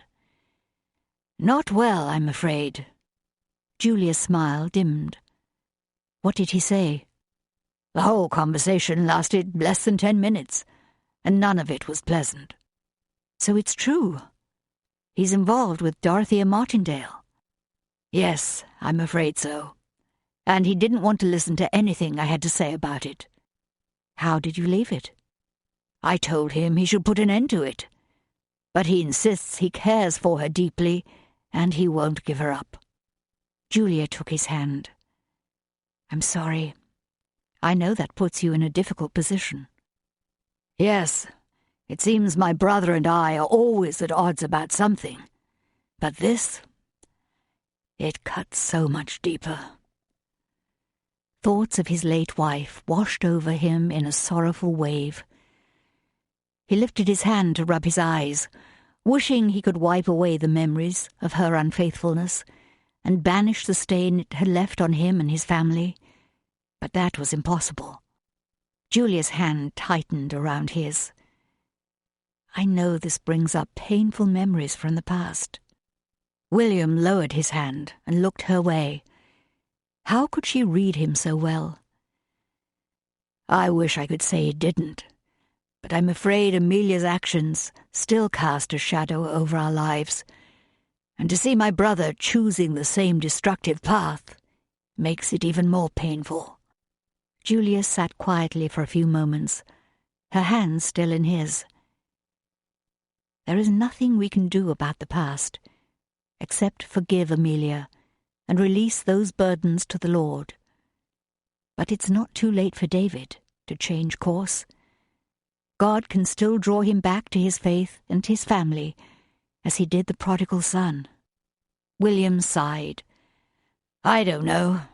He seems far away from us and from God right now." Julia acknowledged that with a nod. "David has chosen a difficult path, and it may take some time eating from the pig's trough before he wakes up and sees where those choices have taken him." "Yes, I suppose that's true." William ran his thumb over the top of her hand, thankful to have someone so wise and caring, willing to listen to his concerns. He didn't deserve the love of a woman like Julia Foster. She was a saint compared to him, but he was learning to live out his faith day by day with her encouragement. When he thought how he had almost let the painful issues from his past and her lack of social standing keep them apart, it shook him deeply. What a terrible mistake that would have been. But the Lord had used his sister Sarah and her husband Clark to help him see the truth. And Julia had been gracious enough to forgive him, sacrifice her plans to return to India as a missionary, and accept his proposal. It was nothing short of a miracle in his mind, and he would never cease to be grateful. He looked across at her and squeezed her hand. "Thank you." She tipped her head and smiled. "For listening?" "Yes, and for encouraging me not to give up hope." "God has been so faithful to us. That helps me believe he can do the same for David." William nodded, his burden easing. Julia was right. God was bigger than all these problems. He could touch David's heart and turn the situation around for good. Their job was to keep praying and trusting him. He shifted and focused on Julia. "So, tell me about your day." "We received a letter from Sarah this afternoon. She and Clark are back from their honeymoon, and she sounds very happy." "I'm glad to hear it." His sister had married Clark Dalton, the head gardener at Highland, in early April, and the couple had travelled in Scotland following the wedding. Knowing she and Dalton were safely home at Highland eased his mind. Sarah interviewed 2 women for the position of housekeeper, but she hasn't found a replacement for Mrs. Emmett, so she's proposing another idea. "What's that?" Clark's mother, Mrs. Irene Dalton, would like to be considered for the position. William frowned. "Wouldn't that be a bit awkward?" "Perhaps, but Sarah believes it will work. Apparently Mrs. Dalton was a housekeeper for Dr. Laidlaw in Fulton for a few years, but when her daughter and son-in-law passed away, she left and took on the care of her granddaughter Abigail." Julia slipped her hand from his and turned to face him. "Mrs. Dalton lives with Clark in his cottage on the estate, but she could move into the main house if we would allow her to bring her granddaughter along." William frowned and shifted in his seat.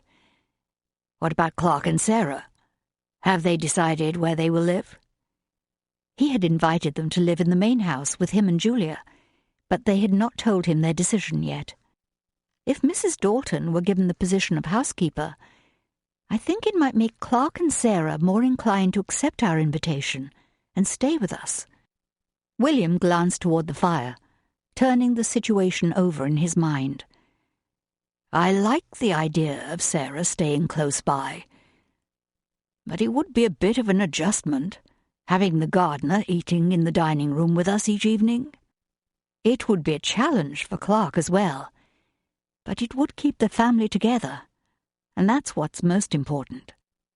That was true. He loved his sister and had always looked out for her.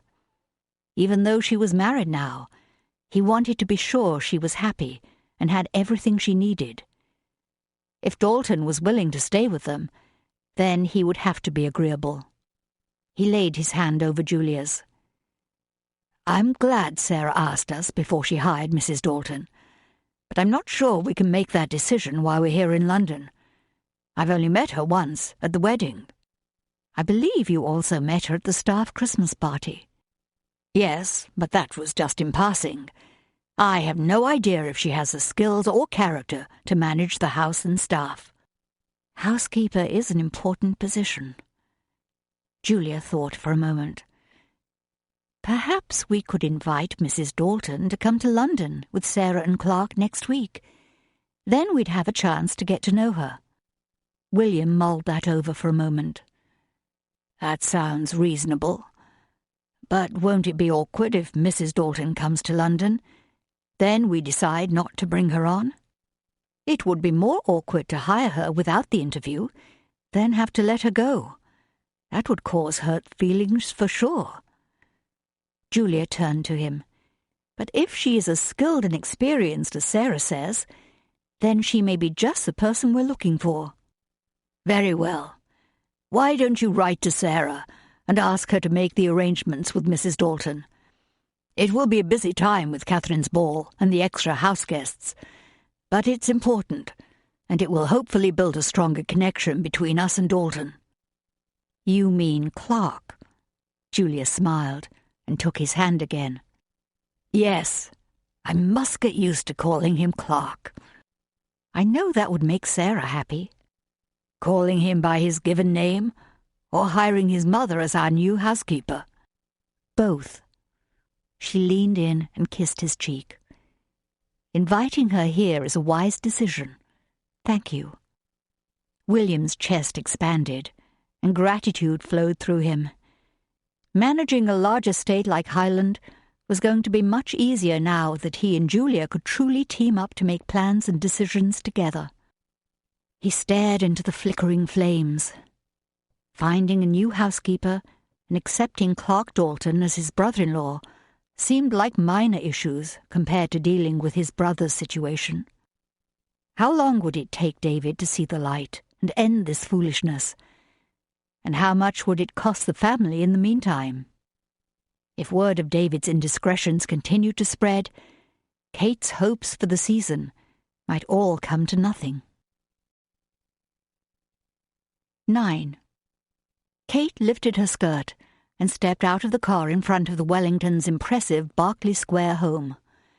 Tall columns supported an arched entryway, and wide stone steps led to the double front door. Remember, this is a very important night. Aunt Louisa glanced across at Kate as she moved toward the steps. Lord and Lady Wellington will be watching, and you must make a good impression. Kate followed her aunt, irritation prickling through her.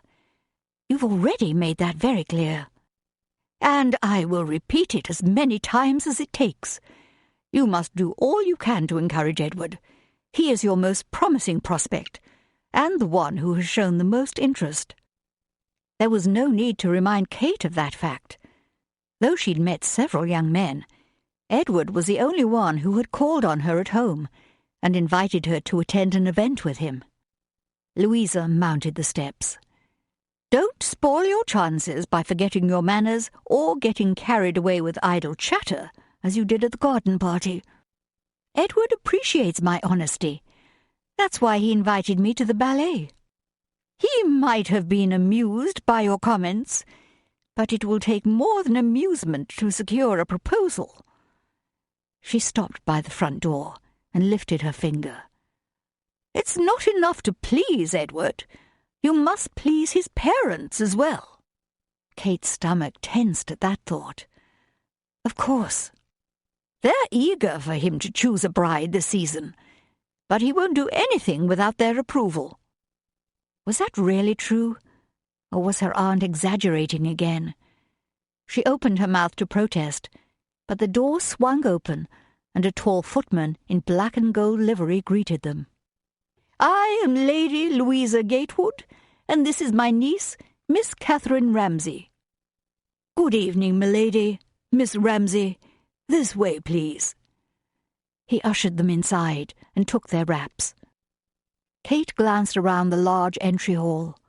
Gold brocade draperies hung at the tall windows, and a thick oriental carpet covered most of the dark hardwood floor. An antique chest containing a display of blue and white Chinese pottery sat against one wall, and an elegant marble fireplace took centre stage on the opposite wall. A low murmur of voices drifted out from one of the adjoining rooms. Lady Wellington stepped into the entry hall and crossed to meet them. "Louisa, I'm so glad you could join us this evening." She kissed the air near Louisa's cheek, then turned to Kate. "Welcome to our home, Catherine." She smiled, but her voice held a touch of cool reserve. A ripple of unease passed through Kate, but she forced a smile. "Thank you. I'm pleased to be here."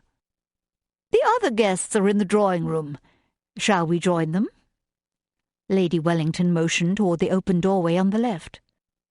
Louisa walked into the drawing-room with Lady Wellington, and Kate followed behind. It was a lovely room, with pale green silk wall coverings and a sparkling chandelier overhead. Several large family portraits from centuries back hung on the walls. Kate scanned the guests, but she didn't see Edward, or anyone she knew. The men were dressed formally, in tails and white ties. The women wore beautiful evening gowns and sparkling jewels. Though Kate didn't like the way her aunt had scolded Lydia, she was right. A hair ribbon would not have been the right choice for this evening. Most of the women wore tiaras, or some type of jewels in their hair. She reached up and touched her jeweled comb, just to make sure it was still in place. Someone tapped her on the shoulder, and she turned. Edward smiled and gave a brief bow. "Good evening, Kate. I'm so glad you're here."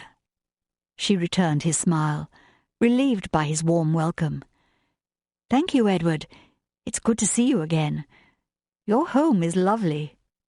He glanced around, his smile fading a bit. "It's not really very comfortable, not like our home in the country, but my parents had it decorated with entertaining in mind." "So your family entertains often?" "Yes, they host several parties throughout the season, even more this year since Mary Ann has come out. But most of the guests are my parents' friends. I'm afraid the conversation can be terribly dull." He leaned toward her and lowered his voice. "There is a full moon tonight. Would you like to step outside and see the garden?" She stilled and looked up at him. "Before dinner?" He glanced toward the windows and back at her with a twinkle in his eyes. "It will be a few minutes before everyone arrives. I think we have time." Kate glanced around, wishing she could say yes, but her aunt's words rose in her mind. "I don't think we can just disappear." "Are you sure?" He sent her a pleading look. "I'd really love to show it to you." "I'm afraid I'm under strict orders from my aunt to be on my best behavior tonight." She smiled, hoping he would understand. He chuckled. "All right. We wouldn't want to upset your aunt." He cocked his eyebrows. "Perhaps we can take a stroll after dinner." Taking a moonlit walk in the garden with Edward sounded very romantic. But before she could answer, Lord Wellington approached with another man and introduced him to Edward and Kate. The two older men launched into a conversation about the upcoming session of Parliament. Edward seemed quite interested and joined in. Kate listened for a few minutes, but did not really understand much of it. Her gaze drifted across the room and connected with a young woman standing by the piano. Recognition brought a smile to Kate's face. Margaret Covington, one of her oldest friends from Berkshire, returned her smile and subtly motioned Kate to join her. Kate excused herself from the men and crossed the room to meet her friend. "What a wonderful surprise!" Margaret reached for her hand and gave it a squeeze. "I didn't know you were acquainted with the Wellingtons." "My aunt is a good friend of Lady Wellington's. She introduced me to them at a garden party. How do you know them?" "My father and Lord Wellington have been friends since they were boys. Our families have visited each other several times in the past few years." "How nice! Then you must be good friends with Mary Ann and Edward." "Oh, yes. Mary Ann is a dear girl. We enjoy riding together in the country and here in town." Margaret's gaze shifted across the room. "Edward is a very clever young man, isn't he?" "Yes, he is. I saw you talking to him. He seemed quite interested in what you were saying." Margaret cocked her head. "Is there a romance blossoming between you two?" Kate blushed. "I really couldn't say. We've only just met." Margaret's green eyes sparkled. "Not according to Mary Ann." Kate's heartbeat sped up. "What did she say?" "That you and Edward have gone riding 3 times, and he took you to the ballet with his family." "Yes, that's true. We saw the Ballet Russe at Covent Garden. It was amazing. Have you seen them?" Margaret smiled. "Not yet. But don't try to change the subject. Mary Ann thinks he's quite taken with you." Kate glanced at Edward. "We have enjoyed our time together." "Well, his parents are pleased." Margaret leaned closer. "I'm sure they're very happy to see him finally interested in someone from the right kind of family." "Why do you say that?" Margaret looked around and leaned closer. 2 years ago, he fell helplessly in love with Florence Piedmont. But she is the illegitimate daughter of Felix de Rothschild, and of course that made her an unsuitable match, even though Rothschild is a very wealthy banker. Kate glanced past Margaret's shoulder at Edward. She shouldn't listen to gossip, especially about Edward, but she couldn't deny she wanted to hear the rest of the story. "I don't believe I've met Florence Piedmont." "I doubt you ever will. Since Edward broke things off, she rarely goes out. It's quite sad. I feel sorry for them, but Edward had no choice." "What do you mean?" "As the oldest son, he'll inherit the title and the estate after his father's death. But until then, he is dependent on his parents for an income. He could never marry without their consent. That is, unless he wants to live as a pauper, and I doubt Edward would do that." "No, I wouldn't think so. But how sad for them to be kept apart because of matters out of their control." "Yes, it's a shame for Florence, but perhaps it's a stroke of luck for you." Kate bit her lip, pondering the story and what it might mean for her. "Your aunt's connection with the Wellingtons gives you a great advantage, and Mary Ann says they wouldn't have any objection to you and Edward developing a friendship that could lead to something more." Kate's hopes rose, but questions rushed in. Edward and his family approved of her now, but what would they say when they learned her cousin Sarah had married Highland's head gardener? Did they know her cousin William's fiancée was the former governess? And what if the news of David's affair with a married woman continued to circulate? What would they think of her and her family then? A wave of dizziness passed through Kate, and she leaned against the piano to steady herself. Would the choices her family had made destroy her hopes for marriage? Would anyone look past those issues, consider her as an individual, and choose her as his wife. The butler approached and announced that dinner was ready to be served. Lady Wellington circulated around the room, arranging the guests in order of precedence to enter the dining room. She motioned to her son. "Edward, will you escort Catherine, please?" "I'd be delighted." He offered Kate his arm. She slipped her hand into place, and a nervous flutter passed through her stomach. The guests stepped back so they could pass through the room, but their eyes followed her.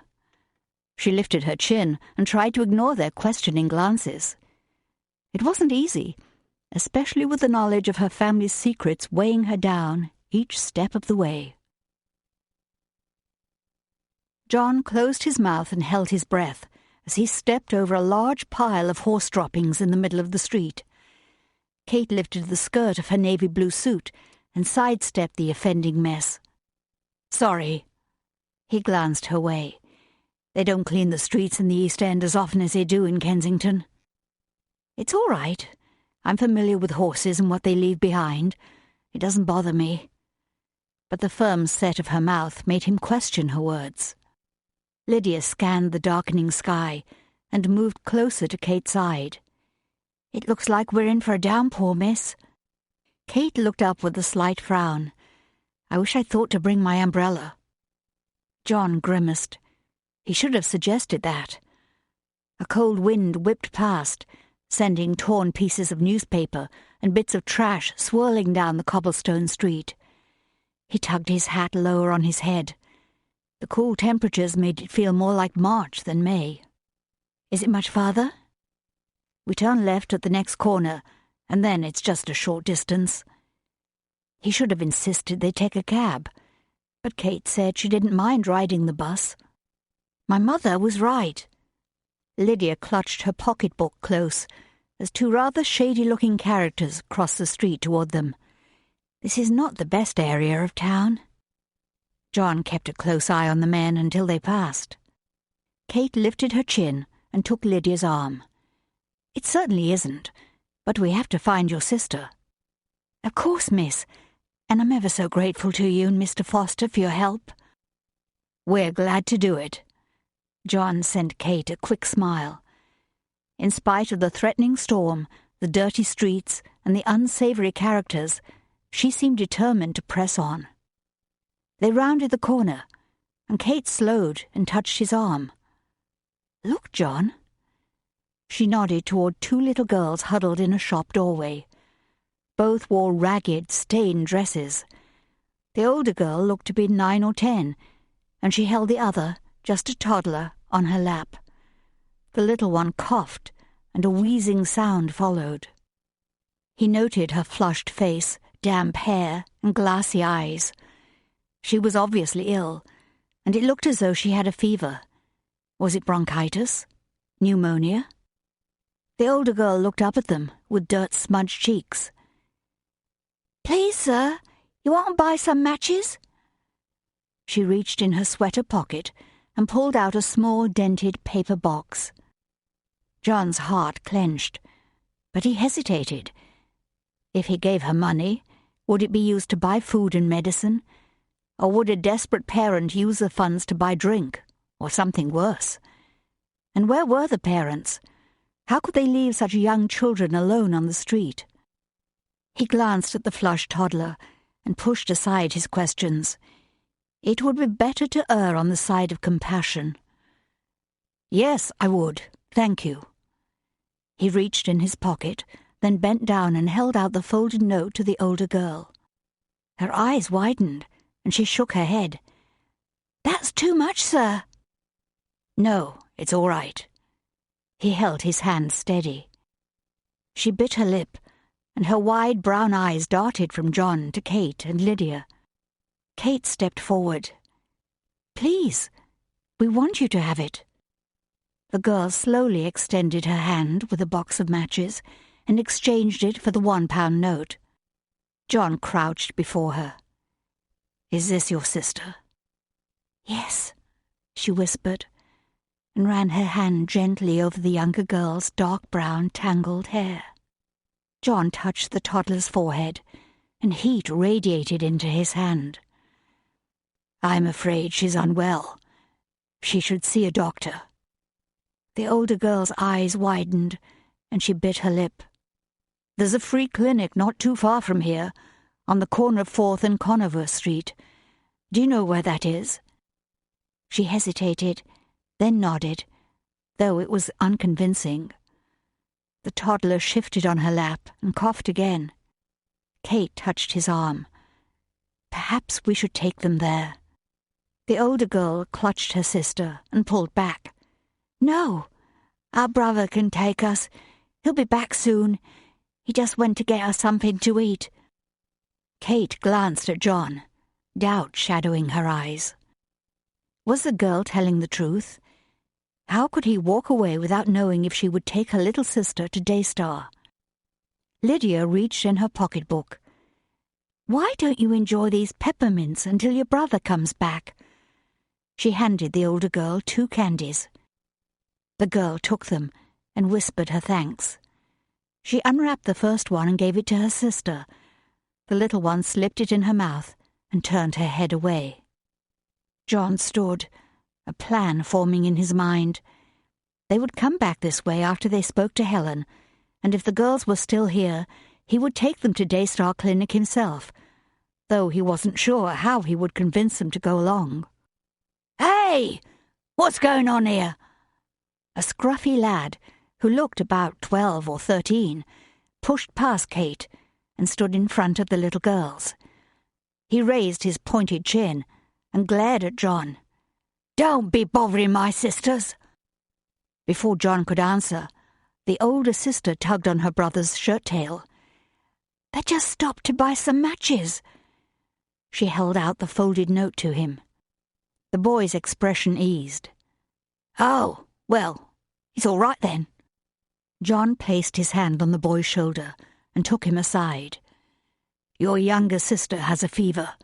You should take her to the Daystar Clinic on 4th and Conover." Suspicion shadowed the boy's eyes. "Why should I listen to you?"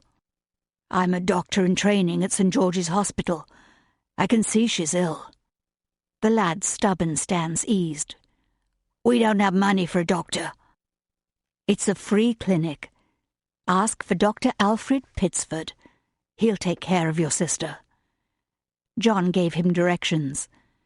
The boy took it in with a confident nod. He seemed to be an intelligent lad, and was certainly protective of his sisters. "Come on, Rose, let's go." The lad reached out a hand to help his sister up. Rose grimaced and struggled to rise and lift the toddler. John's heart lurched in his chest. Was Rose unwell herself? "Here, I'll take her." The lad stepped forward and lifted his younger sister into his arms. He straightened and shifted her weight, but it was obvious it would be a long and difficult walk for them to reach the clinic. Kate moved to John's side. "Let's hail a cab for them." She reached in her purse and pulled out 3 folded notes. Glanced down the street. There weren't many cabs in this part of town. How long would they have to wait for one to pass by? Lydia pointed toward the corner. "Look! There's one now!" John lifted his fingers to his mouth and gave a loud whistle, then waved his arm in the air. "My, that's certainly a loud whistle." Kate's eyes glowed as she looked up at him. He grinned. "It's come in handy a few times." The horse-drawn cab rolled to a stop at the curb. John stepped forward and spoke to the driver. Kate joined him and held out the money. John covered her hand. "I'll take care of it." "No, I want to help." She held his gaze until he nodded. The driver took the notes from Kate. Lydia helped the children into the cab while John gave instructions to the driver. He touched his cap. "Don't worry, I'll look after the young ones." "Thank you," Kate called as the cab rolled away. John's gaze travelled from the cab to Kate, warmth spreading through his chest. She truly cared about those children and wanted to do what she could to help them. This was a side of her he hadn't seen before, one that connected them in a new way and made him appreciate her even more. Kate watched the cab as it disappeared around the corner. Then she glanced at John. He had been so gentle with those little girls, and he'd shown just the right balance of firmness and kindness with the young boy. She hadn't seen those qualities displayed very often by the men in her life. Her father had been aloof and brusque, more interested in his horses and hunting dogs than his daughters. She had longed for his approval when she was young, and she'd taken up riding in the hope of winning it, but it hadn't helped. She wasn't the son he had always wanted, and there was no way she could win his love. Thank goodness John was nothing like him. That was quite wonderful. She smiled up at him, and an unexpected lump lodged in her throat. He returned her smile as they started down the street again. "I'm glad they're safely on their way. I'm sure Dr. Pittsford will take good care of them." Kate swallowed and blinked away the moisture in her eyes. "I don't know why helping them touched me so." John glanced her way. "Some of the best moments of my life have been when I'm helping someone in need. And when it's a child, that brings even greater joy." John's words resonated in her heart, and she nodded. "All my life I've been surrounded by wealth and comfort. I've rarely seen anyone truly in need, let alone reached out to help them. Of course I've heard about the poor in sermons and taken gifts to the retired servants on Boxing Day, but they weren't really needy. It's quite different to see the poor face to face, to realize each one is an individual with their own story and needs similar to our own." His voice was soft, but filled with conviction. "Yes, it is. Helping someone like that always makes me feel as though I'm partnering with the Lord in a special way." Was that why it moved her so? That connection with God? That feeling of being used by Him? A few raindrops splashed on the pavement in front of them. John lifted his hand to his hat. "We'd better hurry." Lydia took Kate's arm again, and they hustled down the street. An old woman, hunched over and burdened with shopping bags, walked past. A delivery truck honked and swerved around a slow-moving, horse-drawn cart, carrying crates of vegetables. "There it is." John motioned across the street to a butcher shop with an entrance at the side. "That door leads to the flats upstairs." They waited for the traffic to clear, then crossed the street. John opened the side door. Stale air, ripe with rotting food, greeted Kate as she stepped inside. She covered her mouth and nose against the foul odor. John closed the outside door, and the light in the hallway became so dim she could barely see. "Helen's flat is number 3B. Lydia squinted and looked up the narrow stairs. "It must be up there." "I'll go first." John led the way up the rickety staircase. Kate followed, and Lydia brought up the rear. The stairs creaked underfoot, and a shiver raced down Kate's back. What a horrid place. She couldn't imagine living in this stench and darkness. They reached the first floor, and John stopped and looked down the hallway. An eerie squeak and scratching sound came from the corner. Kate stepped closer to John. What was that? Before John could answer, a rat ran out of the dark corner toward them. Kate yelped and grabbed John's arm. "Go on!" John stamped his foot and frightened the rodent away. Kate lifted her hand to her chest. "My goodness, I've never seen a rat before, except in a book." Lydia chuckled. "I've seen plenty of them on the farm, but not as large as that one." "Come on." John placed his hand over Kate's, keeping her close to his side as they continued down the hall. The number 3B was scratched into the door at the end. "This is it." Lydia lifted her hand, and knocked gently 3 times. They waited, and when no one answered, John stepped forward and rapped on the door again, louder this time. Still no one came. Lydia's shoulders sagged. All this way, and no one's home. Kate scanned the hallway. Perhaps one of the neighbours can tell us when they might return. Lydia walked to the door marked 3A and knocked. Seconds later, the door squeaked open a few inches. An old woman with frizzy grey hair peered out. She wore a faded brown dress, covered by a stained apron. Her eyes narrowed as she looked them up and down. "What do you want?" "Good day, ma'am. My name is Lydia Chambers. I'm looking for my sister, Helen Chambers. I believe she's staying in 3B. Lydia pointed to her sister's door. "She's not home. Do you know when she's coming back?" The old woman hesitated. "Maybe I do." She looked past Lydia at John, and suspicion clouded her eyes. "And maybe I don't." "Please, ma'am. She's only 18, and my parents are worried about her. We think she's with a man named Charlie Gibbons. He's a big, tall man, about 25, with reddish-brown hair." The old woman's grey eyebrows rose. "Your parents have a reason to worry about that one. He spends more time in the pub than he does looking for work." Lydia flashed a concerned glance at Kate. "Do you know where they've gone, or when they'll return?" "They won't be coming round here any time soon. Butcher Nelson sent 'em packing when Gibbons didn't pay the rent." The old woman shook her head. "I hope they found somewhere to stay, her being with child and all." Lydia gasped. "She's pregnant?" The old woman cocked her head. "You didn't know?" "I haven't seen my sister since December." "Well, I'm sorry. But it's true. She tried to keep it a secret, but I heard her crying in the hallway one night, and I called her in.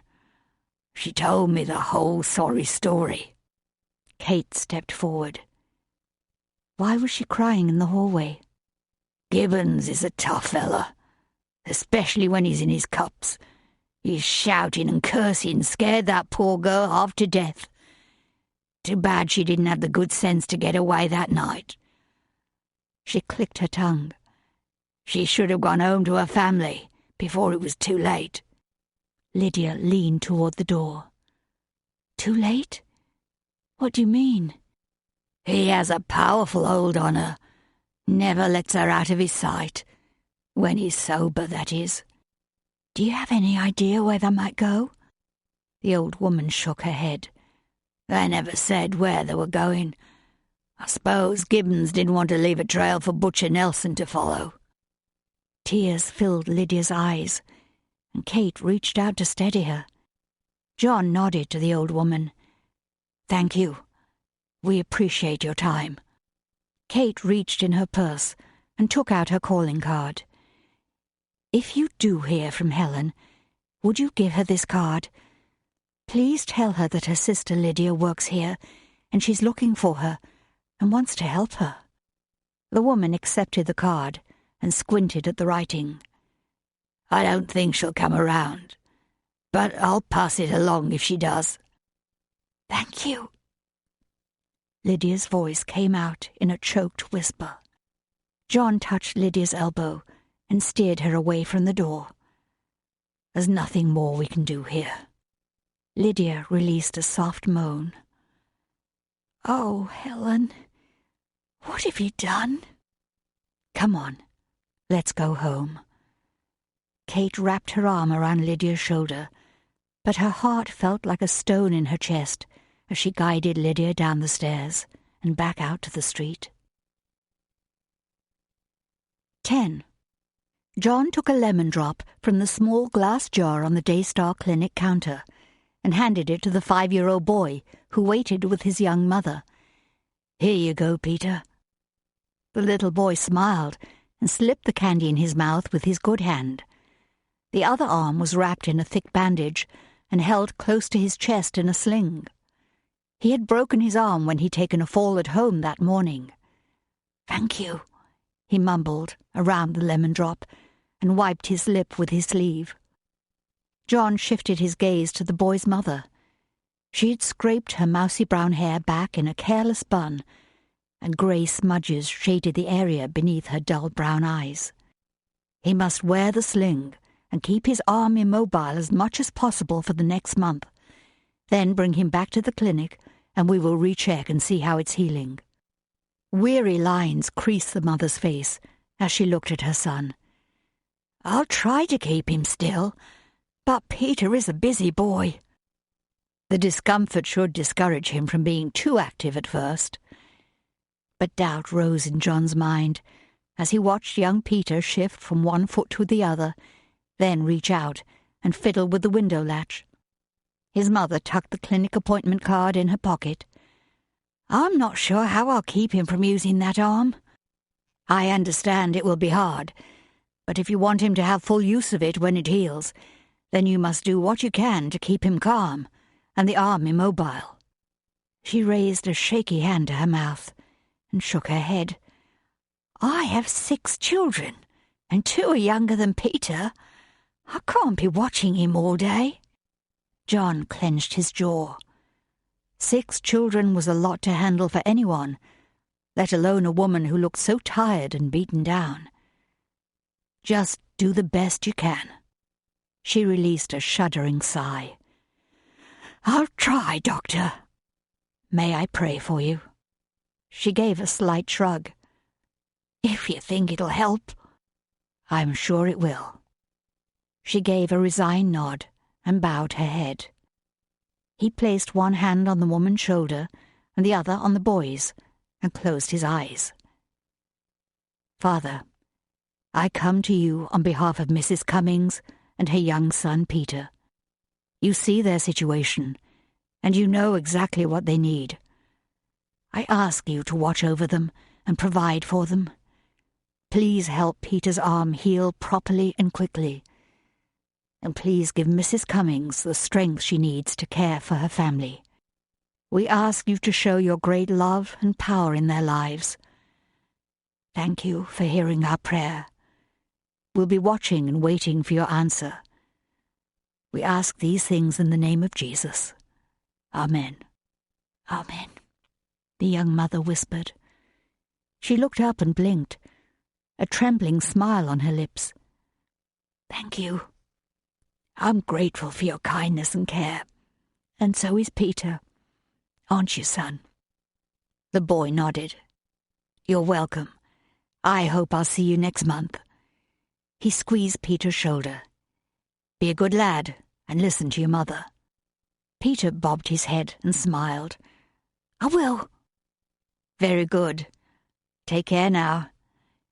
He ushered them out of the waiting room, and they left by the front door. Theo walked in from one of the other examining rooms.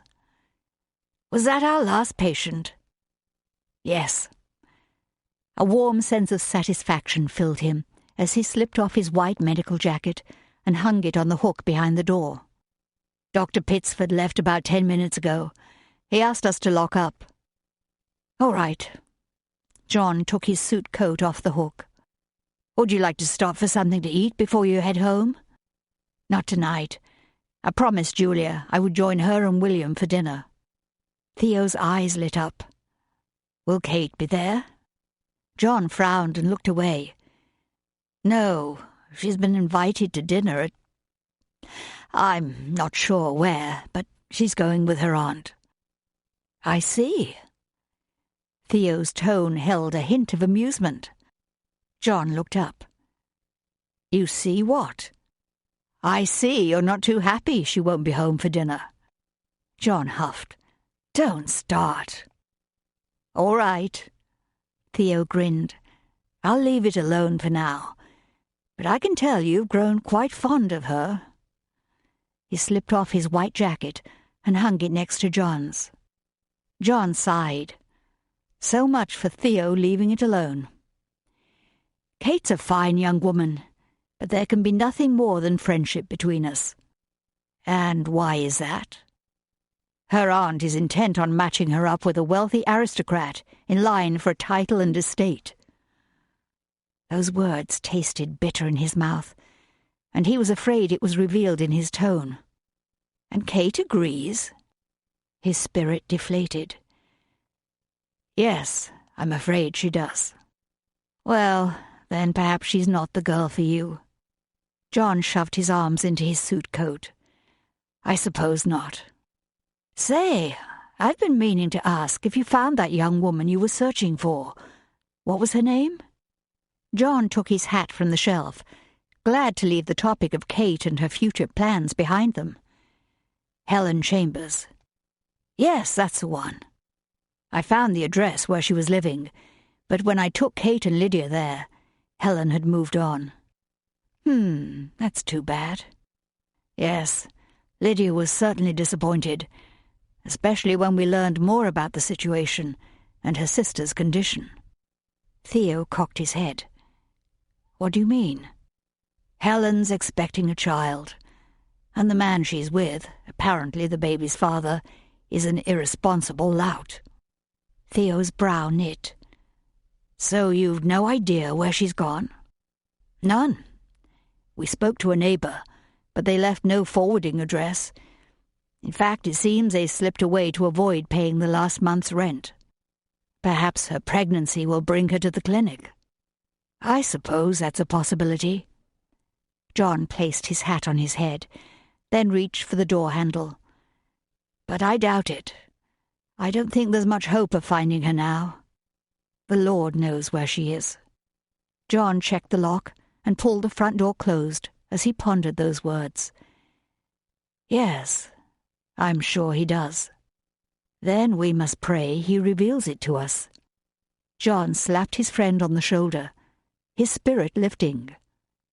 Yes, you're right. We must. Penny's usual sunny expression clouded as she looked across the dining-room table at Julia and William. I don't understand. Why must I stay home? Who would be offended? Julia glanced at William. She didn't want to disagree with him, especially in front of the rest of the family. But was it fair to exclude Penny from Kate's ball, simply because she wasn't quite old enough to be out in society? William frowned and looked down at his breakfast plate. Your Aunt Louisa feels it would not be appropriate because you've not been presented. But I thought all the family would attend. Penny shifted her gaze to those seated across the table. Clark and Sarah are going, and so is John. Why should I be the only one to miss out? They're all adults. William's voice was firm. You are not. Sarah and Clark, along with Mrs. Dalton, had arrived last night. Julia had invited Clark's mother to eat breakfast with them, but she said she'd be more comfortable eating with the staff. Julia understood from her own experience how it felt to be uncertain whether you fit in with the staff or the family, and she wanted to make sure Mrs. Dalton felt welcome with both. She and William would meet with Mrs. Dalton at 10 o'clock to discuss her taking on the role of housekeeper at Highland. Hopefully the interview would go well, and Mrs. Dalton could begin working for them as soon as she returned to Berkshire. Julia glanced around the table, trying to judge the others' thoughts about Penny attending the ball. John sat beside William, quietly observing the conversation, but Julia could tell by his expression that he agreed Penny should attend. Milly watched the conversation with wide-eyed interest from her seat next to Penny, while Andrew focused on eating his eggs and toast, oblivious to it all. Julia offered William a slight smile. I understand the desire to follow tradition, but couldn't we make an exception for Penny this one time? I'd be happy to act as Penny's chaperone, if that would ease the situation. Sarah glanced at Penny, then shifted her gaze to William.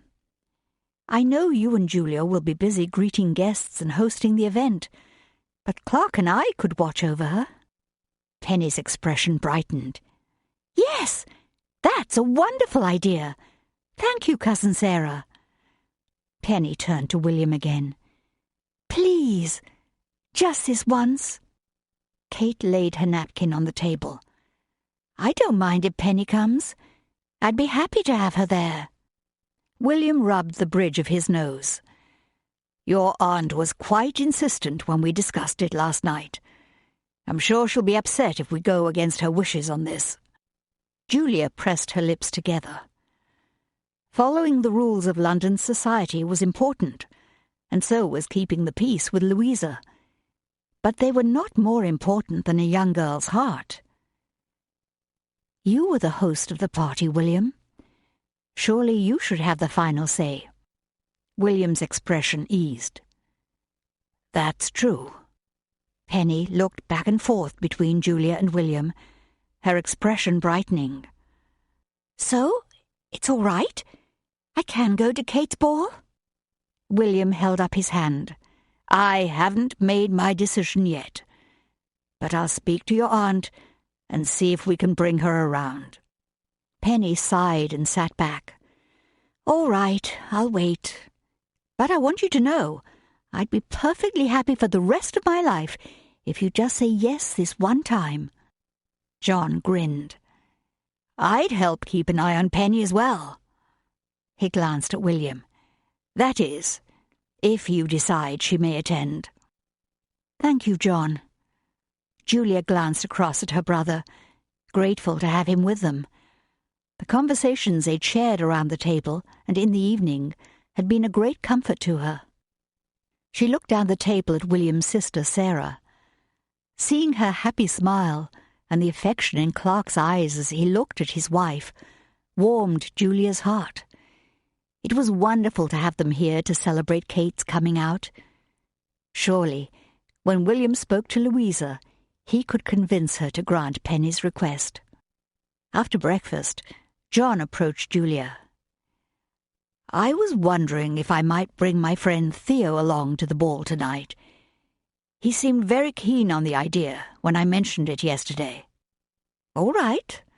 Another single, well-mannered young man is always welcome at the ball. John grinned. Theo's a fine fellow. I'm sure you'll like him. If he is a friend of yours, then I'm sure I will. Julia took her brother's arm, and they walked out of the dining room together. This way, please.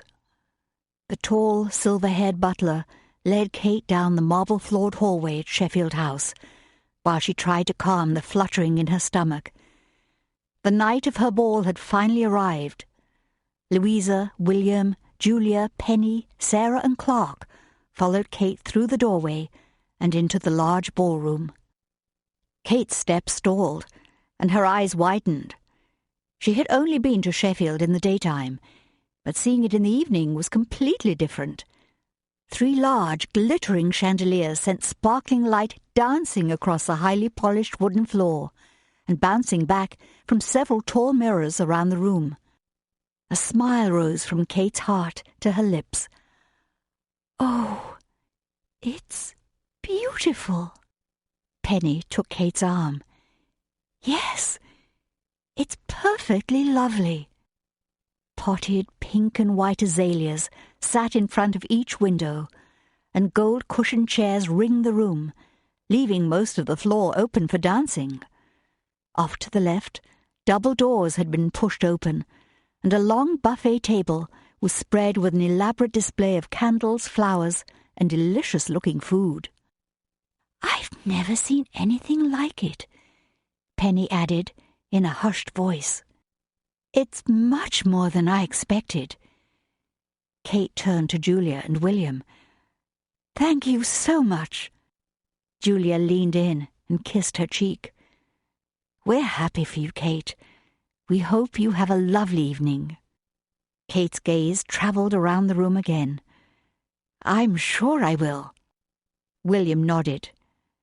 They've done a splendid job preparing everything. We must be sure to thank the Tremonts. Louisa sniffed as she regarded the empty room and overflowing buffet table. It's a shame Elizabeth Harrington's ball is being held the same night as Catherine's. Julia turned to Louisa. I don't think we should worry about that. Well, I won't be surprised if our number of guests is much lower than we expected. Kate's stomach tensed. Was her aunt right? Would she receive only a handful of guests this evening? That could be disastrous. Julia took Kate's hand. Everything is going to be just fine. Of course. Kate straightened her shoulders. She would not allow her aunt to spoil the evening before it had even begun. Here come Lord and Lady Tremont. William glanced toward the elegant couple entering the ballroom. Julia and William crossed to meet them. Kate started to follow, but Louisa reached for her arm and stopped her. She took a small card from her beaded purse and handed it to Kate. These are the names of the young men you must be sure to pay attention to this evening. Kate studied the list, and her brow creased. I don't recognize any of these names. Louisa sighed and clicked her tongue. You met Charles Felton at the Howards' dinner last week. He's quite tall, with red hair. Kate's eyes widened as the memory rushed back. The rude, puffy-paced young man had ogled her as though she were a dessert on display in a pastry shop. He had crooked teeth, bad breath, and was completely lacking in conversational skills. She did not look forward to seeing him again, and heaven forbid she would have to dance with him. Louisa pointed to the card. Each one is a possible prospect. You must make an effort to encourage them all. Kate stiffened. I thought you wanted me to encourage Edward. Of course, that goes without saying. But we don't want to limit our options this early in the season. Kate glared at the card, and then at her aunt. But Louisa didn't seem to notice. Edward needs to see he is not the only one pursuing you. Men like a bit of competition. They want to feel as though they are in a race to win the prize. Kate did not like the sound of that. She was a young woman in need of a husband, not a piece of real estate up for auction. Her future happiness depended on finding the right man to marry. But how was she to know which one she ought to encourage when she barely had time to talk to them? Was it enough to see their names on a list provided by her aunt? Should she trust her future to a woman who believed a man's worth depended on his bank account, family connections, and social standing? What about her feelings for the man? Or even more important, what about the way he treated her? Shouldn't those factors be considered too?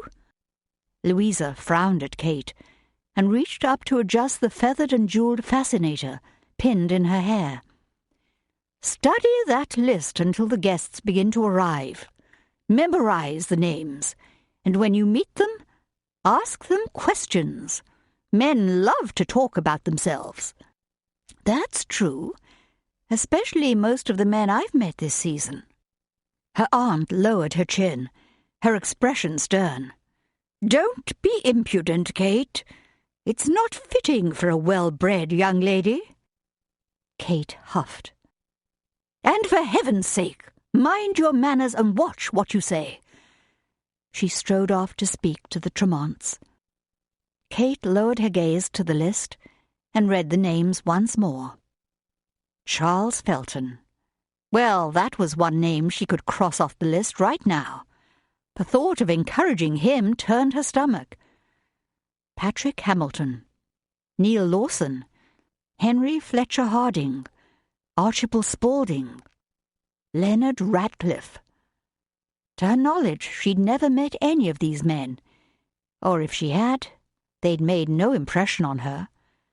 How would she recognize them? Was she supposed to flirt with and flatter every man introduced to her?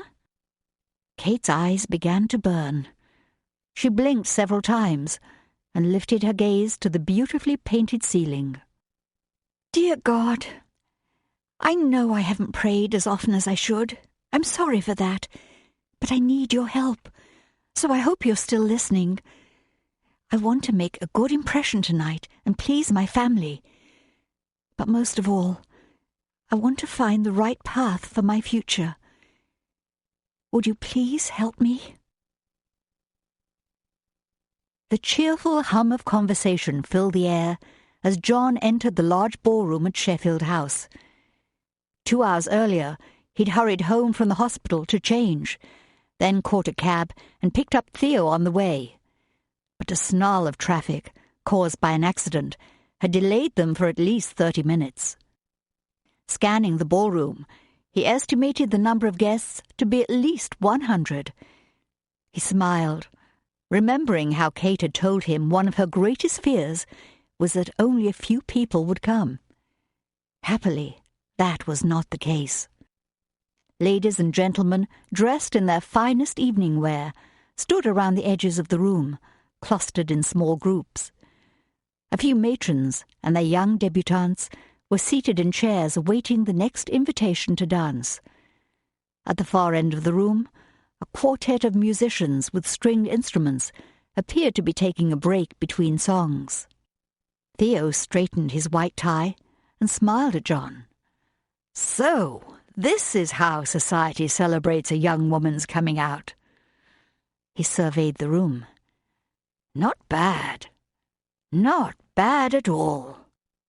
John nodded, then scanned the crowd again, searching for Kate and the rest of the family. He spotted William and Julia, engaged in conversation with 2 other couples. "Come with me. I want to introduce you to Julia and Sir William." John wove through the guests, and Theo followed. John had only gone a few steps when someone called his name. He stopped and turned as his Aunt Beatrice approached. "Hello, Jonathan, dear." Her gold dress with black beads and lace seemed rather bright for a woman her age, but her smile was warm and welcoming. The black ostrich plume in her hair fluttered as she held her hand out to him. "Hello, Aunt Beatrice." He took her hand and kissed her cheek. "I'm so glad you're here. This is a wonderful opportunity for you to meet some lovely young people." She smiled at Theo. "And who is this?" "My good friend, Theo Anderson. He's a fellow medical student at St. George's." He turned to Theo. "This is my mother's sister, Lady Beatrice Danforth." Theo smiled and nodded. "Lady Danforth, it's a pleasure to meet you." "Thank you. I'm pleased to meet you as well. Jonathan seems so busy with his training, I didn't know he made time for friends." John shot a surprised glance at his aunt. "Of course I do." "I'm glad to hear it." She smiled. "Applying yourself to your studies is admirable, but you must make time for social events if you want to be a well-rounded person and be included in the best society. My responsibilities are much lighter this summer. I'm sure I'll have a bit more time for leisure." "You should bring Mr. Anderson with you the next time you visit your grandmother." She turned to Theo. Her health doesn't allow her to go out often, but she loves to receive visitors, and she especially enjoys seeing her grandchildren. She sent John a pointed look. He glanced away. He ought to visit his grandmother more often, but they had only met for the first time a few months ago, following his grandfather's death. He still felt a bit awkward around his mother's relatives, and uncertain what to say about the strained relationship between his parents and his late grandfather. But he must put all that aside and visit her soon. Theo sent his aunt a gracious smile. "Thank you, Lady Danforth. I'd enjoy that very much." John looked across the ballroom. "I should let William and Julia know we've arrived. You'll excuse us, won't you, Aunt Beatrice?" "Of course, my dear." Her expression grew more serious, and she laid her hand on his arm. "But I do hope you will take advantage of the evening and dance with several partners. You never know.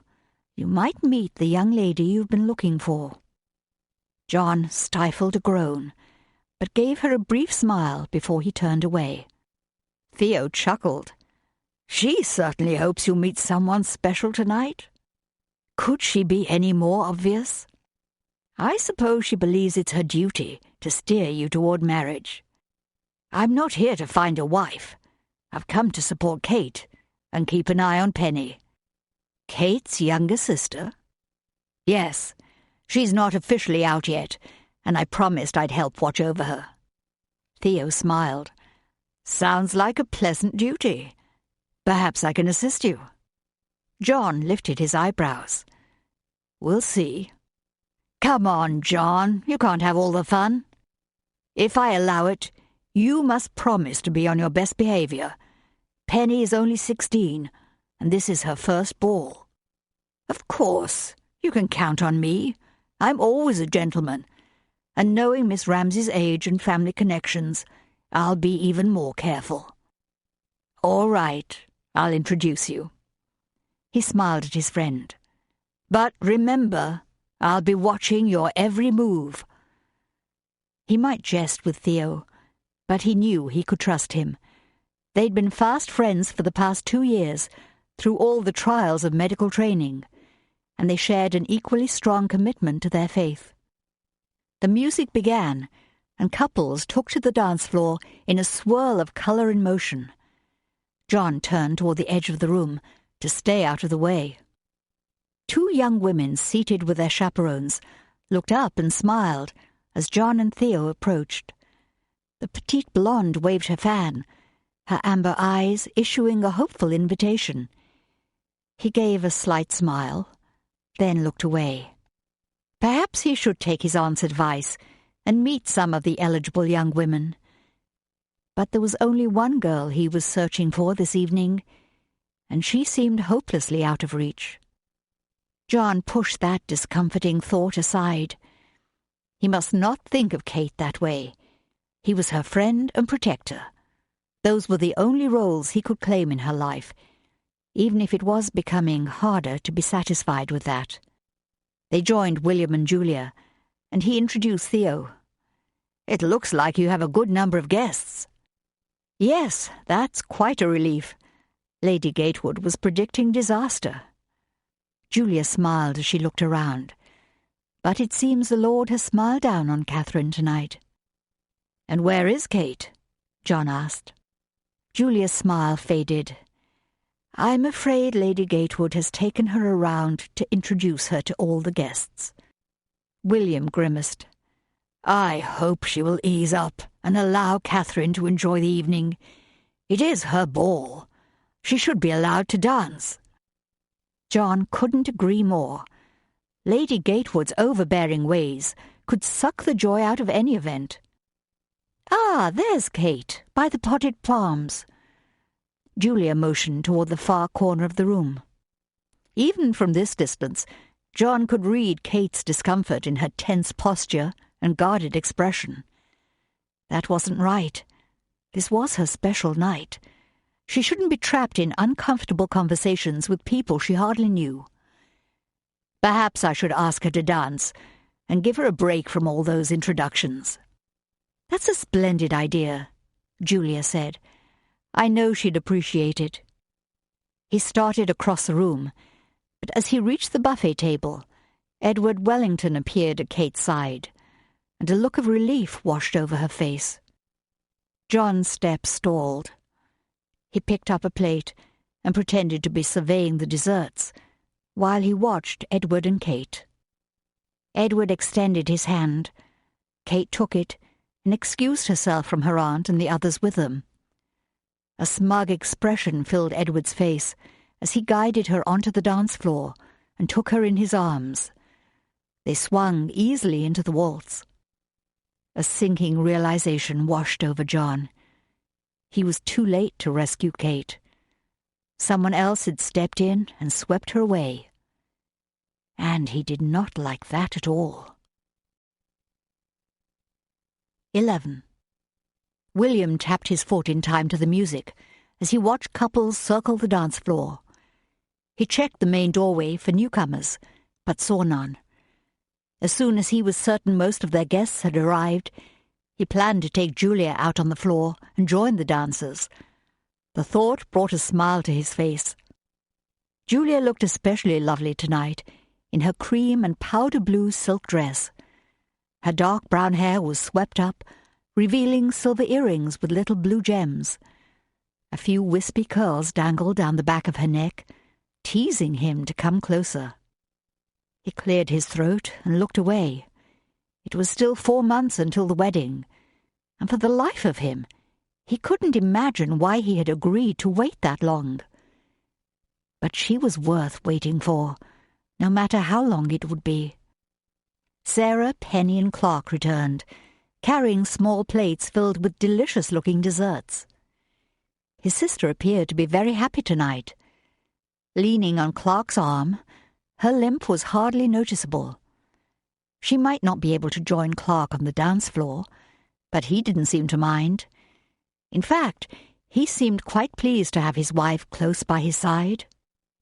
William had not been in favour of their union when he'd first discovered his sister was carrying on a secret romance with his head gardener at Highland, but as he got to know Clark, he had changed his mind. And now he was glad he'd reconsidered and admitted Clark into the family. William turned to Penny. "So, are you enjoying the ball?" She looked up at him, her cheeks flushed and eyes glowing. "Oh, yes, it's lovely." She looked quite grown up in her light green dress, with ivory lace at the neck and sleeves. Penelope had begged her aunt to allow her to wear her hair up like Catherine, but Louisa had put her foot down and would not be swayed. Penny lowered her gaze, then smiled up at Theo through her eyelashes. William supposed he ought to introduce them. "Penelope, I'd like you to meet Mr. Theo Anderson. He is a medical student at St. George's and John's good friend." She held out her hand. "Mr. Anderson, I'm happy to meet you." Theo took her hand and bowed. "Miss Ramsay, it's a pleasure." He asked her about her time in London, and she asked him about his studies at St. George's. He commented on the number of guests attending the ball, and she asked if he'd had any refreshments yet. William watched it all closely. Penelope seemed to be handling herself well, and Theo appeared to be respectful and courteous. Theo turned to William. "I understand this is Miss Ramsay's first ball." "Yes, that's true." "Would it be all right if I asked her to dance?" William's eyebrows rose. He glanced at Penelope. She smiled, signalling her positive reply. He turned back to Theo. "Yes, I believe that would be fine, and thank you for asking me first." "Of course, sir." Theo held out his hand to Penelope. "May I have this dance?" Her cheeks flushed a deeper pink, and her eyes sparkled. "Yes, you may." She handed her plate to Julia, then took Theo's hand. He guided her onto the dance floor. Julia leaned toward William, lowering her voice. That was kind of him to ask her to dance. "I'm not sure kindness is his only motivation." "William." She sent him a playful smile. "I simply mean Penelope is a lovely young woman, and I'm not surprised he wants to dance with her." "I'm sure he'll treat her well." "Yes, I suppose he will." William watched them for a few moments, then looked for Catherine. Had John been able to steal her away from Louisa, or was she still tied to her aunt, making an endless round of introductions? He located John, standing alone by the buffet table, his gaze focused on the dance floor. William looked in that same direction and saw Catherine and Edward dancing near the centre of the room. He bent toward Julia. "Catherine is dancing with Edward Wellington." "Yes, I see them." "I thought John was going to ask her to dance." "I suppose Edward asked first." "Do you think he's serious about her?" "You mean Edward?" "Yes, of course." A faint line creased the space between Julia's eyebrows. "He has paid her a great deal of attention." "What is Louisa's opinion of him?" "She's very fond of his mother. I'm sure she'd be in favor of them becoming more serious. Do we know anything else about him or his family? Not really. William narrowed his eyes. Then perhaps it's time we found out. The music ended, and Kate stepped back. Edward smiled as they turned and clapped for the musicians. She'd enjoyed their waltz, especially since Edward's invitation had given her an exit from the conversation with that awful Charles Felton. But Edward hadn't said more than 2 sentences to her during their dance. She must remember her training and make more of an effort to engage him in conversation. The next song started, and he moved to her side. "Shall we take a walk? It's a bit warm, and I could do with some fresh air." Kate glanced toward the open window. "That would be lovely. Perhaps my cousin Sarah and her husband Clark would like to join us, or my sister Penelope." A smile lifted one corner of his mouth. "I'd rather it be just the 2 of us." Kate's heartbeat sped up. She wanted to say yes, but should she go outside with him without a chaperone? He tipped his head. "There's no need to worry. I'll take good care of you." "I'm sure you would, but my aunt might not approve of me leaving my other guests." "I don't think she'd mind. Why don't you ask her?" A hint of a challenge appeared in his grey eyes. "All right. I'll just be a moment." She crossed the ballroom toward her aunt. Louisa narrowed her gaze as Kate approached. "What's wrong? Why did you leave Edward standing there by himself?" Kate leaned toward her aunt and lowered her voice. "He asked me to go outside for a walk, alone." Louisa's expression brightened. "That sounds promising." "Yes, but shouldn't someone go with us? I thought you said I must always have a chaperone." "If you stay on the terrace in the light, no one should object." Kate glanced back at Edward. "Well, don't just stand there. Hurry along before Edward becomes distracted and asks someone else to dance." Louisa huffed and turned away, apparently certain Kate would follow her instructions without any more questions. Kate blew out a hot breath. She was just trying to do the right thing. Why did her aunt have to scold her for asking? A waiter approached, carrying a tray of glasses filled with punch. Kate suddenly realized she was terribly thirsty and helped herself to a glass. The cool punch soothed her dry throat. She finished her drink, set her cup aside, and rejoined Edward. He cocked his eyebrow. "So, do we have your aunt's permission?" "Yes. She suggested the terrace just outside those doors." Kate motioned toward the open double doors at the end of the ballroom. He offered her his arm. "That sounds perfect." She slipped her hand through the crook of his elbow, and they set off. Several people turned and watched them as they crossed the ballroom and walked out onto the terrace. The gentle splashing of a fountain could be heard in the distance, and overhead, stars sparkled down from a blue velvet sky. "Ah, this is better." Edward led her to the edge of the terrace, overlooking the gardens. Torches had been lit on the balustrade and along the pathways below. A light breeze ruffled the leaves of a nearby tree, and the quiet hum of insects filled the air. Kate pulled in a slow, deep breath of the cool evening air.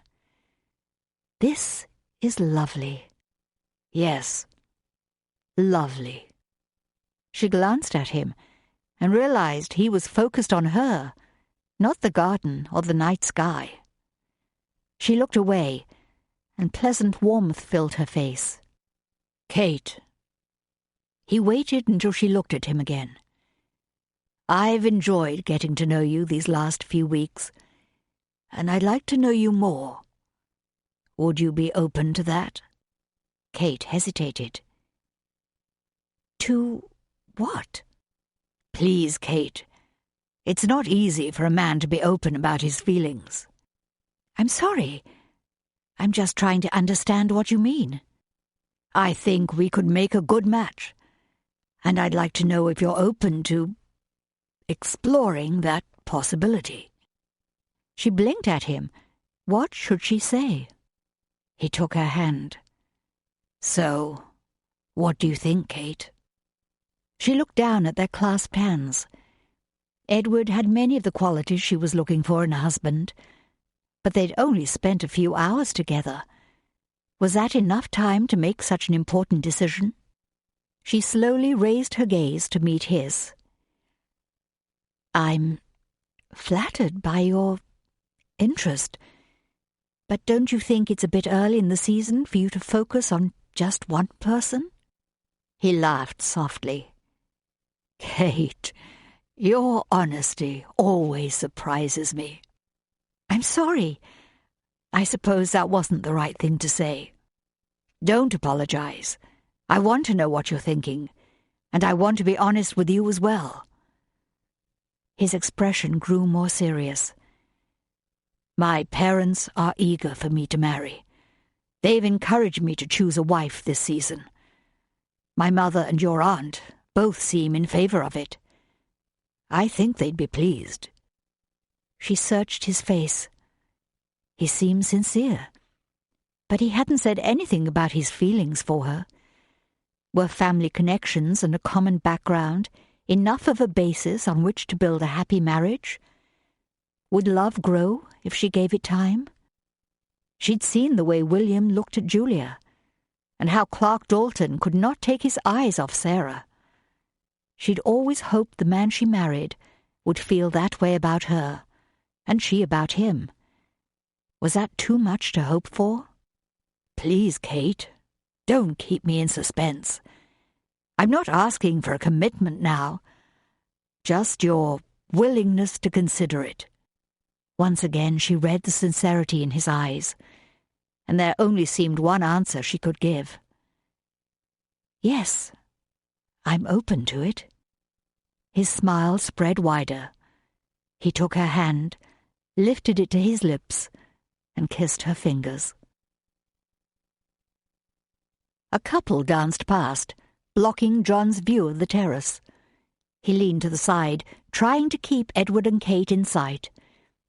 Since they'd left the ballroom, he'd stationed himself a few feet from the door, and he didn't intend to shift his gaze away until Edward brought Kate back inside.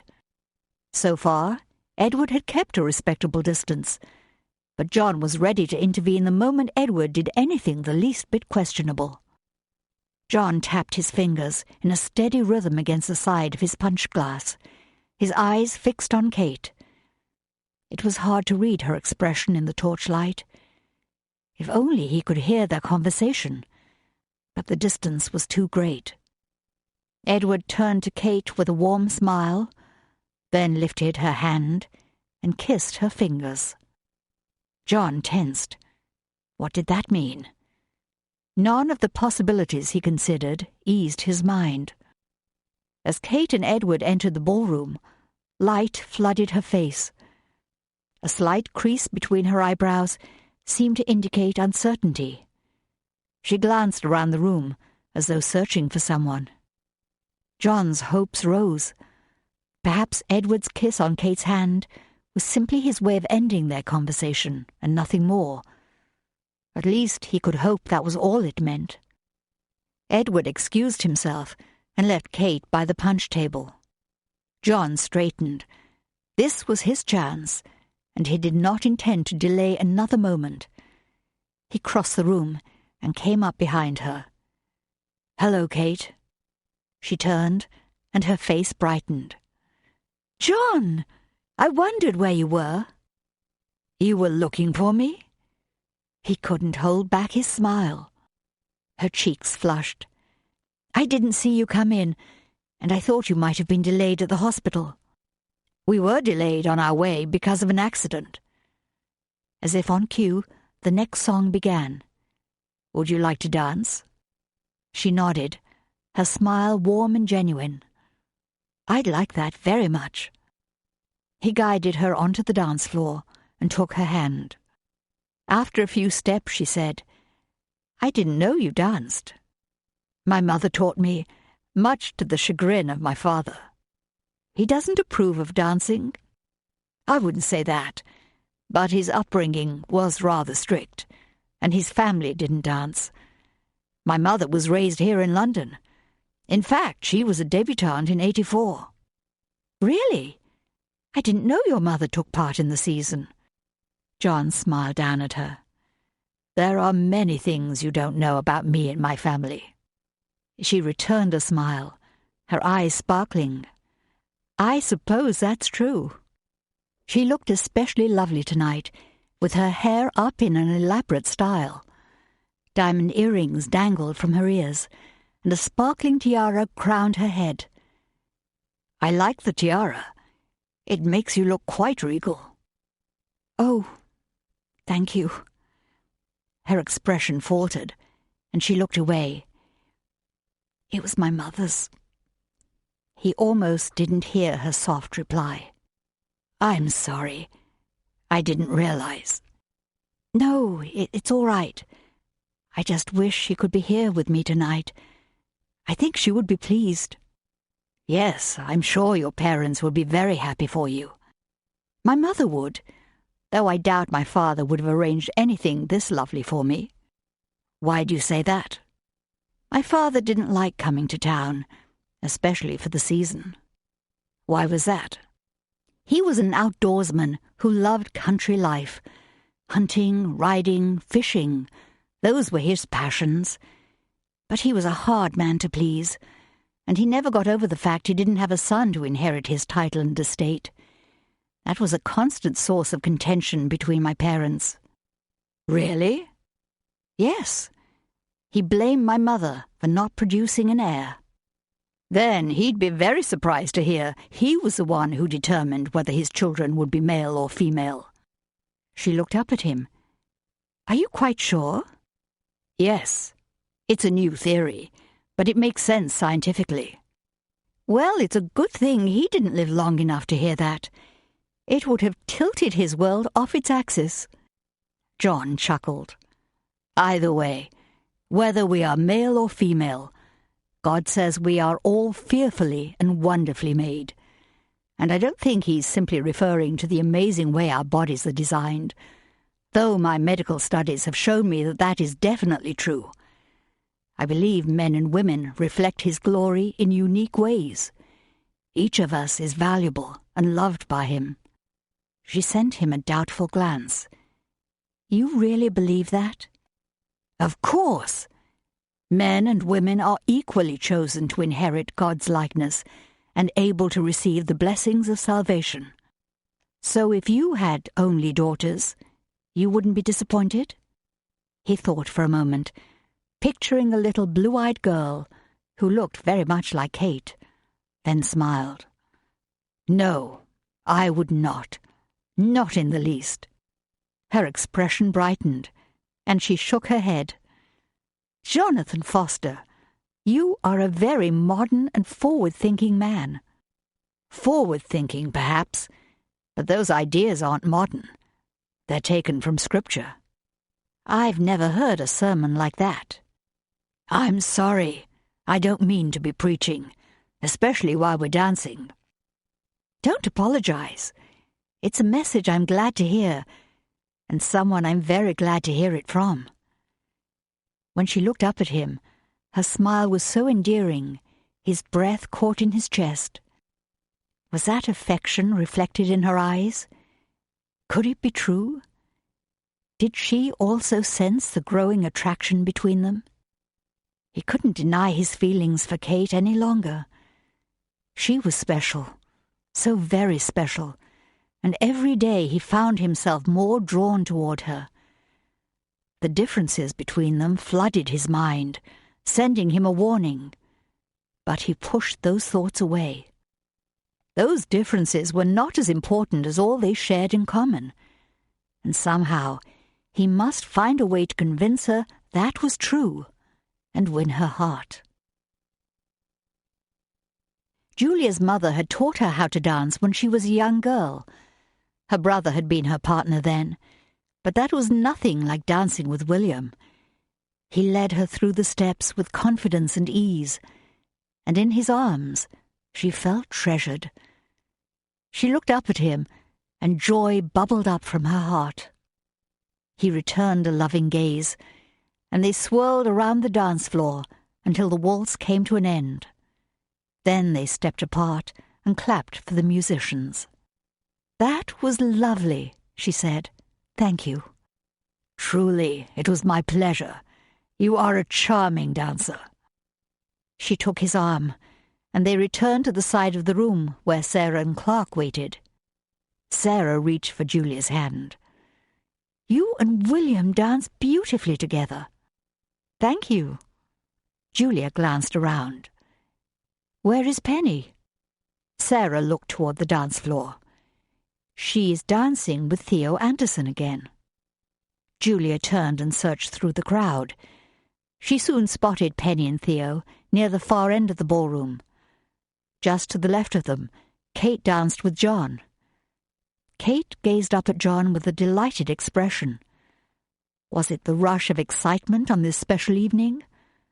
Or something more? Julia's thoughts flashed back to the past few weeks. John did seem to have a particular interest in Kate. He was always eager to go riding with her, or to spend time with her in the evenings, and he seemed especially intent about watching out for her. He had been cautious and protective when they were growing up. She had teased him about it then, but she'd felt safe with him wherever they went.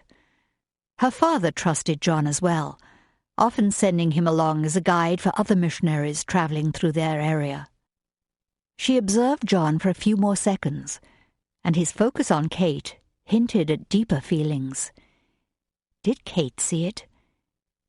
How did she feel about him? Perhaps she should speak to John and see if she was reading the situation correctly. She wasn't sure how she felt about the possibility of John and Kate developing a closer friendship. But one thing was clear. Louisa would not be happy about it. And that was only one issue. What about John's future plans? Would Kate want to travel to India as a wife of a missionary doctor?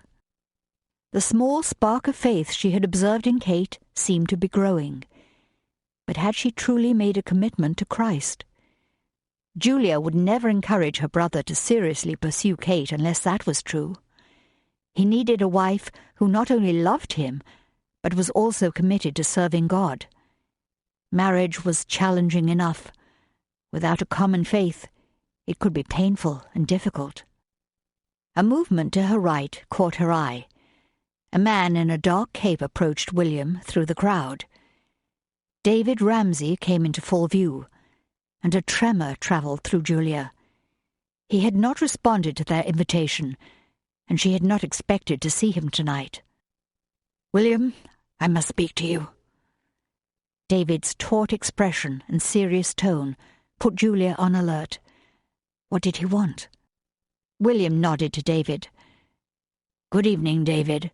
I'm glad you decided to join us." "I've no time for pleasantries. This is urgent." Anxious lines creased his forehead as he looked around the room. "Where can we speak in private?"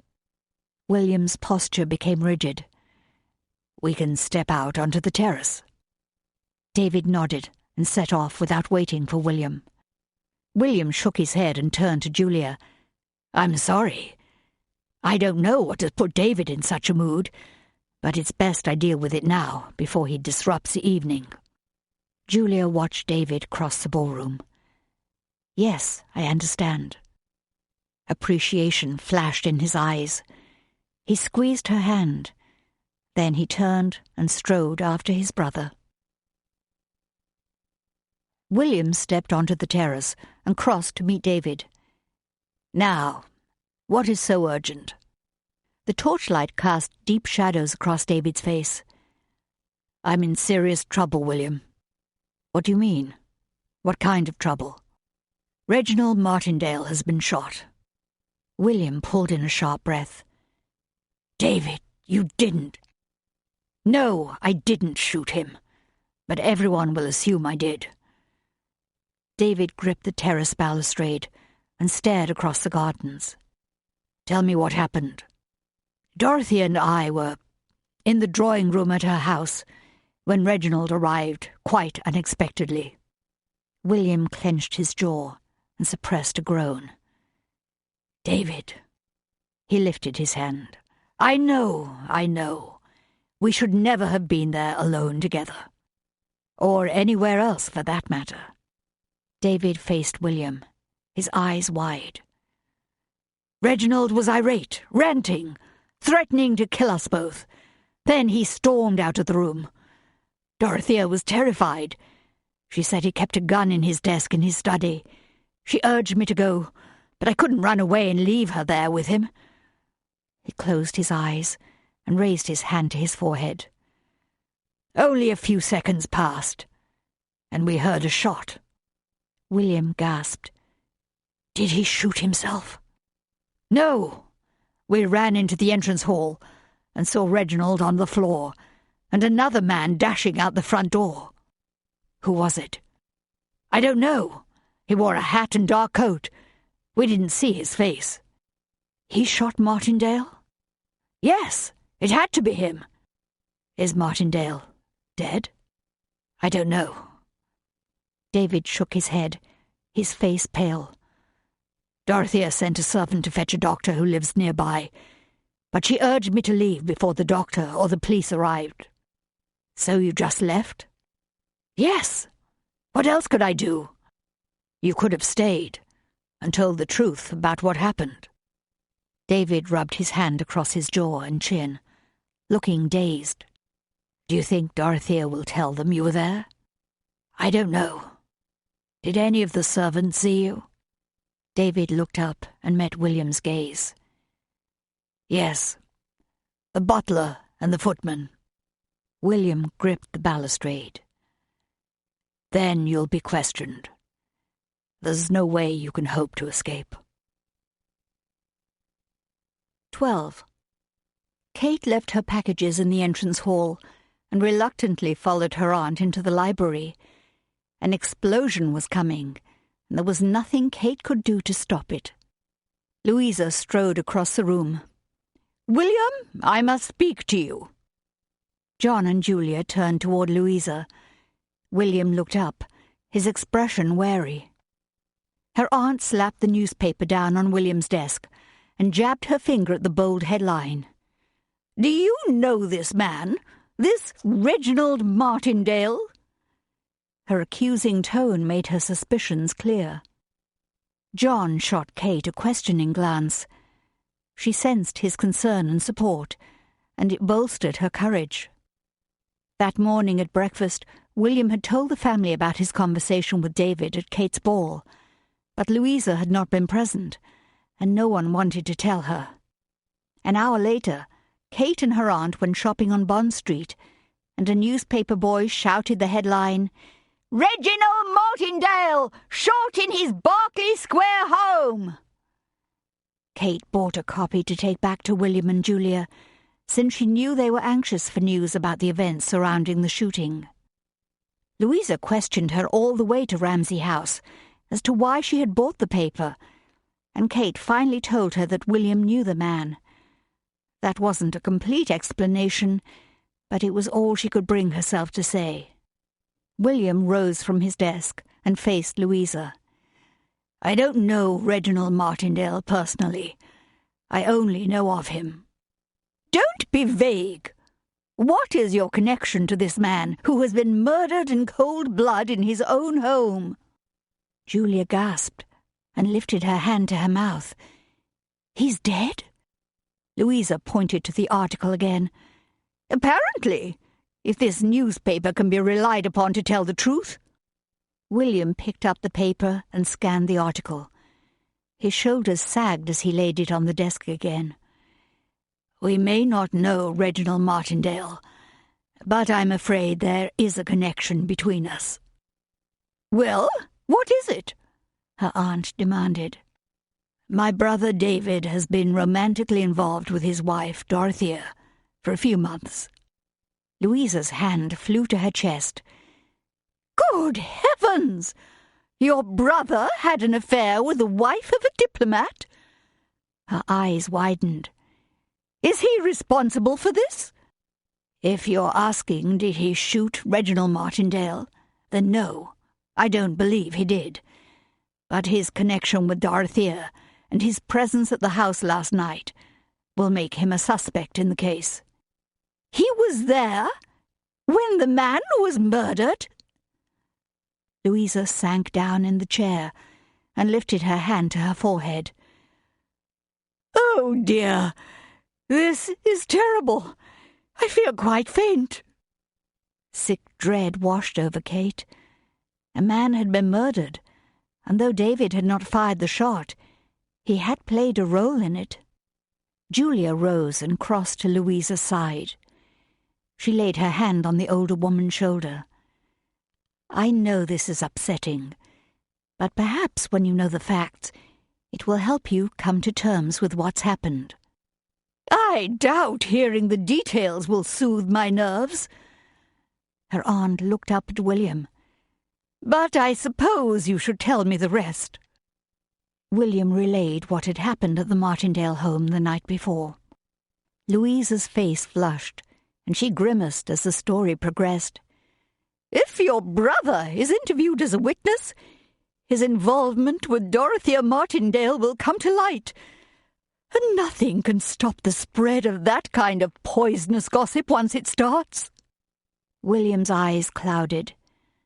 Yes, I'm afraid that's true. There is no turning back the tide on a story like this, even if David is never arrested. Louisa paced across the room, intent in thought. When she reached the piano, she spun around and glared at William, as though he were the one who shot Reginald Martindale. Of course! You know this could ruin all our hopes for Catherine. No one will want their son to marry into a family rife with scandal. Kate's thoughts flashed back to her ball. She had been the star of the evening, with a line of young men eager to dance with her. What would they say now? William lowered his dark eyebrows. We all care about Kate and want the best for her. But a man's life has been lost, a family destroyed, and my brother may be accused of a murder he did not commit. Certainly those are the most important things to consider right now. Of course, but there's nothing we can do about those matters. Louisa shifted her unhappy gaze to Kate. Our focus should be on Catherine and containing the damage this will do to her reputation. A dizzy feeling swept through Kate. Her eyes burned as she tried to blink away her tears. She would not cry, not in front of everyone. She swallowed hard and forced out her words.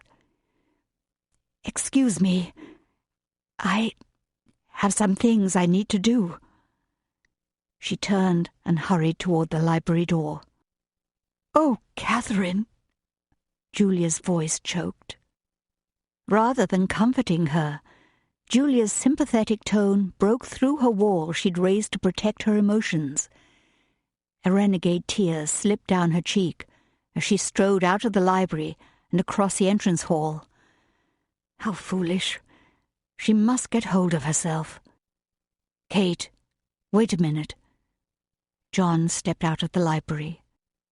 She quickly swiped her cheek before she turned to face him.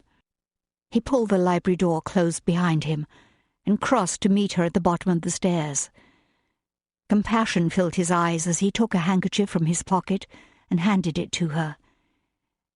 I'm awfully sorry about all this. She accepted the handkerchief and blotted away her tears. I don't know why I'm crying. It's not going to change anything. There's nothing wrong with a few tears. I'm surprised to hear you say that. Most men hate to see a woman cry. I have a mother and a sister. I'm used to it. I can't imagine Julia crying over something like this. Oh, she shed plenty of tears over issues much less important. Do you think my aunt is right? John paused for a moment. London society does seem to place a great deal of importance on a family's reputation.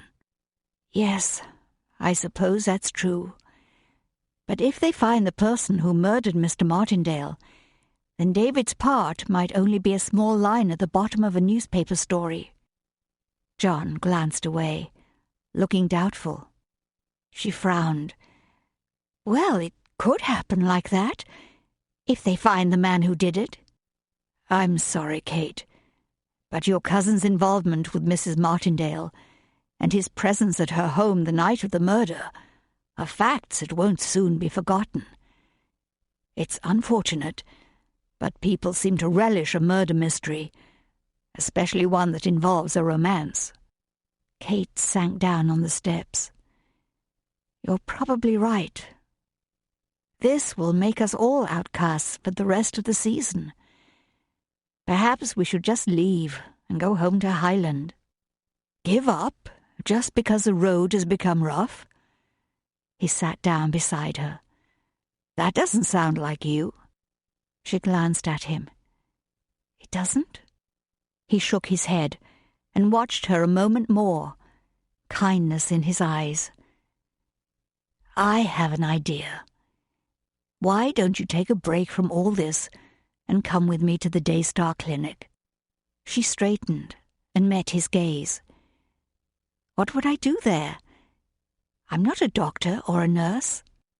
You could lend a hand at the reception desk, or better yet, comfort a child who is ill, or help a mother who is trying to manage 2 or 3 young children while she waits to see the doctor. Would they welcome an untrained volunteer? You'd only be untrained for the first 10 minutes. His smile warmed. What do you think? The tension in Kate's shoulders eased. It would be wonderful to get away for a few hours. I'm sure Dr. Pittsford and the rest of the staff would welcome your help. His voice softened. I've often wished I had an assistant, not just another set of hands, but someone who was kind and caring, to help me with the patients. She looked into his eyes, trying to read the emotion behind his words. Was that friendship reflected in his gaze, or affection? A shiver raced down her arms, and she pushed the question aside. John was a kind and caring person. Friendship was all he felt for her, and that was all she would allow herself to feel for him. Louisa walked out of the library and spotted them sitting on the steps. Her eyes flashed. Catherine! How many times have I told you ladies do not sit on the stairs? Catherine rose to her feet, but she refused to apologize. John stood beside her. Louisa glared at her. Go upstairs and get your hat and gloves. Kate frowned. Why? Where are we going? I want to make a few calls and see what we can do to squelch the gossip that is sure to be circulating. Kate stared at her aunt. How could she even think of paying calls today? Well, don't just stand there. Hurry up! We've no time to waste. But John asked me to go with him to the Daystar Clinic this afternoon. Louisa shot a disdainful glance at John. A medical clinic on the East End is no place for a lady, especially a free clinic. Her lip curled. Who knows what kind of diseases those people carry? Kate stiffened. I'm sure I'll be perfectly safe with John. He gave a firm nod. I wouldn't allow Kate to have contact with contagious patients. Her aunt shook her head. It's out of the question. I don't understand why you are making such a fuss. Kate clenched her hands. I've done everything you asked and gone everywhere you wanted for the last month. I'm simply asking for one afternoon to do as I choose. I don't want to discuss it. Now go upstairs and get your things. Kate locked gazes with her aunt, her face growing ever warmer.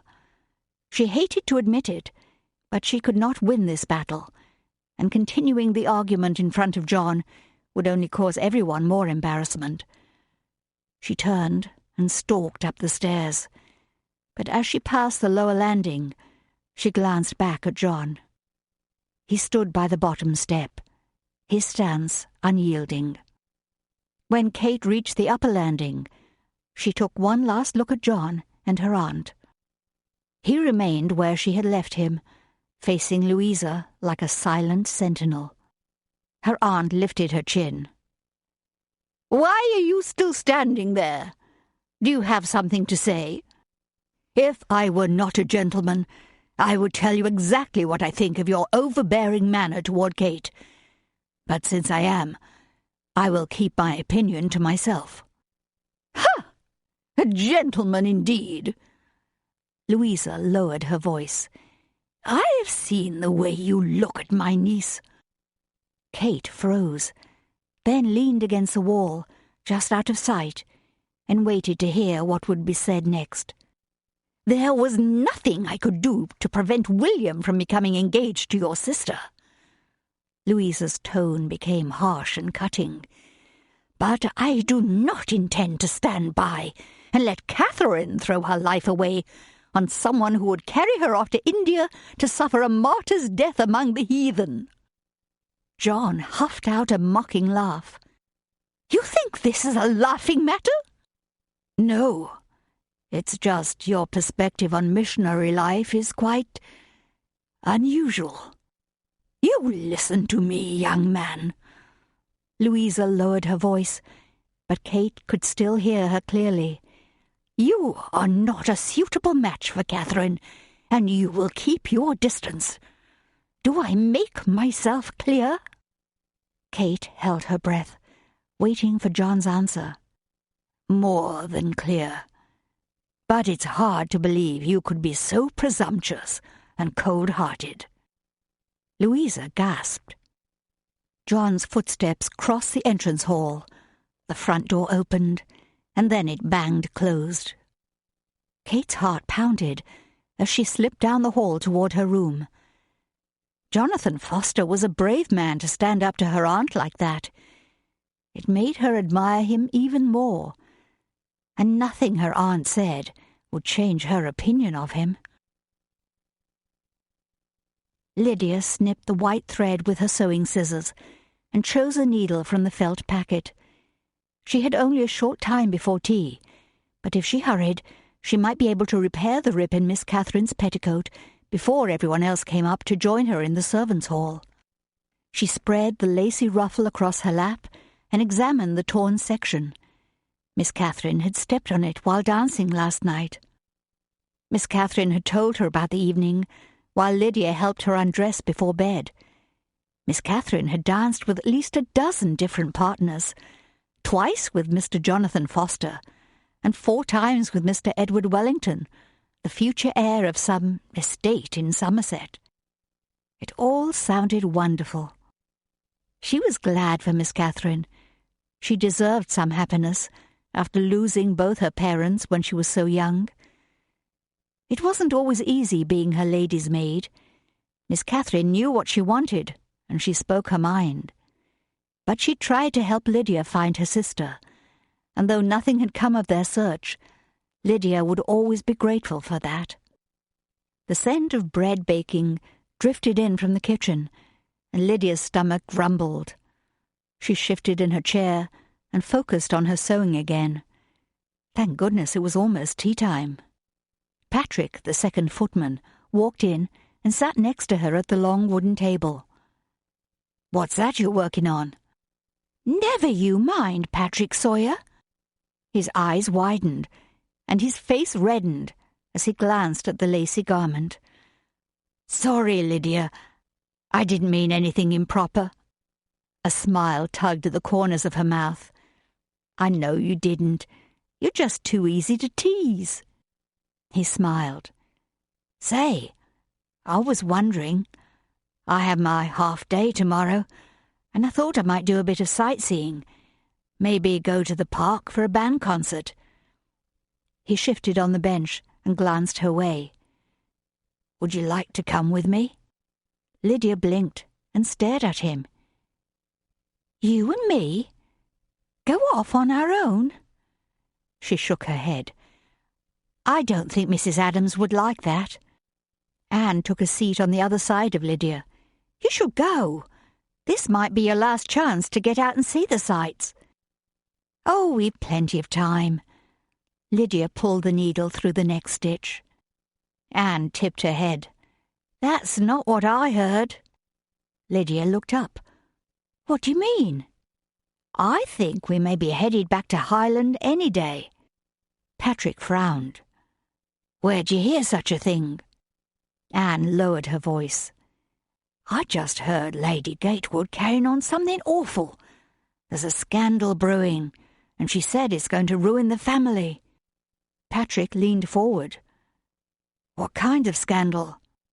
"Sir William's brother, David Ramsay, was with a lady friend last night when her husband was shot." Lydia gasped and poked her finger with the needle. "Oh, my stars! Did he shoot him?" "I don't know. I didn't hear the rest. Nelson walked into the hall and had to step away from the door." Someone cleared his throat. Lydia's stomach dropped. Lydia, Anne, and Patrick jumped to their feet as Mr. Lawrence approached. The butler narrowed his eyes. "Eavesdropping is not an acceptable practice for any member of this staff." Lydia stood stone still and clenched her sewing to her chest. Gossiping about the family was not allowed, and many a servant had been dismissed for doing just that. "Do you understand?" Mr. Lawrence's gaze raked them. "Yes, sir." Lydia looked down as Anne and Patrick echoed her reply. "And if you happen to overhear a private conversation in the future, you are to keep it to yourself. Do I make myself clear?" All three answered in unison. "Yes, sir." "Now I suggest you find something else to discuss, or take your break in silence." Mr. Lawrence turned on his heel and strode out of the servants' hall. Lydia sank down on the bench, her heart thumping. "Goodness gracious," she whispered. "Sorry." Anne glanced at Lydia and Patrick. "I didn't mean to get us all in trouble." "We'll live," Patrick said. Lydia tried to still her trembling fingers. "Yes, but what's going to happen to Miss Catherine?" Anne and Patrick looked at her with sombre expressions, but none of them were willing to continue the conversation. Kate picked up her skirt and followed her aunt up the front walk leading to the Wellington home. A movement in an upstairs window caught Kate's eye. A woman's face appeared for a split second. Then the lace curtains swished back in place. Was that Edward's mother or a servant? Kate glanced at her aunt to see if she had noticed, but Louisa's determined gaze was focused on the front door. "Now remember, don't say anything about that awful incident at the Martindales. If they mention it, pretend you've heard nothing." Kate lifted her chin. "You want me to lie?" Her aunt shot a heated glance her way. "If they mention it, just let me handle it." Kate frowned. Lying to Edward and his family was no way to build a stronger connection. What was her aunt thinking? She mounted the steps and stood to the side as her aunt reached for the brass knocker and made their presence known. "Just follow my lead." Before Kate could answer, the door opened, and a tall, stern butler looked out. "May I help you?" "Yes, I'm Lady Louisa Gatewood, and this is my niece, Miss Catherine Ramsay. We're here to see Lady Wellington." The butler nodded and ushered them into the entrance hall. "Wait here, please." Kate glanced around and rubbed her arms against the chill that seemed to be in the air. The butler returned within 2 minutes, his expression even more solemn. "I'm sorry, Lady Wellington is not at home."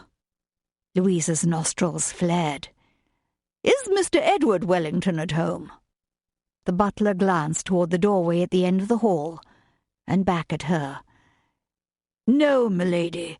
Mr. Wellington is also not at home." Louisa's expression hardened. "Very well. We'll leave our cards." She opened her bag and took out her small white calling card, and Kate did the same. The butler took a silver tray from the side table and held it out toward them. They placed their cards on the tray, and he gave a slight nod. "Good day." Louisa turned and strode toward the front door. The butler hurried to reach it first and pulled it open. Kate followed her aunt outside, and the door closed behind them. "Not at home?" Louisa turned to Kate, her eyes blazing. "I don't believe a word of it. Eleanor must have heard about your cousin David. That's why she won't see us. She might be out shopping or paying calls herself." "Ha! I don't think so." Louisa descended the steps, her skirts swirling around her feet. Kate hurried after her aunt. "If that news is already circulating, then we might as well go home." Perhaps if John hadn't left yet, she might still be able to go with him to Daystar Clinic. "We are not going home. We must call on the Tremonts and thank them for hosting the ball. And then we'll stop by the Hamiltons, if we have time before tea." Catherine sighed. "Must we?" Her aunt turned and glared at her. "Catherine, I am trying to salvage your future. You could at least show a little gratitude and cooperate." Catherine clenched her jaw. "Very well, but we're going to receive the same kind of treatment wherever we go." They exited the front garden. Their chauffeur sprang into action and opened the rear door of the motor car. Louisa climbed in, and Kate slid in after her. She looked up at the Wellingtons' lovely home, her spirit sinking. Had Edward and his family refused to see them because of the Martindale scandal? What about her conversation with Edward on the terrace last night? How could he ask her to consider a courtship one day and refuse to see her the next? She didn't know if she was more heartbroken or angry, then decided she was a good measure of both. Yes, her cousin had been foolish and reckless. But why should she suffer for it? John straightened his tie and knocked on Dr. Gleason's door. He wasn't sure why he'd been summoned to the office of the hospital president, but the note said to come as soon as possible. "Come in." Dr. Gleason's deep voice called from beyond the door. As John stepped inside, Dr. Gleason looked up. Piles of charts and folders covered one side of his large oak desktop. Bookshelves packed with medical texts lined the walls behind him. "Good morning, sir." Dr. Gleason rose from his chair, a weary expression lining his face. "Good morning, Mr. Foster." He reached out, and the two men shook hands. "Please have a seat." "Thank you, sir." John sat in the wooden chair facing the desk. Dr. Gleason returned to his chair. "I heard how you saved that young boy last Friday." Dr. Gleason studied him through narrowed eyes. "That was a very good call." "Thank you, sir." "The combination of symptoms was quite unusual. How did you make that diagnosis?" "My father treated a young woman with similar symptoms a few years ago. The memory stayed with me, since it was an unusual case." Admiration shone in Dr. Gleason's eyes. "Well done." John shifted in his seat, feeling a bit uncomfortable with the praise. All he'd done was recall his father's example and follow the training he had received. Dr. Gleason sat back and folded his hands over his protruding stomach. "So, have you reached a decision about the position you've been offered here at St. George's?" John straightened. So this was the reason for this summons. "I've been giving it a great deal of thought, sir. I know it would be a change in direction for you, but you could put your skills to good use here. I want to use my training where it's most needed." Dr. Gleason's brow creased. "You've decided to return to India, then?" "Actually, I'm considering another option." "Has someone else made you an offer?" I've been volunteering on the East End at Daystar Clinic. Dr. Pitsford has suggested I join him there when I finish my training. Why would you want to practice on the East End, especially at a charity clinic? People there have little access to good medical care. The caseload at Daystar is quite heavy. Dr. Pitsford needs another full-time doctor. Pitsford is a good man, but he's an idealist. His potential to make a difference is limited by his lack of connection and financial support. I doubt his clinic will last another year. I see no future in it, especially not for a promising young man like yourself. John didn't want to insult Dr. Gleason, but he needed to make his position clear. I'm sorry, sir, but I don't agree. Dr. Gleason's eyebrows lowered. Think very seriously about this, Mr. Foster. These two paths lead to two very different destinations. I'm aware of that, sir. Are you? He tapped his finger on the desk for a moment, then focused on John. If you stay on at St. George's, you'll rise to the top of your profession and have a long, successful career. You'll be able to support Dr. Pitsford's clinic and other causes like it. Perhaps one day you might even sit in this chair and have a fine home and family of your own. Do you really want to turn down a future like that? A vision of walking into the hospital's annual dinner with Kate on his arm rose in his mind and filled him with a powerful longing. If he accepted Dr. Gleason's offer and let the word spread about his inheritance, he would be accepted in the finest society. Then he might be able to give Kate the kind of life she wanted. But was that the best path for him to choose? John looked across the desk at Dr. Gleason, his desires pulling him two very different directions. I need more time, sir. Dr. Gleason rubbed his chin. I can give you a little longer, but I must have your answer by the 1st of August. If you decline my offer, I'll have to ask someone else to fill that position. Dr. Gleason looked at John over the top of his silver-rimmed glasses. Think long and hard, Mr. Foster. You won't receive another offer like this. I understand, sir. Good. Dr. Gleason rose, and John stood as well. By the way, we're hosting a dinner at our home next Friday. My wife will be sending you an invitation. Thank you, sir, he replied, but an uneasy feeling rose in his chest. My daughter Evelyn enjoyed meeting you. She said you two had quite an enjoyable conversation. It was a pleasure to meet her, sir, and your other daughters as well. Dr. Gleason's expression dimmed, and he released a sigh. Yes, 3 daughters, all of marriageable age, and not one promising match for any of them. At least, not yet. John's stomach tensed, but he remained silent. He certainly hoped he hadn't given the doctor reason to believe he was interested in Evelyn. Gleason studied him a moment more, then motioned toward the door. You may go. Thank you, sir. Good day. He rose from his chair and strode out of the office. He had an important decision to make, and not long to make it. Mrs. Adams! Lydia hurried down the back stairs. The housekeeper stepped out of the kitchen doorway and looked up. Yes, Lydia? Lady Gatewood is not feeling well. She asked if you'd come up and see her. Oh, dear. Mrs. Adams smoothed her hand down her navy blue skirt, jingling the keys clipped at her waist. What seems to be the problem? She says her head is pounding and her stomach's upset. She wouldn't even let me open the drapes.